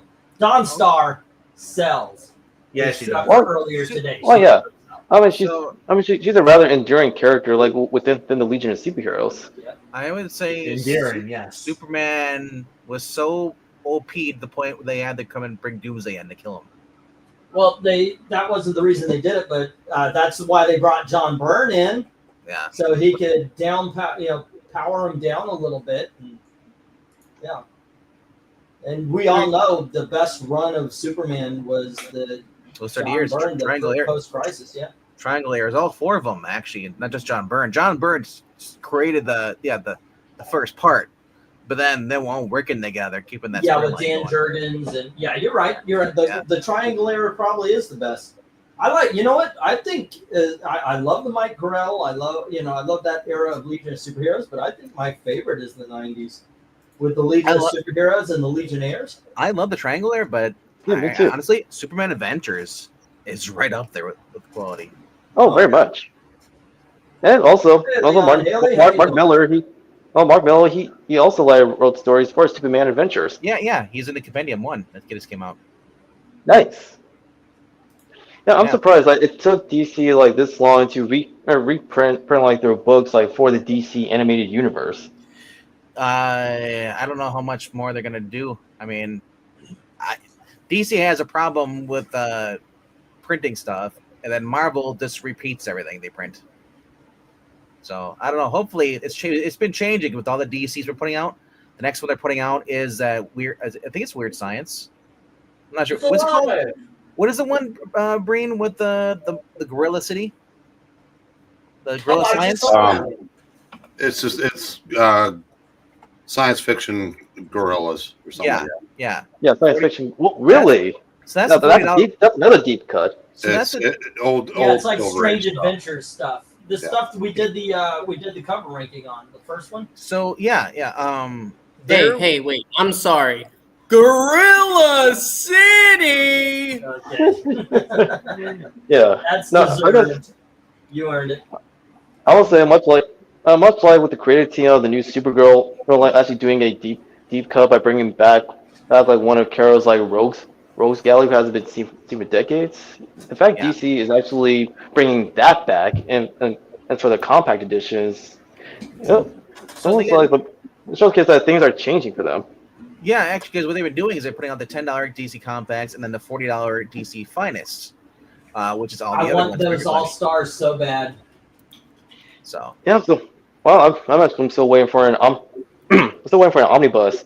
For Resurrection Man. The only problem I see with the DC compacts, they're gonna run out of actual stories to put in there, because all they got left now is all the new crap that not many people are really interested in. They got a lot of stuff. Oh yeah, very much. They got tons of stuff. Alrighty, so let's see. Yeah, We have Jim with issues number 314, 315, and then we have Tony Hayes with 321, 322, and the others go to the reject pile. Well, what they could do, like for DC Compact is actually reprint their older series, like from the Golden Age to actually good material like from today. Like, Like even from the original Iron Age of comics, like after Bronze. I don't see DC reprinting any of John's stuff. Like, I don't think they want to give him any more royalties. Yeah. I don't know. John's wrote a lot of stuff though. Like, I don't see a JSA being in compact. There's a compendium. Oh well, I mean, there's so much there. You'd have to do certain story arcs. You couldn't do the whole thing. It's way too massive a series. Now that it's counting time, I'm going to go ahead and check out. I'm bouncing too. Venkman has a main event to watch. See you guys tomorrow. Deuces. See you later. See you tomorrow. Yep. Tomorrow is World's Finest, issue 3. Tomorrow is church for 6 hours. Running on empty, Wait, running low. Wait, did you say 6 hours? Yeah, I might be exaggerating. It might be closer to 5. Dude, 30-minute service, in and out, gone. Nah, man. We have an hour Sunday school. Then we have an hour service. Are you a teacher? No. Volunteer? You did volunteer? What are you doing? No. I He go sits for in the back Sunday school and I go for the. VeggieTales videos to put on. I was gonna say, because Sunday school is for kids, man. No. There's adult Sunday school. It's like a Bible lesson. I was gonna say, isn't this called Bible study? I mean, yeah, you could call it that too. It's kind of the same thing. No. He's like, move our kids. I'm watching VeggieTales. Bro, listen, don't tempt me with a good time. Oh, speaking of, Professor. Don't you dare show me something like The that. Deadly Hands of Kung Fu. look at that Iron Fist though. I am baby. I am too poor. Professor. What are they? Who wins? Who wins? Iron Fist or Shang-Chi? How much are they? 10. $10. Yep. Listen, That's Iron not a Fist- bad price for those books, kids. And also, now that series before like Shang-Chi and Iron Fist got their own titles. Yeah. Pull So me like down. that has like the original magazines for Daily Hands of Kung Fu, they have been reprinted or collected for years until now. Hey, E. Yeah. Pull me down for them and send them the pixel. Oh. There you go. Okay. Yeah, there you go. All right, chat. On 3, just like in the sitcoms, like on the laugh tracks. 1, 2, 3. Oh. Oh. But secretly, I'm gonna keep him for myself. Screw you, pixel. I was about to say, are you trying to bribe me? Okay, hold on. Did I not make a page for you? I thought I made an RDB page. All right, I got to make one up here. You had one book earlier. It was Rock and Roll, right? Yeah, rock and roll. I need Okay, to bribe Pixel to stay away from the channel that one day. Oh, now the next. Okay. And The next series that DC need to reprint is Dial H for Hero. Oh my gosh! I just realized something. Pixel, you now have Peter now. Now there's no excuse why you can't make intros. Credit everyone. No, that's great. I have Clip Champ again, and I can go ahead and I can start making intros again. I just have to find my resources. You can get rid of the Puppet Team and Friends and just list all of us. Ha! Ha! Ha! Wouldn't that be nice? Can you go back to doing thumbnails and hiding the puppets in them? Because those were fun. I miss doing that too. you know there's going to be shipping. Wait. It's okay. He's got a girl puppet now. Wait. Who am I shipping? The frog and the puppet team. books. Okay, I was gonna ship it. I was like, Okay. I'm Yeah, we're going to ship. Okay, let's get to this. all right. I'm back with my total list. No, I haven't listed anybody's. We were I'll see you guys talking. later. I was teasing Pixel, and RDV made a sacrifice play. Really nice of you, dude. Okay, so RDV has Rock and Roll for 8, Deadly Hands Kung Fu 10 and 10 for to be shipped to Pixel for 10. So it's 43 total. All right. Pixel, I will put everything I can into a box to send along. because I do also have more Hands of let Kung me, Fu we were waiting to send to you. So again, let me cover the shipping then, because I owe you shipping for. I've already paid for my book set. For this, I'll have to get a long box, and I'll send it to, not a long box like a comic book long box, but the longer shipping boxes that I could fit the big books in. Austin, by the way, I have a few treasury. I forgot you won some treasuries that the next time I've got to throw them in one of those long flat boxes so I could send those to you. I think I might have sent some to you, Dominic, or was it Jim? I sent some of those treasuries to one of you two with because you guys got big wide boxes. Yeah. Actually, yeah. I saw those treasuries like after you sent them to me. Mm-hmm. Okay, they were yours, right? Yes. I don't know. Okay. I'm taking off, so just send me the total, whatever, and it's 43. Oh no! Without the shipping, it's 28. Just $28. Am I paying for shipping or Pixar? No. He said he's taking it. I'll cover the shipping because I have to pay for shipping for my other books anyway. So 28. 28, sir. All right, cool. All right, let's see who's next. Jim had Superman 329 for 2, Hell's Angels #1 for 2. Laugh #5 for 3. Betty and Veronica, I forgot the number, for 3. Fantastic Four 176, 179, 182, and 197 for 3 each. Conan 36 for 3. Defenders #14 for 3, as well as issue number 30 and 51, but 51 was 4. Doctor Strange 19 and 71 for 3 each. And then you have your $5 books, Betty and Me, Thor Annual 9, Action Comics, the Whitman one, Superman 336, DC Special Green Lantern, Metal Men #7, and then we have Detective Comics for 13. That was the 100-page special, as well as the Superboy 80, which was a 100-page special. That was for 10. Archie 104 for 8 and 152 for 8. World's Finest, I've forgotten the number, sorry. The one that we bid on tonight, 13. Unknown Soldier for 8. Archie Joke Book 131 for 5. Detective Comics 589 for 3. Superman 340 for 3. Legion of Superheroes 291, 290, and 280 for 89 for 3. And at the turn of the page, you're at 162. And then we have Losh number 286 for 3. New Mutants 3 and 4 for 3. 4. Yeah, that I put in 3. It was for 4 each, wasn't it? Alrighty, 4 and 4. And then we had Tales of Losh for 314 and 315 for $2 each. And that is 177 is what I got, Jim, which I'm sure I'm off by about $50 if we go by our history. Let's see. Zach, your voice is Loke and Angel, says Leon. I'm sure it is. Right. I don't think so. But treasuries fit well on the side of short. They do. People meet me and they're like, how are you a Republican? But when I look at how much I was in church, it kind of makes a lot of sense. All right. Next is Tony Hayes with HOM, A House of Mystery. Neil Adams freaking House of Mystery only went for $1. It was in terrible condition. I still thought it would go for 2 or 3, but I was wrong. All righty. That was for $1. G.I. Joe, I forgot the number, for $1. Fantastic Four Annual 14 for $1. Daredevil lot there were 5 books, $5. Then we have Marvel Team Up. Oh, goodness, I forgot to write numbers. Marvel 2-in-1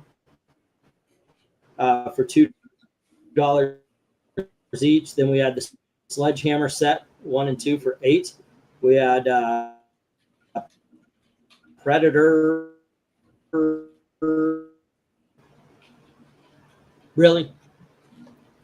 All right, so we had let's see, the Predator one shot for $7. Mickey and Donald number 14 for $5. Amazing Spider-Man, I believe it was a 181 for $5. Luther Bio for $5. Spider-Woman 25 and 28 for $3 each. Legion of Superheroes 292, 299, 298, 297, 296, and 295 for $3 each. Marvel Tales 78 for $3. Men of War number 8 for 2, as well as Spectacular Spider-Man annual 11, and then 246 at 252, and then issues number 4, 8, 16, 17, 19 for 2 each. This is, of course, the Humberto Ramos thing. Legion of Superheroes issue number 21 and 22 for $2 each. That leaves you with $23. All righty. Tony paid in advance, and that works you down to 23. You almost spent $100 today, man. All righty. Michael Taylor had Hawkman at 10, Hulk 250 at 8, Dick Tracy, Dick. That was at 8, and then Joe Kubert's the DC special Joe Kubert for 10. Lone Ranger, I forgot the numbers. I know issue number 25 was one of them, and the other 2 for 8 each. And then Action Comics 441 for 3. And Michael Taylor, you are at 63, and 1, 2, 3, 4, 5, 6, 7, 8. I'll tell you what I'm going to do. For the price you sent, I do believe these will fit in that packet. So just send the 63, and I'll ship everything when the 63 kit's here, okay? All right. That'll save you on shipping a little bit. Okay, let's go to Austin, who had the House of Mystery for $1, the Superman 306 for 2, and the X-Men's 274 for 5, and that makes $8, Austin. All righty, next we have Sticks Boy. Just pay attention to this one for now, Sticks, and I'll get the other stuff in due time. Well, we've got Fantastic Four 161 for $1, Psycho number 1, yes, Alfred Hitchcock Psycho, for 8, and then Nightmare on Elm Street number 1 for 11, which makes a total of, or a subtotal of 20. All righty. Glenza has Top Comics at 8, Mandrake number 7 at 8, Looney Tunes, both of the big dogs at 8 each. From Beyond number 1 for 10, All-American Men of War at 100 for 10, and Little Eva for 5, and that is a total of 57 for you there, Glenn's. Darth Cato already took off. He had Savage Dragon, Teenage Mutant Ninja Turtles number 1 for 2. All right, and that is that. Well, thank you, Tony. I certainly appreciate it. I really do. You bought in advance. You helped out when we needed it. It is rent week, so if you guys can pay tonight or definitely within the next couple of days, that'd be awesome. Because yeah, I don't know what's going on. I don't know.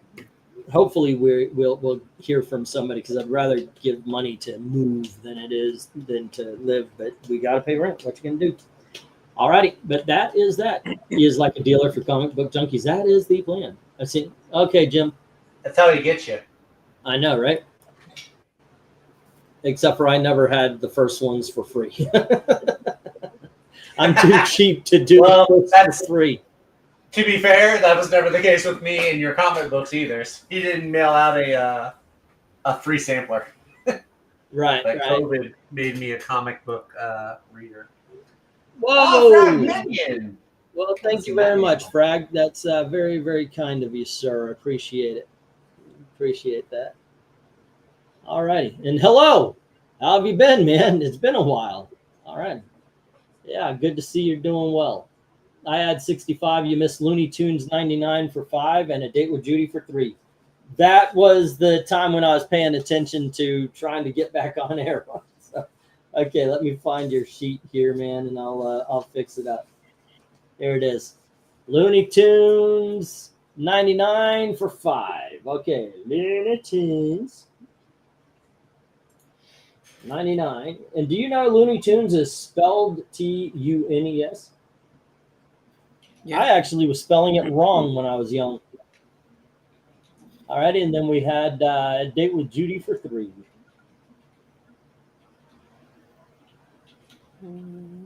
Okay, and that puts us at 65. Thank you, Glenzer. Here in the shadows, as always, says Fragment. So how excited are you for your boy Lobo to be in Supergirl? I don't know. Not a lot of people are excited for Supergirl when they saw her at the end of the. Oh, okay. I guess I spoiled something. Sorry.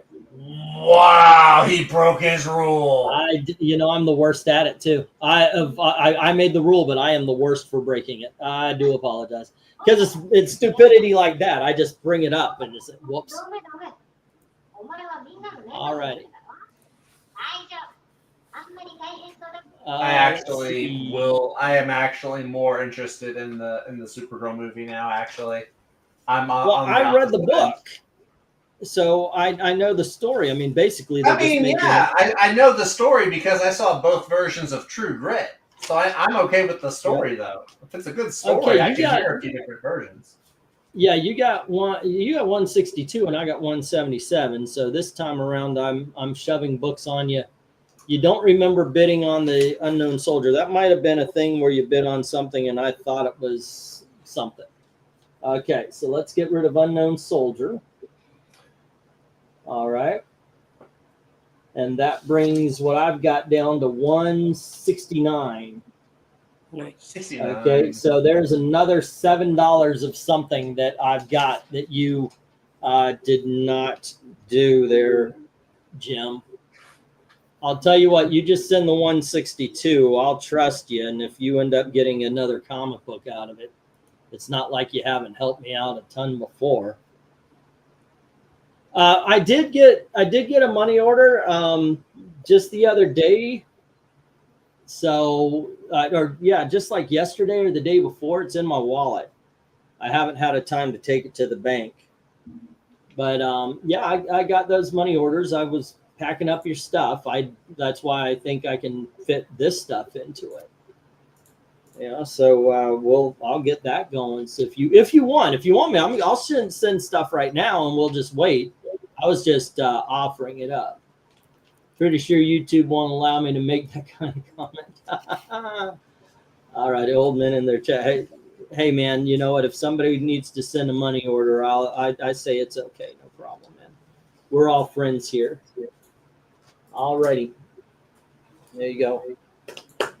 Good times. Let's see. Anything else? Pretty understandable spelling. Paid for hold. Okie dokie. All righty. Dom, you want to look at the older books, the stuff you may have missed? Nope. He's stepped away. All righty. Who stepped away? Oh, there he is. You. I said, do you want to check out the older books or? Yes. All righty. Cool. All righty. So we're going to show off some of the books from the very beginning. If you had come in late, Dom comes in late. Sometimes he'll check them out. You are able to challenge Dom. I give 30 seconds for a challenge if you want something. And you might want to hold off and wait for the stream to buffer. You're getting kind of choppy right now. There you go. Just say so. But I'm going to replenish it. Well, dude, okay. All righty. It's rent week. I certainly appreciate it. Yeah, absolutely. Thank you.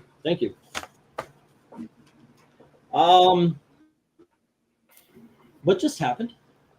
You got really choppy there for a second. Across the screen.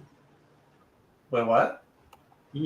Okay. I'm remembering the Married with Children episode, Don't Accept Checks from This Man with a Photo of Al. The one I like is the one where he's returning a library book and the librarian's there and she's putting it down and he says something he does like a little poem or something like that where he talks about how, the men who go to work every day, come home to nagging wives and screaming children, and yet they don't put a gun to their head because we're married with children. The real men of the world. Man, I remember watching several episodes of Married with Children, Roseanne, and other shows growing up when they were still on the air. Although the funny thing is, I was reintroduced to Ed O'Neill, Al Bundy, but it was I was through like Modern Family, apparently from the first season. Like, wait, I was that guy just was gonna say, I yeah, just within the last 2 weeks realized that Al Bundy is the granddad from Modern Family. I never put that together. yeah. No, see, Really? episode 1, season 1, episode 1. Well, like when he came on TV, maybe like my reaction was, wait a minute, this guy looks familiar until I realized, oh my gosh, that's Al Bundy. That is funny as hell. That is funny. I love that So show. weird. Well, also, So- like, the fun fact about Ed O'Neill, he's also like a professional martial artist. Or it's I like know, he right? does. Yeah, no, like, yeah. I mean, that's the reason why he like pretty much like kept himself mostly in shape, as he does Brazilian jiu-jitsu as well as other martial arts.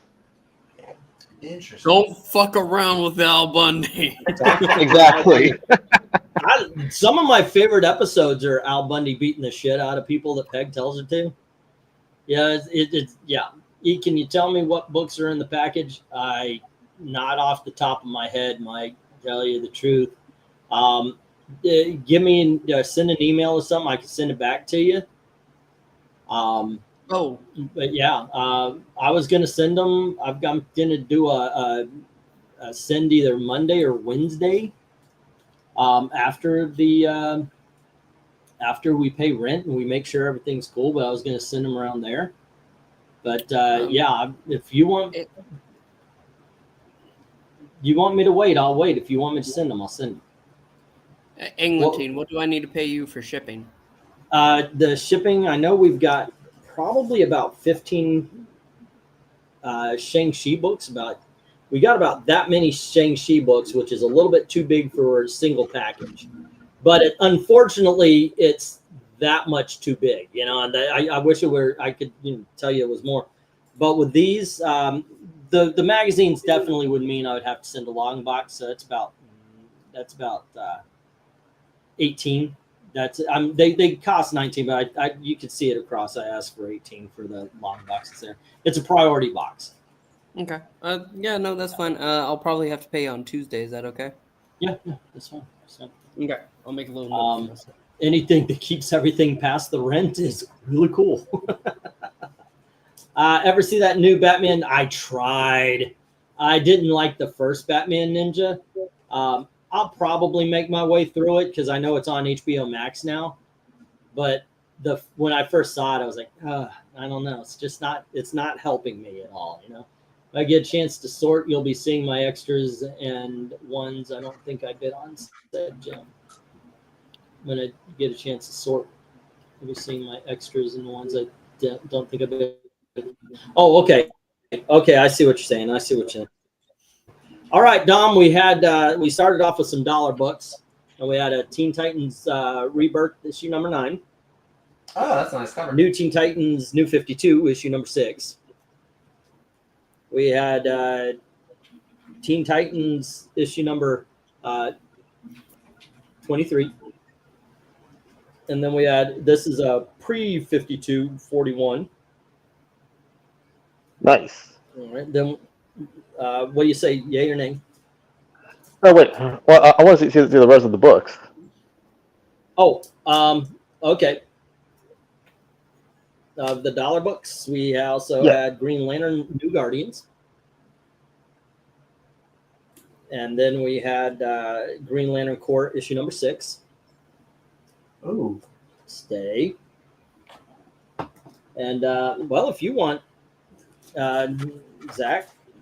Oh, no, I was just saying ooh. I was just thinking out loud. Okay, Dom's not exactly an incredibly territorial person. If you say, I know. Listen, I'm he's looking. not going to go back off, bitch. He turns into Freddy Krueger if he's challenged. Sinestro, of course, Secret Files issue number 1. And then we have Ion, Guardian of the Galaxy. Guardian, there you go. Yes, exactly. Guardian of the Universe issue number 8. And then Green Lantern Emerald Warrior issue number 11.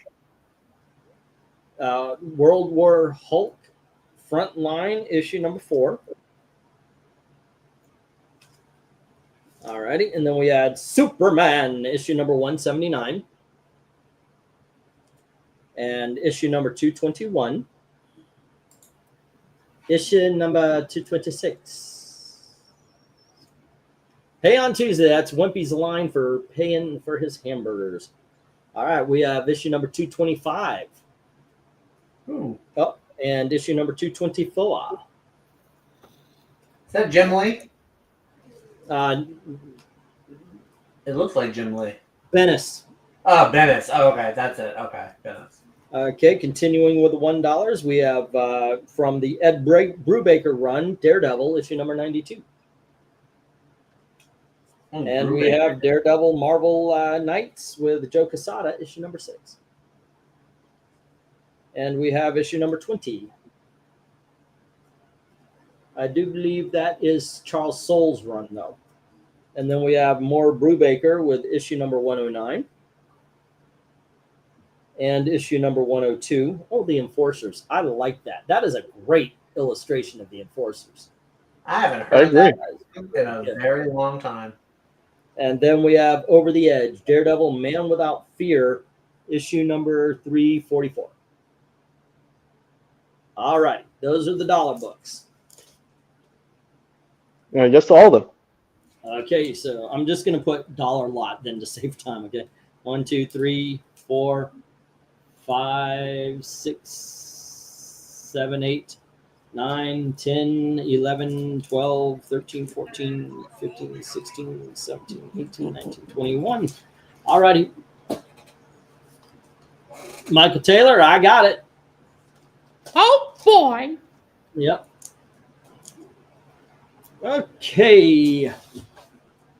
And then we, let's see. Okay, dollar lot. Dominic.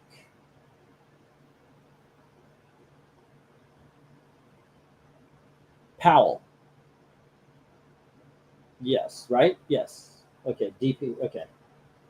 Sorry about that. $1 lot. And that was 21, right? Okay.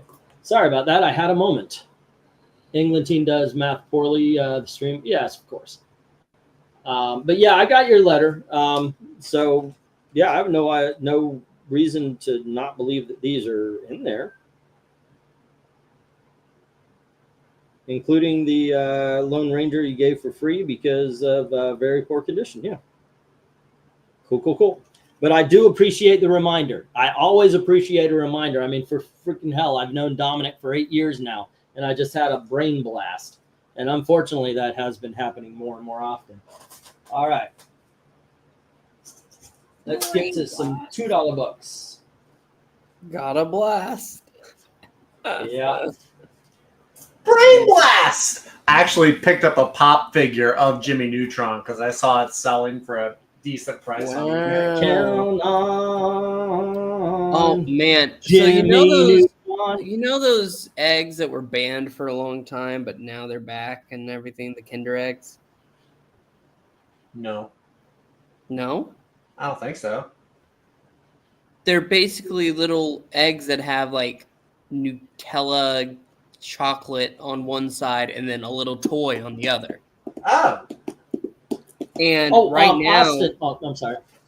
Go ahead. And right now they have Harry Potter pop ones. They had DC a few months ago, but now they have that. And I'm like, man, do I really want to? Like, I don't eat sweets all that much, but just to have the figures might be kind of cool.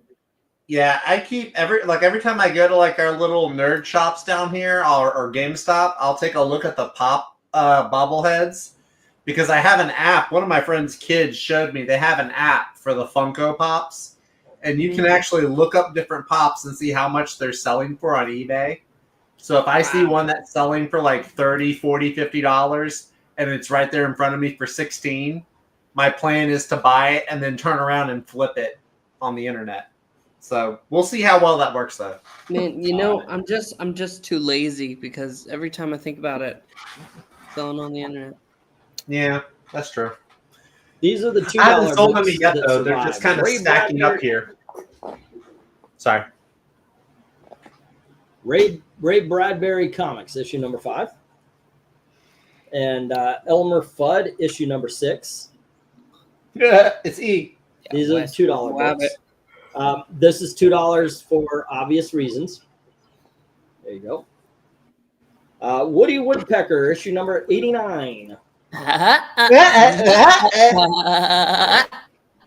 And new Terry He's a Toon kookaburra. starring Heckle and Jekyll. These are $2 for obvious reasons. And, I put them down because they've got some sort of popped staple or a tear or something like that in the covers. Glinzer says This one, I $2 on believe, Woody Woodpecker. actually you got a challenge there, Dom. And $2 on Heckle and Jekyll. Windsor. Glinzer is for the birds. All righty. Wow, all right, that was quick. And then we have Heckle and Jekyll. All righty. Do you want to challenge or reclaim them, Dom? No, he can have them. All righty. Let me get his He sheet. bid them out first, here. fair and square. Take care of his sheet. All right. Cool. These are kind of Glinzer books. All righty. So it was the Woody Woodpecker.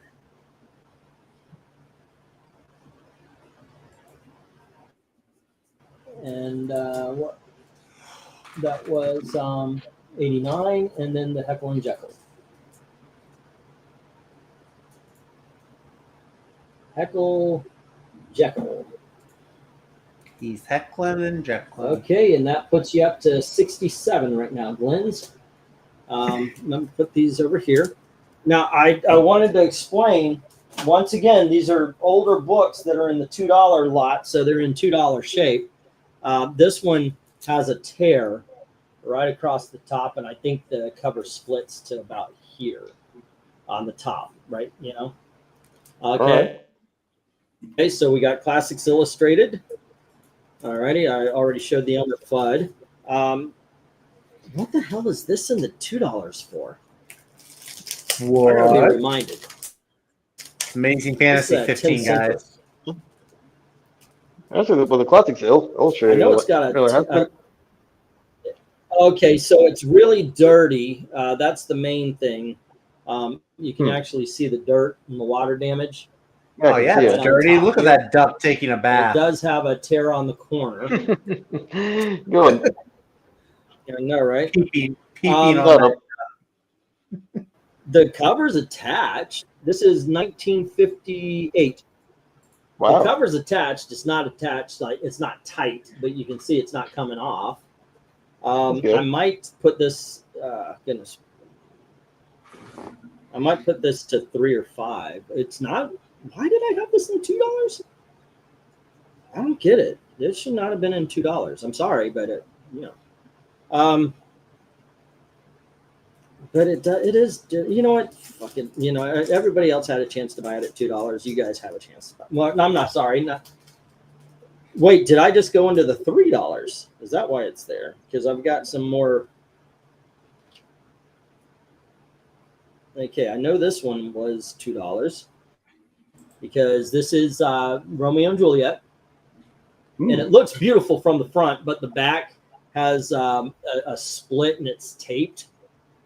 So that's on the back cover. So I put that one in the $2. This one's more of a. I think this is a $3 book. That I just. Well, the Classics illustrated has been making a comeback.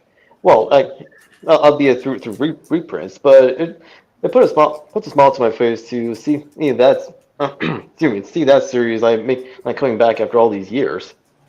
Yeah. Oh, the Classics Illustrated. Yeah. I think that would be kind of cool to make some. Tell you the truth. All right. Right. I'm also willing to bet that there are like classic works of literature out there that has yet to be adapted into the comic book format, through Classics Illustrated. You know what I mean? Probably so. Yeah. I mean, there's a lot of them that have been. Okay, there we go. All right. That was weird. I'm not familiar with the noise. Oh, the Domino's Pizza mascot. There's that. Oh, well, I thought that was Mr. Bill. No, that was Mr. Bill was, but the Noid was kind of like a superhero guy. Yeah. Okay, so Yeah, I think these were the threes and these were the twos. Okay. What do you say there, Donna? Oh, he went silent. Let's see. Zaka of the Noid Fungo, Heckle and Jekyll. We got that. Yeah, I just replenished my fund. Please ship my comic books as soon as you can. I will do that. I will do that. Thank you. Mr. Bill was a Saturday Night Live thing from the 70s. I never got into the Mr. Bill of it all. Dominic?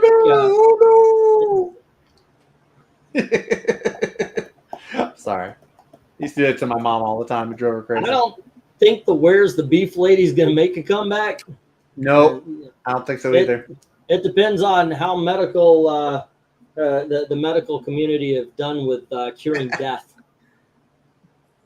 Yeah. All right, so that's all the $2.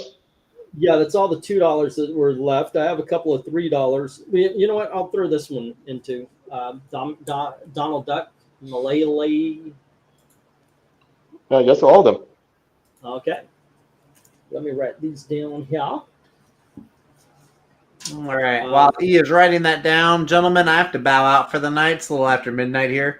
I certainly do have appreciate to it. join that. I will see you tomorrow for the cover ranking. What's the covers tomorrow night? Power Pack. Ooh, fun. nice.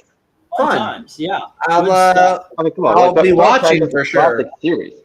Hey, Cool. bring your Well, girlfriend y'all have a good on night. sometime. Wait, what's that?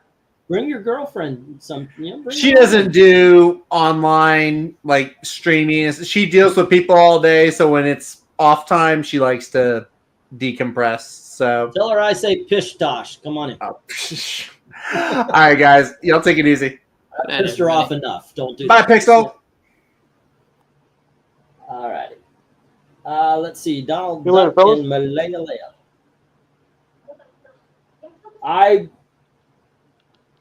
I wrote a message. He showed a picture of her on Facebook, and I wrote, "Yeah, you're dating way above your league there."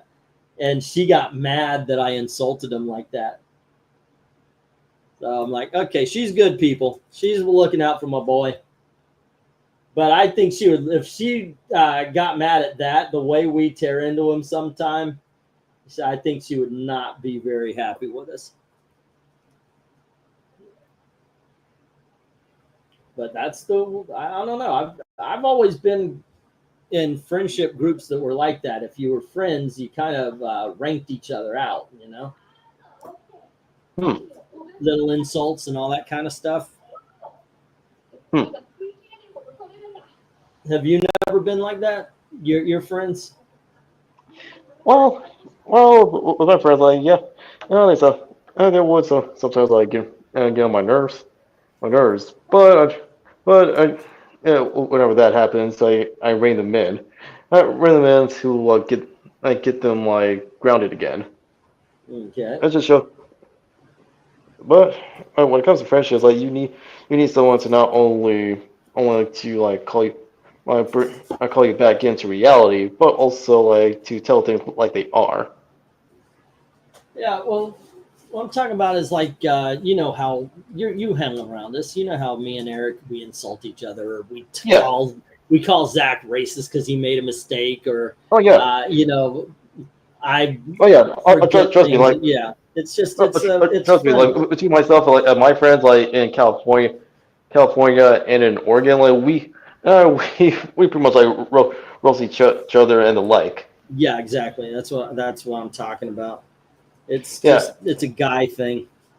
Yeah, It's it's also like love. it's also like interactions like that needs to be back at the forefront instead of being shied away. Because as we're continuing to experience this return to form like the grip political correctness and everything else that was like related to it, like it had over here in the West for a good long while, it's no longer has a strong grip. Yep. And I agree. Breaking balls is part of being friends for men, says Glenzer. Exactly. Definitely in our generation. Okay, so we have Unknown Worlds. This is a Silver Age comic. We're into the $3, and this issue number 48. Alrighty, and there's a hole in the cover, so that's why I've got it on the $3. And then we have I'm going to put that with the others because we have Oswald the Rabbit, and this is Dell 4-color comic 697. This is a 10 center, but as you can see going down the spine, it's got a roll, and at the top it's torn. Yeah, that's why it's in the $3. Next up, we have Dennis the Menace Christmas special from 1970, the year I was born. So All right. I'm like 5 months older than this comic. All right, and then we have 1969. All right. Oh, saying earlier, like I think friends like roasting each other. They're like it needs to happen more often because like that's how like friendships like are instead of like walking on eggshells. Well, I saw a show. It was in the 2000s with Dennis Leary. It's called Rescue Me. Good show, by the way. I really liked it. Yeah, I've seen a few episodes of Rescue Me. Yeah, and they talk about the rookie. They get a rookie who they hired just so he could be on the basketball team, and he says none of that rookie bullshit. You insulting me doing menial task thing, and it kept getting called out by Dennis Leary's character. And he says the reason why we do it is because it's a loyalty test to know that you're willing to step up and that you're tough enough to hang in there when the shit goes down. And he kind of laid it out. I kind of like that. We have Dennis the Menace, Mr. Wilson and his gang at Christmas, the good old days. This issue 1972. And then we have Mr. Wilson and his gang at Christmas, 1974. And then this is Dennis the Menace number 51, the 1967 Christmas special. Nice. And then we have the giant Christmas issue. This is number 11 from Dennis the Menace. Alrighty, now we're gonna get some hard to find books, but unfortunately, this is Bunny right here, and this is issue number 17. You remember all the Bunny that I've had in the auction? Because it's hard to get a hold of her. But unfortunately, there's a tear right there. All right. I can see it. Yep. Alrighty, and then there's the Walt Disney's Christmas Parade. It's one of those giant size Dells, but this is the gold key version. And then we have another Christmas Parade. Alrighty, the poster is not in this book though. Alrighty, those are all the $3 books. What's you saying? That's all of them. Okay, some good books here. Let's see, WD Chris Parade. Just for clarification, I'm just going to put 1 and 2 so I can put them on one line here. Alrighty, and that is at 6. Okay, and then we have Bunny. Nightmare Before Christmas. And that is issue number 17. Alrighty, and then we have Dennis the Menace. Christmas. Recently, during my stay in California, I recently rewatched the Richie Rich movie with Macaulay Culkin. Yeah. And to this day, it holds up. It holds up as like one of like the best like adaptations of a comic book and cartoon as well. I haven't seen it since. I haven't seen it in a long time. I used to watch the 1980s cartoon like it was the only cartoon ever made. Man, I love that show. Yeah, I watched that. That's like incarnation of the anime series for Richie Rich as well, along with Dennis the Menace. Yeah. But back then, yeah, but like again, like the movie like holds up really well, and Macaulay Culkin, he was like perfect like casting like as Richie Rich. Whereas you can tell that he did his research like on the character. Also, it showcased like why Richie Rich has endured for decades. Anyways, it showcased that not all like like rich people or anyone of the upper class are out of touch, pretentious, snobby a-holes. Because like I see like with Richie and his family, they're very generous and they actually give back, like to their community. Well, that was a point of them, that they were not the evil robber barons and such like that a lot of modern media and shows try to present. Yeah, All right. yeah, which showcases, well, it speaks more about a majority of today's creators than their quote unquote opponents. There's a documentary on Peacock.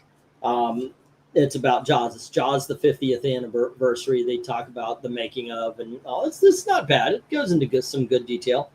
All right. But one of the things is somebody was interviewing Fidel Castro and asking him what books he's reading, and he mentioned he's reading Jaws.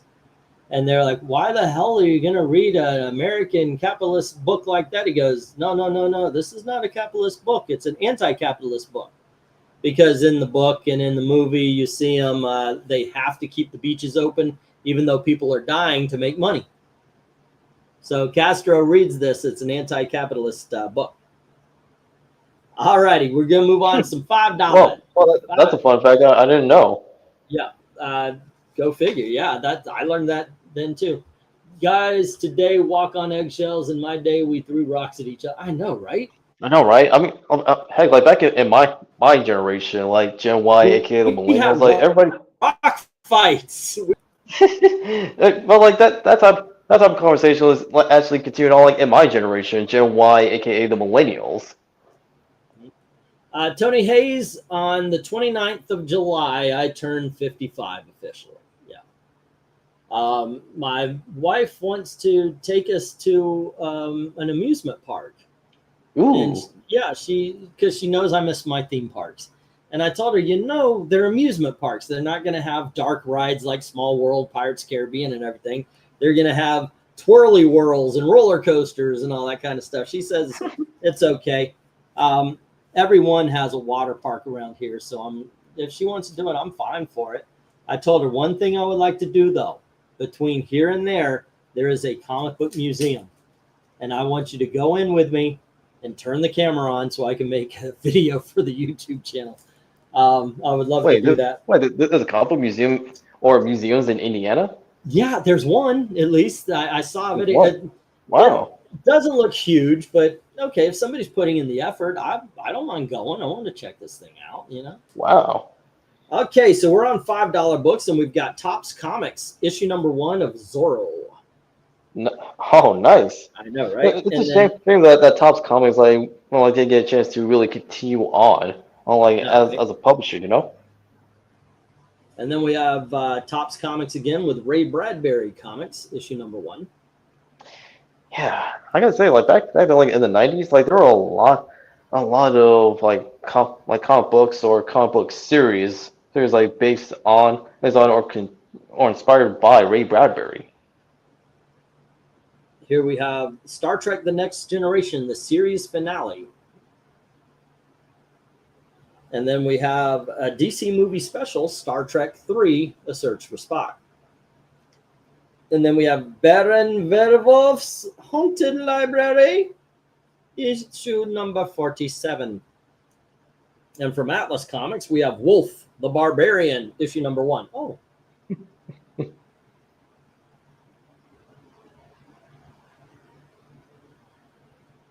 Okay. And advertisements in the back. Let's see. Do You Dare Enter the House of Mystery, issue number 212. And then we have The Atomic Mouse, a Charlton classic. This is the 1985 reprint book. That's issue number 1, though. And then we have Kull the Conqueror, issue number 6. We have What If the World Knew That Daredevil Was Blind? It's What If number 8. And we have What If number 12. Next, we have Battle Classic, Battle Classic, issue number 1. All right, with Jeb Stewart and Sergeant Rock and some robot guy and Johnny St. Cloud. Okay, we got 12 books here. What says you? I say yay. Alrighty. You know, 5. Well, Linzer, like you can still enjoy like Next Generation. Like even like after you heard like what some of the stars like saying, which caused them to like stick their like feet in their mouths. But not all of them have drunk the Kool-Aid. Well, a good way to think of it is that it's not Data who's saying all the goofy shit about Yeah. Trump and all that kind of stuff. It's Brent Spinner or whatever. Yeah. Yeah, because like the characters are completely separate like from the people like who play or voice them. All right. 1, 2, 3, 4, 5, 6, 7, 8, 9, 10, 11, 12, 13, 14, 15, 16, 17, 18, 19. I had a lot of big dogs. So I'm going to break this up. All right. Yeah. Like you imagine like if the characters from Star Trek, be it like either the original or Next Generation, and they're somehow transported into the real world and they meet the people who play them. That would be awesome. But can you imagine like the reactions like meeting like the people who play them? It'll be quite the variety of reactions. Let's see. I love comics. Which was the better series, you think? Star Trek, the original series, or Next Generation? And who's the better captain? Kirk or Picard? Okay, here's the thing. The original Star Trek had 1960s understanding of science fiction or science. So in some ways, I do like the Next Generation better. But you know what? The chintz and everything, the cheese that goes along with Star Trek, the original, it's just better in my opinion. I liked Next Generation. I liked actually every show that I saw of Star Trek back in the day. Voyager, Deep Space Nine, which was the one with Scott Bakula again. I dug on that one. The one with Scott Bakula will be Star Trek Enterprise. Yeah, I dug on it, man. I dug. I'm a Star Trek fan. I'm more of a Star Trek fan. By the way, don't quiz me, okay? I'm not somebody who watched every episode to learn the combination to a safe in the bedroom and so forth and all that. But I'm more of a Star Trek fan than I am a Star Wars fan even. I've read more of the novels. Well, no, that's not true. I really didn't read much of any, so I probably read the same because I read 1 or 2 Star Trek, 1 or 2. But I collected the Star Trek comics when I wasn't collecting Star Wars. You know, I'm just more of a Star Trek guy. But that doesn't mean I'm going to war with the Star Wars people. It's not fanboy. But there you go. Let's see. There was a big statue of Superman in that town. Just watched Last Action Hero for that scenario. What scenario was it again? Didn't people like Jack Reacher more before the actors? But yeah, of course. Yeah. People were like, well, this is a great show. Oh, it sucks because he's political. But then again, I heard that season 2 kind of steered into the politics. But in other words, like Go I'll say ahead, with sorry. Reacher, it's not a bad TV series, and no matter I don't know like what the actor who's currently playing Reacher like has said, like no matter how many times he put his foot in his mouth, like it's worth watching, and don't let what he says bother you in your enjoyment. All right, we have Teen Titans issue number 20. And then let's see, we have Isis. This is a Golden All-Star book. It's got illustrations and words. Nice. Shazam issue number 13. It is a 100-page special. And we have the DC special with Joe Kubert. Oh, wait a second. Hold on just a second. Didn't somebody win this? Let me make sure first.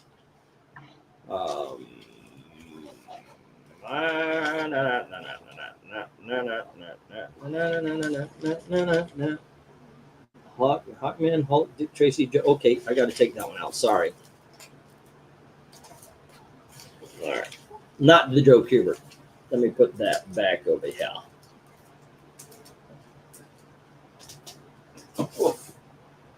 All righty then.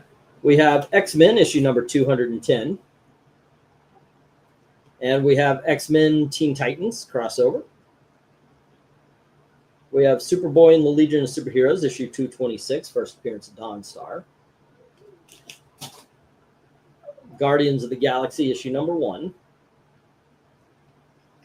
Simpsons Comics and Stories, the first comic book appearance of Simpsons. They first appeared in a magazine, Simpsons Magazine, issue number 1. That's really their first, but in comics. It's kind of like the White Dragon, White Tiger. White Tiger? Yeah. Dell Comics, a movie classic. This is issue number 624 of Walt Disney's Treasure Island, and it is in really good shape, by the way. And thusly, we have Walt Disney's Davy Crockett as well. And then Death of Superman. And as I said, for you kids who are kids in the 90s and or babies in the 90s and grew up to be kids in the 2000s, the movie adaptation of Star Kid, which had RDV go, who? Yeah. I think Zach said the same thing. Did you see this? Oh yeah, no, I watched Star Kid. Yeah, I love it. As a kid, like I remember like watching it multiple times. Alrighty, Deep Space Nine Voyager was pretty good too with a chick captain. Yep. YouTube England Teens channel is Alanis Foe, but wait, he's selling ISIS comics. He's good. Alrighty, what do you say to this batch? Yes, to all of them. Alrighty, give me just a sec while we're writing them down, and we can answer questions and such. To answer like MK's previous question, like which series is the better one, like the original or Next Generation? Even though like I did watch like Next Generation like growing up, like it led me to the original series, that as well as Dexter's Laboratory, because like getting Tartakovsky is one big nerd, and in that one episode, like it's pretty much an homage to the original Star Trek. So like it made me like appreciate that series, besides making me a fan of both it as well as Star Wars. So I'll say, even though Next Generation is an example of how to do a continuation, well, a sequel properly, Kirk is my favorite captain of the Star Trek series. Nothing against Picard, but the OG series, like I can see myself like rewatching like more so than say Next Generation. Yeah, it's just more fun. In all honesty, I think the Next Generation sometimes was a little bit. They took themselves serious. Well, too serious. Yes, yeah. But to the show's credit, like it learned to line up. Voyager, it had potential. However, when you look back at it in hindsight, the issues, well, the writing issue, like it's just it can't be ignored. Okay. Let's see what we got here. Where do we leave off? 126. Okay, so let's see. 85, that's 23, 33, 43, 51, 59, 50, 67, 75, 85, 95, 105, 150. So we are at 215 right now, sir. All right. But yeah. Okay. It's reason why I prefer Kirk, because like he's a fighter.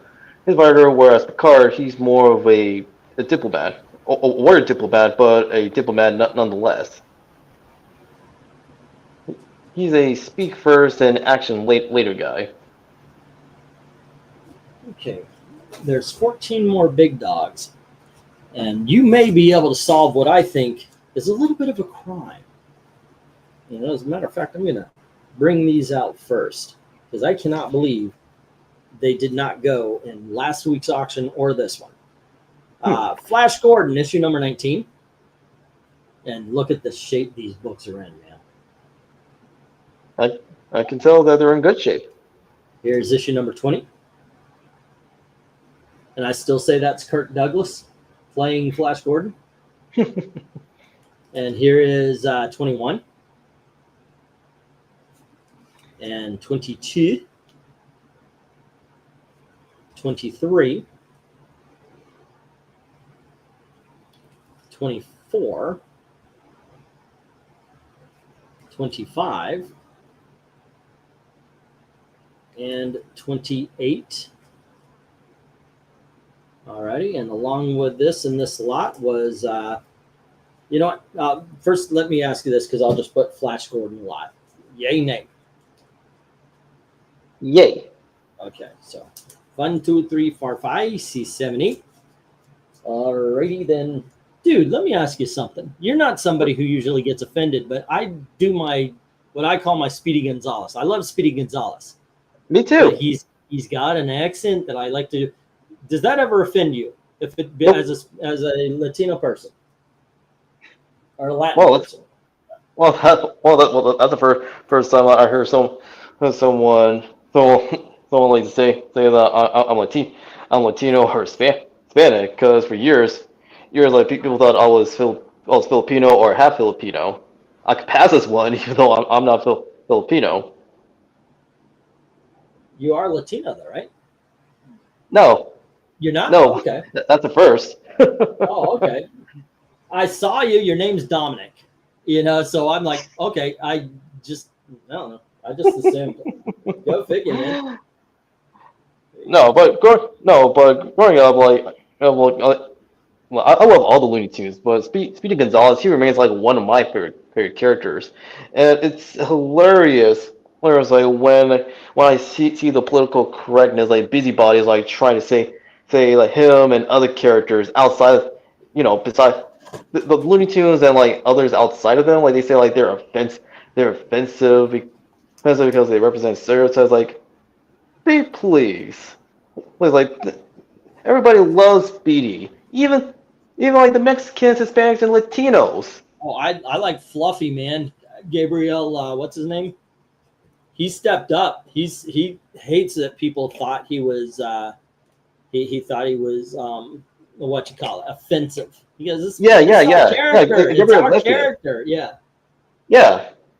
And when he say that, like my respect for him like increased because he gets it.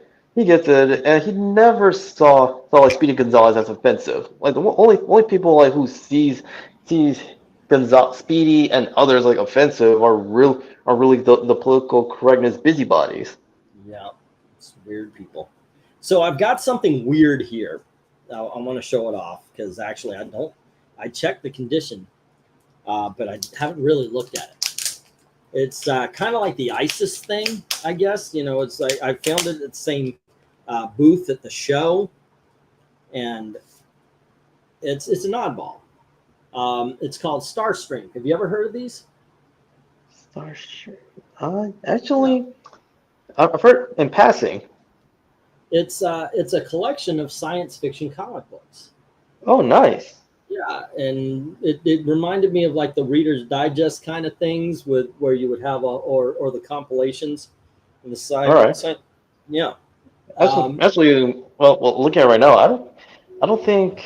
Yeah, no. Actually, I don't think I know. I've actually never seen that Never digest. seen one before, but there's actually I haven't either. multiples of them. Yeah. At least until now.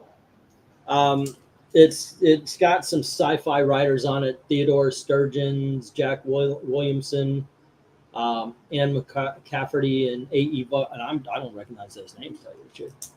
I missed him when he came telling us their tickets. Oh, Gabriel Iglesias. Yeah, he's funny.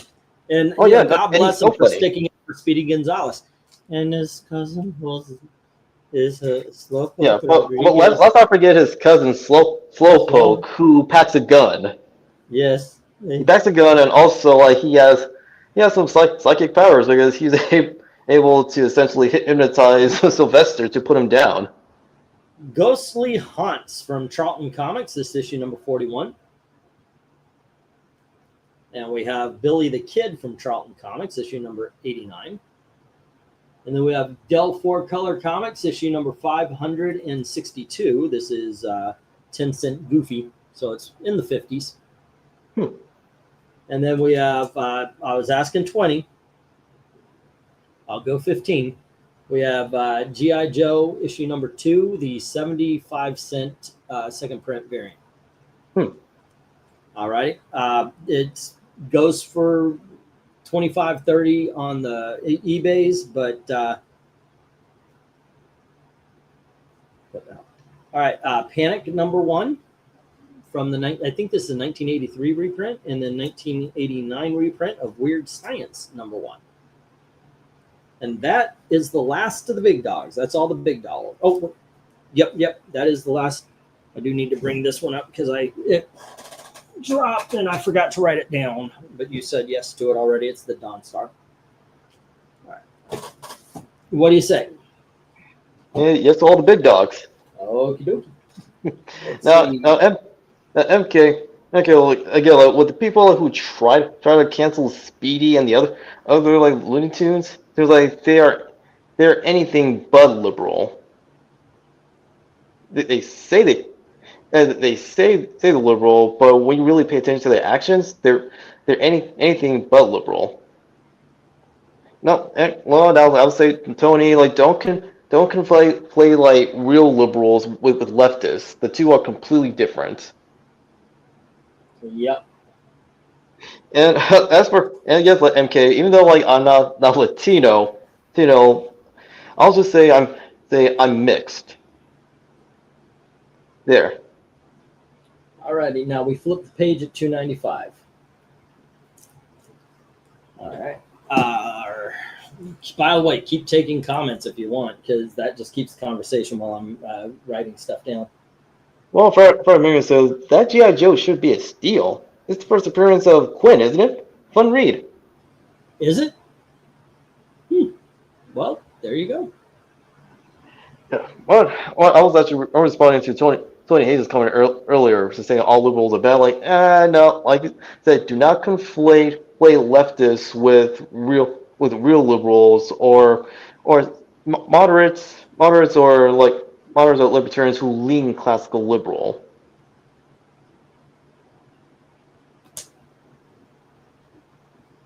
Yep. My parents used to be classical liberal. They kind of jumped the gate. Jump the gate to leftist, leftism. Leftist, yeah. Ouch. Yeah. And yes, it's real. Yeah, neoliberals like are the problem because they turn out to be worse than the neocons. Yep. All right. Stars. Also, like, what gets me is like, so there are people out there like they should know that there is a difference between like liberalism and leftism. Yet, because like they've essentially been trying to be forced into like the ways like of leftism. Like anyone who like even like express like any beliefs that are more akin to liberalism and as well as successful libertarianism, they just want to conflate like real liberals like with leftists. And then we've got 1, 2, 3. That's 24. So that's 24, and then 15, 3, 49. All right. And yeah, regard, you're not exactly wrong that people are misusing the term neocon like nowadays. And I remember hearing about a college in the Midwest that changed their sports name from the Siwash to the Prairie Fire. Siwash meant savage in an Indian/Native American language. My mom did Trump years before he ran president. No, I'm curious if it's just as bad as say what with the well, like they're changing the name of the Redskins and how that backfired because like everybody like loves the name and they want to see it back, including the American Indians who never took issue with the name of that the football team naming themselves the Redskins.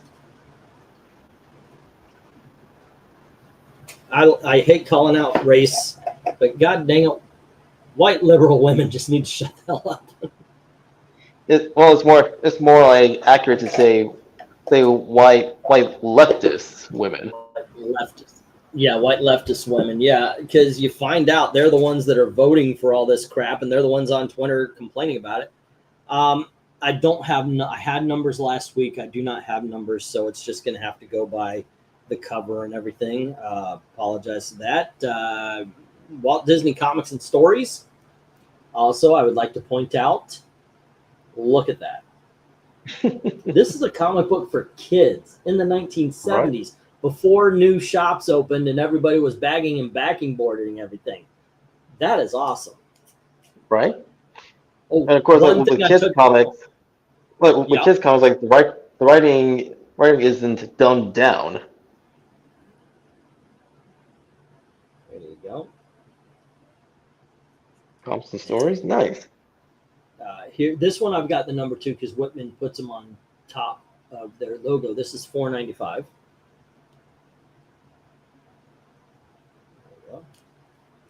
And here we are.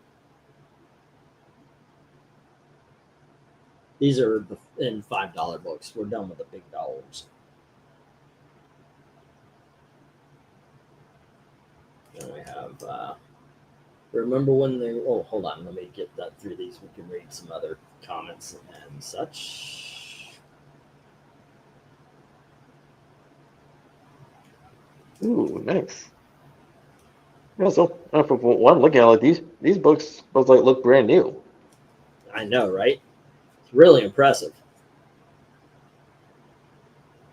Okay, 1, 2, 3, 4, 5, 6, 7, 8, 9. Yay, nay. For the Disney lot. I say yay. Alrighty. Let's see. Glinzer. Let's see. Glinzer said Redskins and Indians have to change their names to Commanders and Guardians, yet the Braves and Chiefs get left alone. Yeah, that's not a double standard and hypocrisy. I don't know, like what is. Rhaegar said the original definition of neoconservative meant a liberal leftist who got their wake-up call and saw how bad leftism was and became a Republican or conservative. And MK said, okay, so I'm partially right. And yeah, I agree, more like modern-day leftists. And Tony Hayes, well, Glinzer said, anyone ever named their daughter Karen ever again? I know, right? And Tony Hayes said, that's a dead name. Yeah. Yeah. And Tony Hayes said Malcolm X warned the black people about like the white liberal, which I mean again it's more of the white leftists who masquerade as liberals. Okay, this is a 1950 book. It does have a spine split to here. Okay, it is in the $5. It is a 1950 Golden Age comic, Looney Tunes, Merry Melodies. All right, and it does have a tear here. All right. So just want to warn and let you know, so it's full disclosure and everything. Right. Yeah, let's see. Rhaegar said a good example in relation to his previous comment is David Horowitz and Whittaker Chambers, who was a defected actual communist spy who wrote a tell-all about how communists operate. Something which like kids today of Gen Z and even Gen Alpha, like they need to read, so they realize that the ideology they follow is not what they think it is. We have Ruins, Marvel Ruins, and then Strange Tales with The Thing, Doctor Strange, and Human Torch. And then we have Tales to Astonish with Hulk, Wasp, and Hank Pym. And then we have Fightin' Marines, issue number 105. And those are the last $5 books. Well, Tony Hayes asked like how much for that Ruins because he sounds interested. This is a $5 lot. Yelled it. Yep, it sounds like it. Uh, yeah, I'll have all $5 books except for Ruins, and as for like the name with Karen, I still like it, and it can be separated from like the bad reputation like it had gotten. Alrighty. Hey Tony, what did you prepay? And I'll make you a sheet right here, and the first book on it will be the Ruins. All right. Because Yeah, you let's mentioned see. that you prepaid again. Thank you, by the way. It's gonna help out with family and their rent, and it definitely puts my mind at ease. I've been taking on my wife. You know what? When we were in Orlando, my wife was stressed to hell and back. And since we got here, she's a lot more calm about money and everything, and I'm stressed to hell and back. Like, we gotta find a little happy medium here. Yeah. I concur. Let's see. Yeah. Regards to regards to like Whitaker, we're gonna like the author of the Tell-All. He wrote about his conversion from communism to Christianity. Austin Proctor said, "Dang it, Neil, you made both sides worse than they were before." Or MK said, baseball with the Indians. Oh, in relation to the name change. And Rhaegar says, probably not. My mom's name was Karen, and she was a mulatto woman in the old term. Like, which mulatto is an old term, like for mixed race kids. Yeah. Yeah, like Usually half black, white. half black. Yeah, half black, half white, and the other. I've never heard I've got you down here, Tony. I looked at it. Thank you. Now I'll put this one down here for next week with the two. I can't show these because I made these placards waiting for you to say, "Hey, send these books."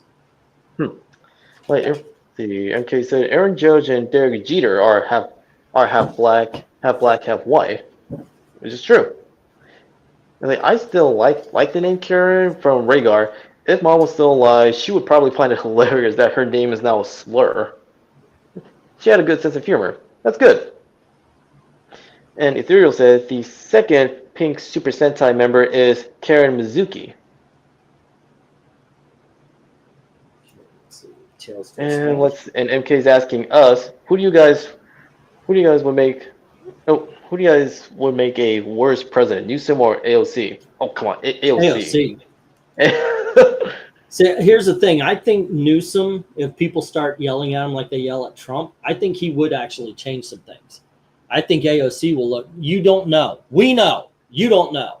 I think that would be AOC. She would forget the fact that she is a bartender.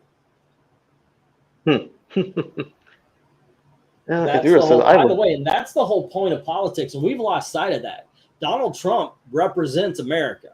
I know he's a billionaire, but he wasn't a politician, and that was one of the things that was supposed to happen. Anybody could run for president and win. That was the whole point of our system. But somewhere along the line, it just became about can this rich person win? What's he gonna do? Well, also like Trump, like he actually built and earned his wealth. Well, like over time, he didn't come from old money or even new money. Well, his dad did give him like $1 million, but my thought was, look, I'm not good with money. You give me $1 million, and over a year, I might turn it into 200,000. He knows how to work money, and he made it $1 billion. Actually, I wouldn't do that. By the way, my whole plan is if I ever win the lottery and I get $1 million, first person I'm calling is Captain Frugal, because he's mentioned many times he works in something with finance. So I'd be like, okay, guy, guide me. Yeah. Now, Oscar said, I would find. No, you can finish. Go ahead. I was saying I would call anybody I know who has money, like my uncle or something, and I go, how did you do it? I've got this money. I want to invest. I don't want, before I even bought anything for myself, I'll make sure I had enough money working for me. Anyway, Nice. go ahead. And that's also like very, very generous, and that's a way of giving back. Mhm. Now, Austin Proctor said, I made some interesting historical discoveries as I've been reading into the colonial era, like the distinguishing of races by skin color, like red, white, black, in the colonial and 1800s. Let's see, Tony Hayes, it starts with the number 2. Ethereal is mentioning, I have a bunch of multiracial relatives. And dude, so do I, from both sides.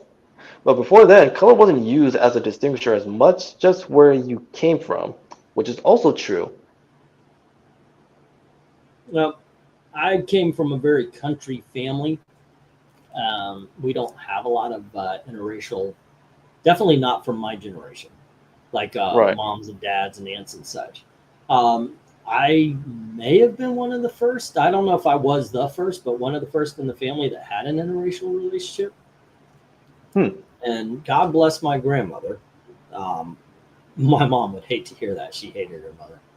But I took her to meet my grandmother, and she says, "Oh, I'll cook." And it was full on freaking fried chicken and watermelon. And I was like, oh, gosh, if she had the grape Kool-Aid, it would have been perfect.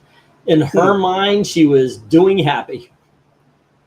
My girl, and she just kind of looked, she had the beautiful brown eyes, the kind of eyes that are mostly white. And she's looking at me, she just smiles because, my grandmother was doing her best, In her mind, she was doing it, and we're just kind of smiling, going, wow. What you gonna do, man? But I'll tell you what, fried chicken was good. The mashed potatoes were good. So and the fact is I don't care who you are, white or black. In the South, you like fried chicken. That is just a thing. Well, yeah. I mean, fried chicken is the type of food like anyone can enjoy. So, no matter the skin color. Yeah, forget the stereotype. It just was. But the fact that she made it was. Yeah. Oh, no, Rhaegar just said, you see Newsom talking to people like Charlie Kirk from Turning Point USA, which I didn't know, and other conservatives. That's how you know he isn't completely in the leftist cult. And he's continuing on with, he's trying to reach across the aisle and talk to others who aren't just liberals. I still don't trust the guy, but he isn't as bad as Ocasio-Cortez. AOC is a true believer. She's not wrong on that. She pushed the commie in New York. Here we have the $3 books. We've got Brave and the Bold 154. MGM's Mouse Musketeers. Walt Disney's Goofy, issue number 14.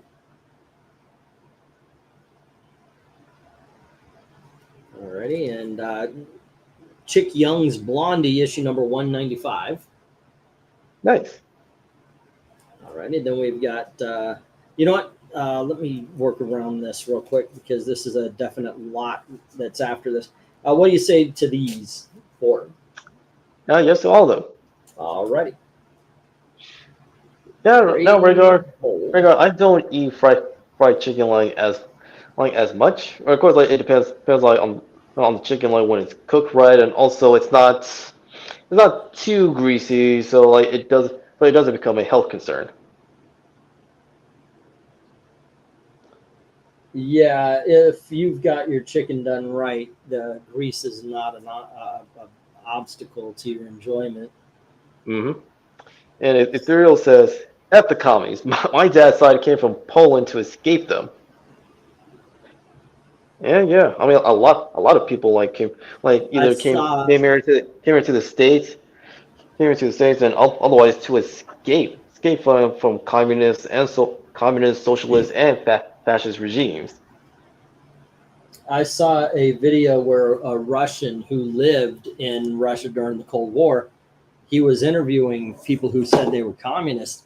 And when he says, I lived there, and they attacked him for being a bourgeois kind of person who didn't understand the proletariat. And guys, anytime I hear those, by the way, if I hear bourgeois, or if I hear proletariat, you're not serious about life.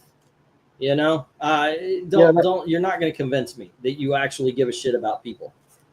Right. And you also like not you're not Because to it's showcase more that you're like not serious, you but heard also these like words. you Oh, I'm sorry. Go also ahead. like you failed to do. There's also failure on their part on not doing the research because if they actually like went back to those periods like in the Cold War or heck even like the events that leading up to the Russian Revolution, they will be labeled as bourgeois like Lenin, Yep. Lenin, and the others, and they will be executed by the spot. Well, some people believe stupid things. I mean, for sake, there are gay people who say they would be safer in Palestine. Which, by the way, first find it on a map. Why don't you just go to There's not an Arab country that you're going to be safe in. We have Marvel Tales number 49, Marvel Tales number 50, number 51, number 68, number 72, number 77, and number 80.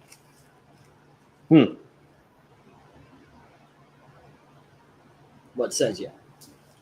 Yes, all of them. Okay. Yeah, let's see. Let's see. Comics. Well, Rhaegar said, I don't eat fried chicken these days, but mostly because of health reasons. But it does taste good when cooked right. Comics said, I enjoyed Superman yesterday. I just saw it, but Tony, it was a mess, and I felt it was way too overstaffed, which is actually a consistent like critique. See, like from those like who have watched like Superman, like either regardless if they're normies or longtime fans of comics. But it was a somewhat enjoyable yet messy movie. I'll give it a 6.5 out of 10. Then I already read it through as like at the commies. His next comment said, I'm mostly white and I hate mayonnaise and mushrooms. Austin Proctor said, my ancestry is 98% European, the vast majority being of colonial and Victorian English and a quarter German, with some Danish, French, Canadian, and Scandinavian sprinkled in. And Rhaegar said, living in Miami, we had a lot of Cubans there. The Democrats completely misunderstand them. They do not tolerate socialism and communism. It should be Yeah. obvious why. But no, they don't think so. Yeah, he definitely. I'm in Orlando, so we get some of the Cubans. Miami gets a lot of them. I remember I was sitting with a lady. She was just waiting for her family, and I was talking to her. She's from Cuba, and she could not believe people who were embracing it. Yeah, I know, right? Heck, I mean, one of my aunts who was a friend of the family, like I remember having a conversation like with her the last time I was visiting California, and how shocked and surprised she was in hearing like some people of Gen Z and Gen Alpha actively embracing socialism and communism, like if they actually did the research, because she along with like her friends and family, they escaped like Vietnam to come to the States to get away from communism. All right, last lot of the night. We have Legion of Superheroes, issue number 301, 302. Little bounce to 308. Oh, here it is, 305, 307, and 306. That's all the Legion books? That's all the Legion books left. Yep. Legion's popular around this crowd. I mean, as they should be. I mean, they're timeless classics. Especially in this era and before. Oh yeah, I mean, again, like they are like a timeless classic of a team and series. You know, I said that, but I still think my favorite team was what my favorite run anyway was the '90s. The Legion. It was like it would go back and forth between Legion and Legionnaires. Yeah. Cool. Yeah, and us now. First, yes to all Legion books, and second, like the night. On the '90s is when like the Legion was still strong. Like even like with Legion and Legionnaires before and after 0 Hour, the qualities for those two were consistent. Yep. Okay, and that would be 12, and that is 7:59. So, dude, you sitting down? Yep. 4:59. That was the final tally.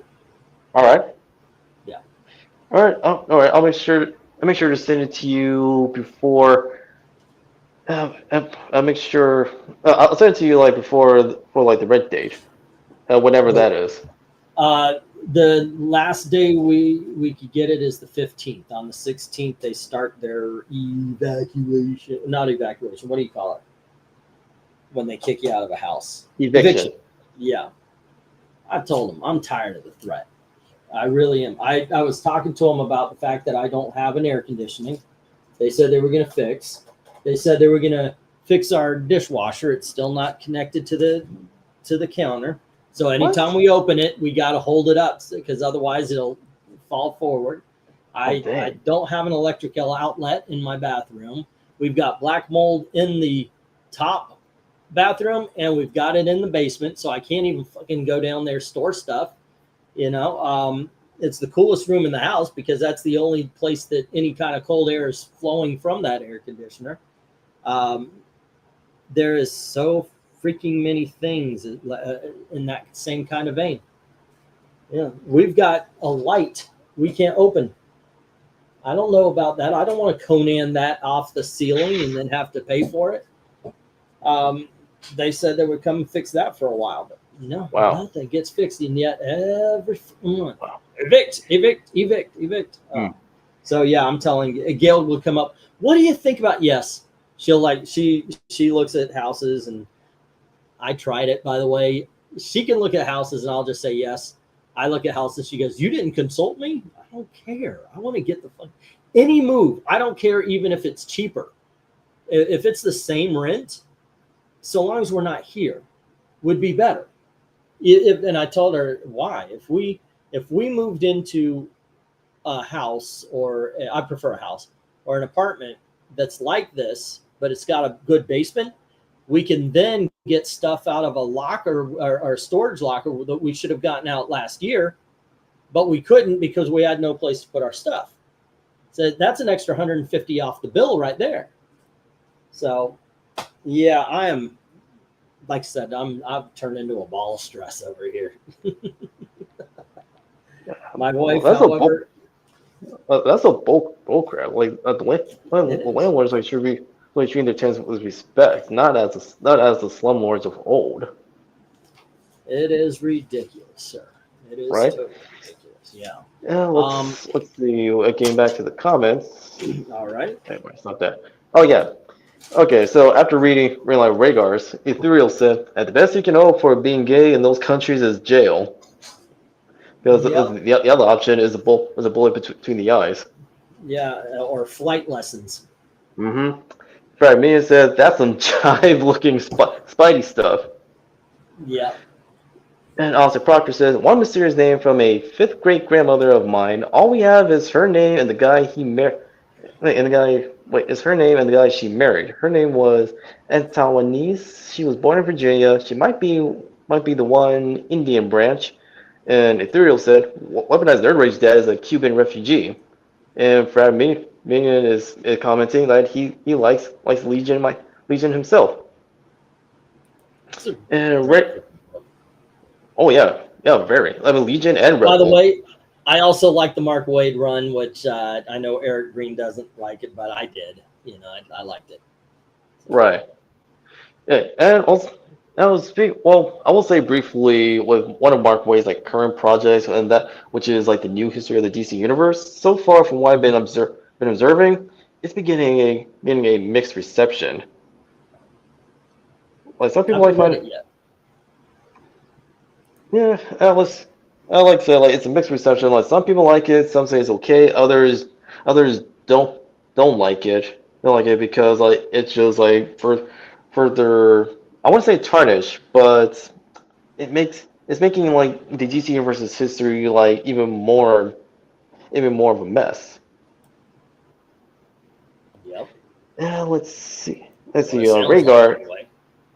Oh yeah, but so Rhaegar, following on to his previous comments to what I said, how members of Gen Z and Alpha actually embracing communism and socialism unironically, it's because they don't read. when you read about what Marx was about, and you are well read on what nations did that practice communism, you see the terror march. It leads to a dark and grim end every time. And also Proctor says, if it is true, I may be more Indian than Pocahontas. And that would be hilarious. I will be 0.78% Indian, meaning I may be more Indian than Pocahontas. That's funny. Yeah, in reference to Elizabeth Warren. Yeah. Let's See, see. sounds like you live under a slumlord. That's BS. It really does. You know. Oops. I bumped, knocked the fan over. Surprisingly enough, the light still stands on the box. Oh, that's good. Yeah. They gave us the excuse. Oh wait, we just bought the project. I said, yeah, and you still haven't fixed anything. You know, you freaking can't. We did actually have them in our house a little bit ago, and looking at the air conditioning, we have a heat wave. And the guy looks at me and goes, well, you know, hot air, because we're all upstairs. That's where we put the TVs, because we don't have room for furniture, because our boxes are in the living room, because we can't put them down in the basement and bring in furniture. And he goes, you know, hot air rises. I said, yeah, I know physics.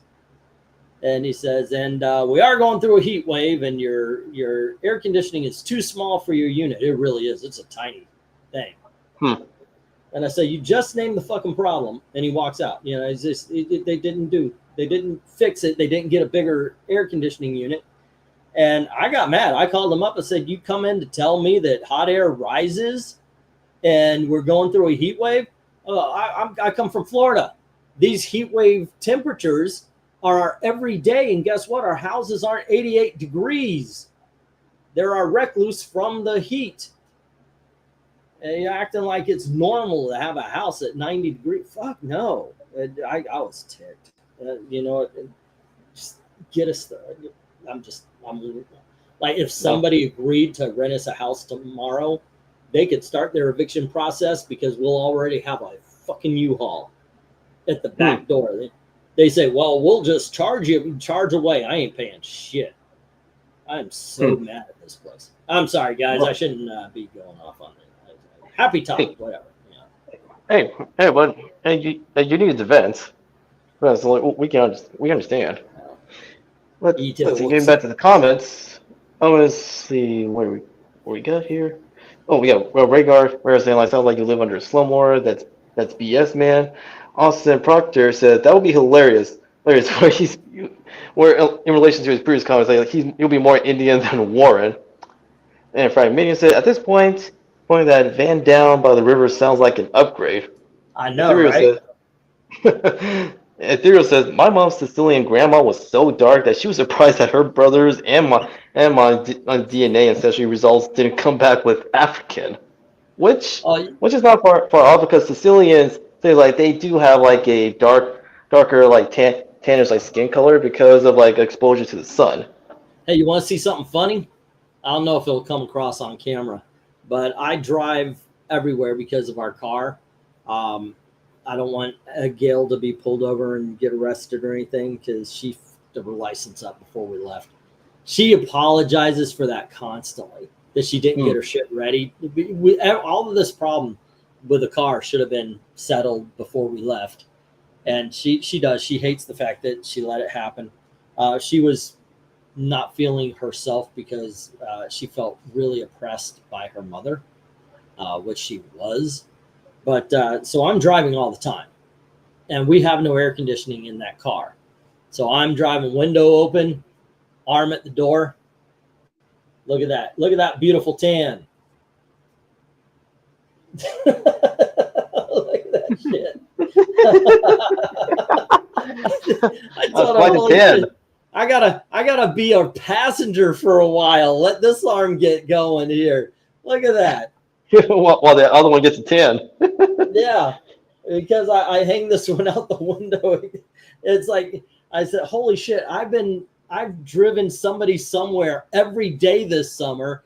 And when I went to, when my niece and her husband showed up, I drove hour and a half to get her from the airport, an hour and a half back, and then we drove an hour to the comic shop or the comic show and an hour back, and then we did another hour and a half and an hour and a half back in the sun, and there I am, the one part of me that got a tan is this arm right here, and it isn't even all the way up. I've got a good old farmer's tan going on, man. Not this arm. This arm is fine, man. But yeah, go figure. Well, speaking of which, Frog Minion said Angle team got the trucker tan. I got the trucker tan. Yeah, I've got the with Rhaegar like adding into it, lobster tan.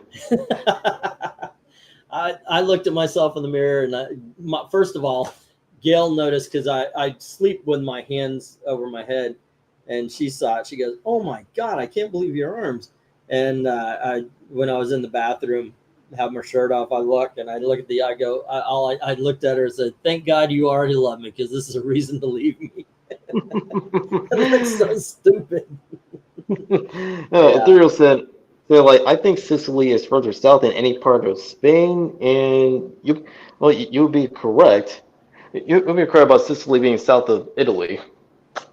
And let's see, like before I touch back to one of his previous like posts, Jim Swanson said, "The only thing I didn't like about Legion was that at the end, Faye somehow wasn't Tinya," which I can agree, because like everything that was done to really establish Faye's characterization, like it's clear that she's a time displaced Tinya, Phantom Girl. Yeah. Because that's what I thought she was. So they turned her to somebody different. Yeah, they turned her. Yeah, like the creative team decided to make Faze a completely different character, but is of the same race as Tinya. But well, like, if you read like the issue, like it was clear that the original plan was that Faze is Tinya, who was time displays, like has amnesia, but like, when she regains her memories, she ends up going back to the future. So which creates a stable time loop. And Glizzy said, "Indiana Jones to E. Don't hate me because of my first name, bro." Man, look, I don't hate Indiana. I just hate being here. There's a difference. Anyway, gang, it is 2:00, and I do have to drive my wife to work tomorrow and get her there by 7. So I'm gonna go grab some sleep. And thank you very much, Dom, and everybody who got some books. It takes a lot of stress. I appreciate it. It takes a lot of stress away. I always worry. I'm just worried about it because we haven't been able to build our savings back. You know, we had a cushion. We've never been rich, but at least we had a freaking cushion. You know, okay, we need glasses. Okay, let's go get our glasses. We need to go to the dentist, get a tooth pulled or a filling or something like that. Okay, let's go. You know, you always keep. I learned it from my mom and dad. You know, you're poor, but you got $3,000, maybe $5,000 in the bank. At least you can cover basics. You know, if something happens, or if you lose your job, you have money for a while. So we always had that. You never touch it. You never talk about it. It's just there. Mm-hmm. And man, our bank account got drained when we first got here. It was fucking awesome. Not awesome. It was awful. Granted, the trip itself took part of it, but god dang it. That pissed me off so much because we've never been able to build it. We've been paycheck to paycheck, and that's a shitty way to live because we used to live a lot like that in the 90s and 2000s. You know, my bad. I don't know. Anyway, I'm ranting again, guys. Thank you very much for listening to that. It's just shitty, but yeah, I don't hate Indiana. Just like I said, I just don't want to be here. I want to be in Florida, where I belong. But I understand that the people who are coming from New York and everything, they jacked the prices. So was Gail just afraid that you guys would get eaten by the gators and Burmese pythons if you were? And no. By the way, I would never do it, but I had learned how to fight an alligator. I kid you not, my uncle used to go into Badman competitions and everything. And when they thought, okay, there was a time when it was okay for going after alligators and such, and they do it. They went, and if they had to wrestle them, they would wrestle them. So I'm not talking about fighting. I would never actually do that. But, if you had to hold one down while others were tying him down, he actually he didn't like, okay, jump on him, kid. He taught us. He didn't throw it into us. It wasn't like he goes, there's one your size, get him. It wasn't like that. It wasn't like teaching to swim. I don't know if I saw, it was a Burmese python, but my uncle, goddamn, I can't believe I actually have that uncle, don't I? He actually had a python as a pet, and I always like going in. I'm a little kid at this point, though, and I loved going into his room and looking at it. This thing used to escape its cage and actually attack him. So he ended up getting rid of it, but I used to love that. He has 3 arms. What? What's 3 arms? Let's see. Thursday might not be good for the Leicesters. They have drawn and quartered, says Ethereal. When I was an usher for the States Island Yankees back in 2007 for that season, sometimes I was down on the outfield lines in 90-degree temperatures. I'd start games, Danny Trejo. But come home, Bill Cosby. Oh, I gotcha. Okay, you start out Danny Trejo, but the tan, Bill Cosby. Yeah, there was a time, I guess it was about 21, 22. I wish I took pictures because I exercised a lot. I was never a bodybuilder type guy to exercise, but I kind of kept up the Jackie Chan kind of thin but muscular body. Yeah. I only had a 6-pack once, and this is around the time.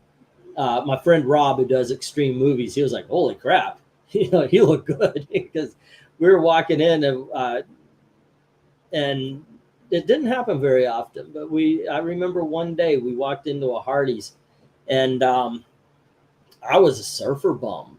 If you looked at me, I was a surfer bum. Had long blonde hair, and it was kind of it was sort of sun bleached. I would stay a lot at. I spent a lot of my time at the pool, so I was swimming in the chlorine, jumping out, and just hanging, reading my books. I read some philosophy, mostly Stephen King, though. I can't lie. When I was in college, I started studying philosophy and film, but I dropped philosophy because I realized they were telling me what to think, and I didn't want that to happen. I wanted to go off and live life and find out what I think about life. And maybe if I revisited the philosophers, I would say, okay, well, they think like me instead of me think like them. I am that arrogant. But I stayed out in the sun all the time. And there was a couple of times I got noticed for it. But there was one time where Rob, my friend Rob, was like, did you see those girls? We walked in, and it was the first time it ever happened. It was Hardee's. And they were just like, "Oh, yeah, hi, okay." And they're just like staring, just kept staring. Wow. Okay. I had that moment. That's awesome. Yeah. All right. Back when I was tanned and got really blonde. I was blonde, really blonde as a kid, and then it kind of gets into it turned a little bit strawberry blondish. But when I stayed in the pool and all that, yeah. Yeah, not quite Malfoy blonde. Not Malfoy, or even Spike from Buffy. Yeah, it wasn't that quite that way. Well, I will say, like, before we end the stream, is like at least like back then, like, with philosophers of old, they don't tell people what to think. Unlike a majority of today's philosophers. I have back then, definitely. I know I have a weird way of thinking about things, but I failed a business test. It was a very simple verbal kind of thing, and it goes like this. And if you guys know the answer, please, by all means, tell me. I did pass a good philosophy test, but the business test was, you're in a room, you need to sign a contract. The guy says he'll give you 30 minutes. When he comes back, he wants the contract signed, or there's no deal. You have no pen. All you have is a table, a lamp, and the contract. What do you do?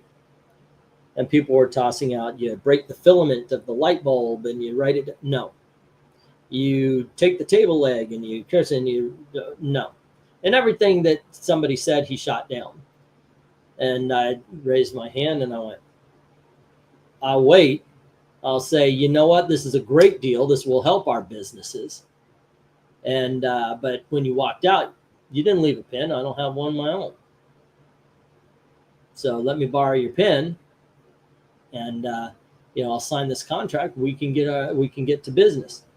And then the professor, he said no. And I said, well, fuck him. I don't want to do business with a guy that would be that selfish. But yeah, I think what he was looking for was a businessman always has a pen, but that's not what you said. That's not a question you put. The philosophy test that I did pass was, the question was why. That's it. Why? And I sat there and I'm watching people in there, and I'm having a time of it because I'm like, what the fuck do you mean why? The hell kind of question is why?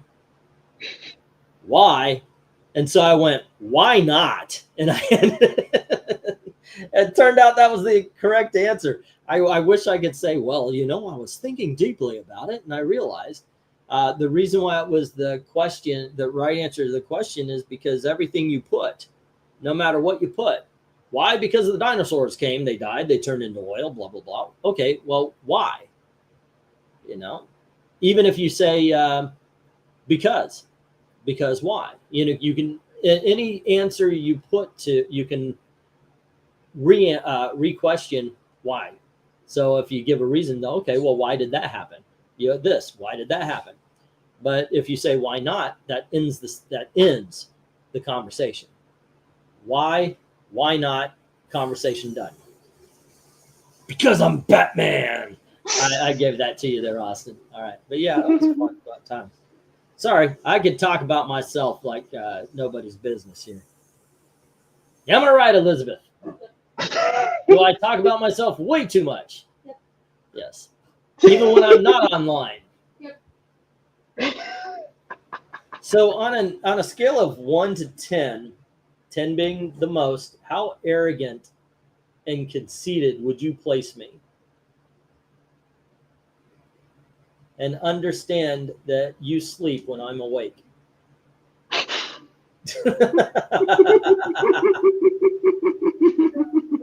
Yeah, he only had a 6-pack once. I had one tonight. No, I don't drink. I never liked the taste. And the one time I really went after beer, it went after me afterwards. Yeah, I had to walk 1.5 miles with. I left my underwear and just had to walk. I was like, God damn.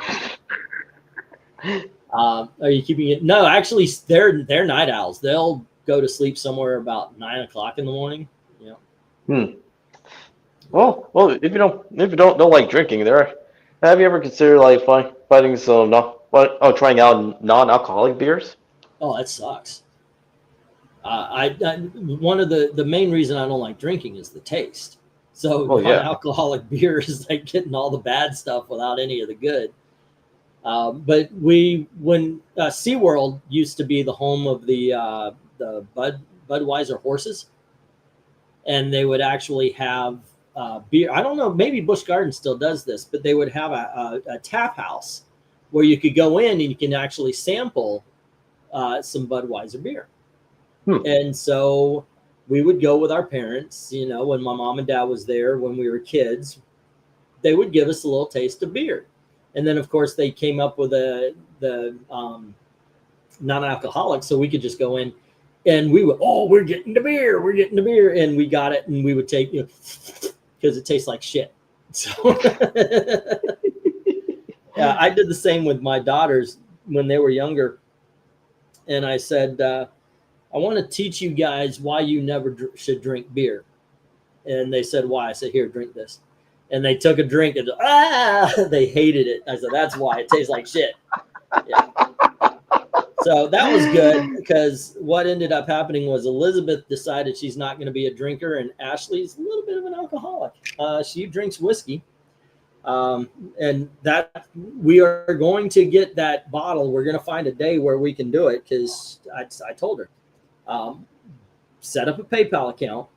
And when we do the drunk stream, we'll give them her PayPal. We're going to give her PayPal. That way, every bit of the drunk stream goes to her getting back to her boyfriend in New Zealand. The kid's a good kid. He's a good guy. I want her to be happy, and also I want her to take her sister. Her sister lives a lot of her, especially since she can't get a job here in Indiana. She lives a lot of her time in the house. I would love for her to go to New Zealand and see the world and everything. Yeah. Ooh. All right. Yeah. So if we can get her a ticket to go, that would be awesome. She's never really seen the world. She's really never seen a lot of America. She saw Chicago, Florida, and the states in between. Because I would honestly love to visit like New Zealand, Mhm. yeah, but also Amsterdam of the Netherlands. Yeah. I would love to go to visit Amsterdam. Besides, obviously Japan, because I've already visited France. I've been to Italy, but You visited Amsterdam France before it became a Muslim country? yes, Yeah, would be the one thing. If they could promise that there would be no Islamic terrorism at Disney, I would love to go to Disney Paris. I know, right? Yeah, but Amsterdam like, would be a nice like country to visit besides Japan. Yeah, because I actually wanted to check out like the Lembiek, which is a comic book museum and also a art museum and gallery. Wait, where's this? Lembiek is in Amsterdam of the Netherlands. Okay. That might be a little. I don't know. My kids are grown. Amsterdam. All I've heard about is it's a great place to go do drugs, and that is not interesting to me at all. Yeah, I'm more. Oh, go ahead. I'm more interested in like check out like Amsterdam and like for its his history, culture, and the stores. Not just the art museums because it is. That was my Thai trip. I was more interested in the culture, see how people live. But if you say you went to Thailand, everybody brings up hookers and lady boys and such. Lady boys. Definitely not lady boys are my cup of tea. But yeah. Yeah. But let's see. also like with Amsterdam, like it's the most like English speaking like country like outside the U.S. Well, also like the other one being Japan. Of course, it depends on which prefecture you go to.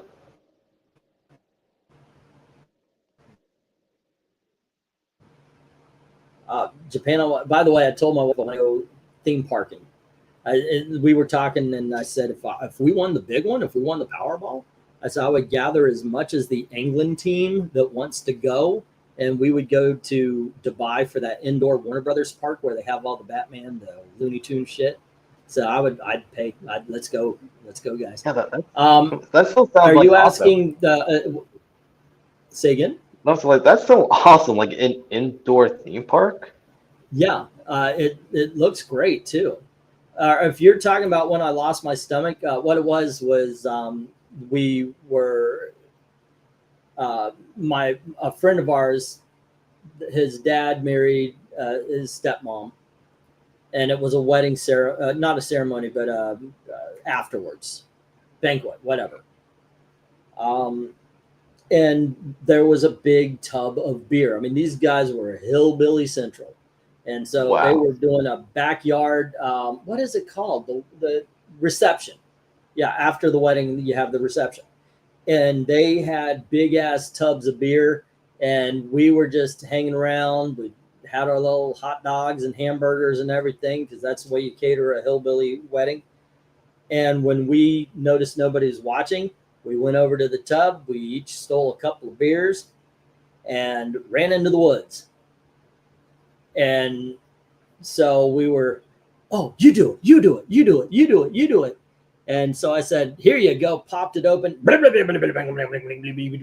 Slam, beer's gone. Click, Slam, beer's gone, and they're just looking and they're sipping their beer. And I said, bullshit. And I grabbed one of, I forget if it was Rob's or the other guys. I don't even know this guy's name anymore. Because trust me, we're talking about 40 something years ago. And I grabbed one of his. Boom. And we hang around for a little bit, and then we decide it's time for me and Rob to go home. We're about maybe 3 miles, maybe 5 away from our house, where we lived.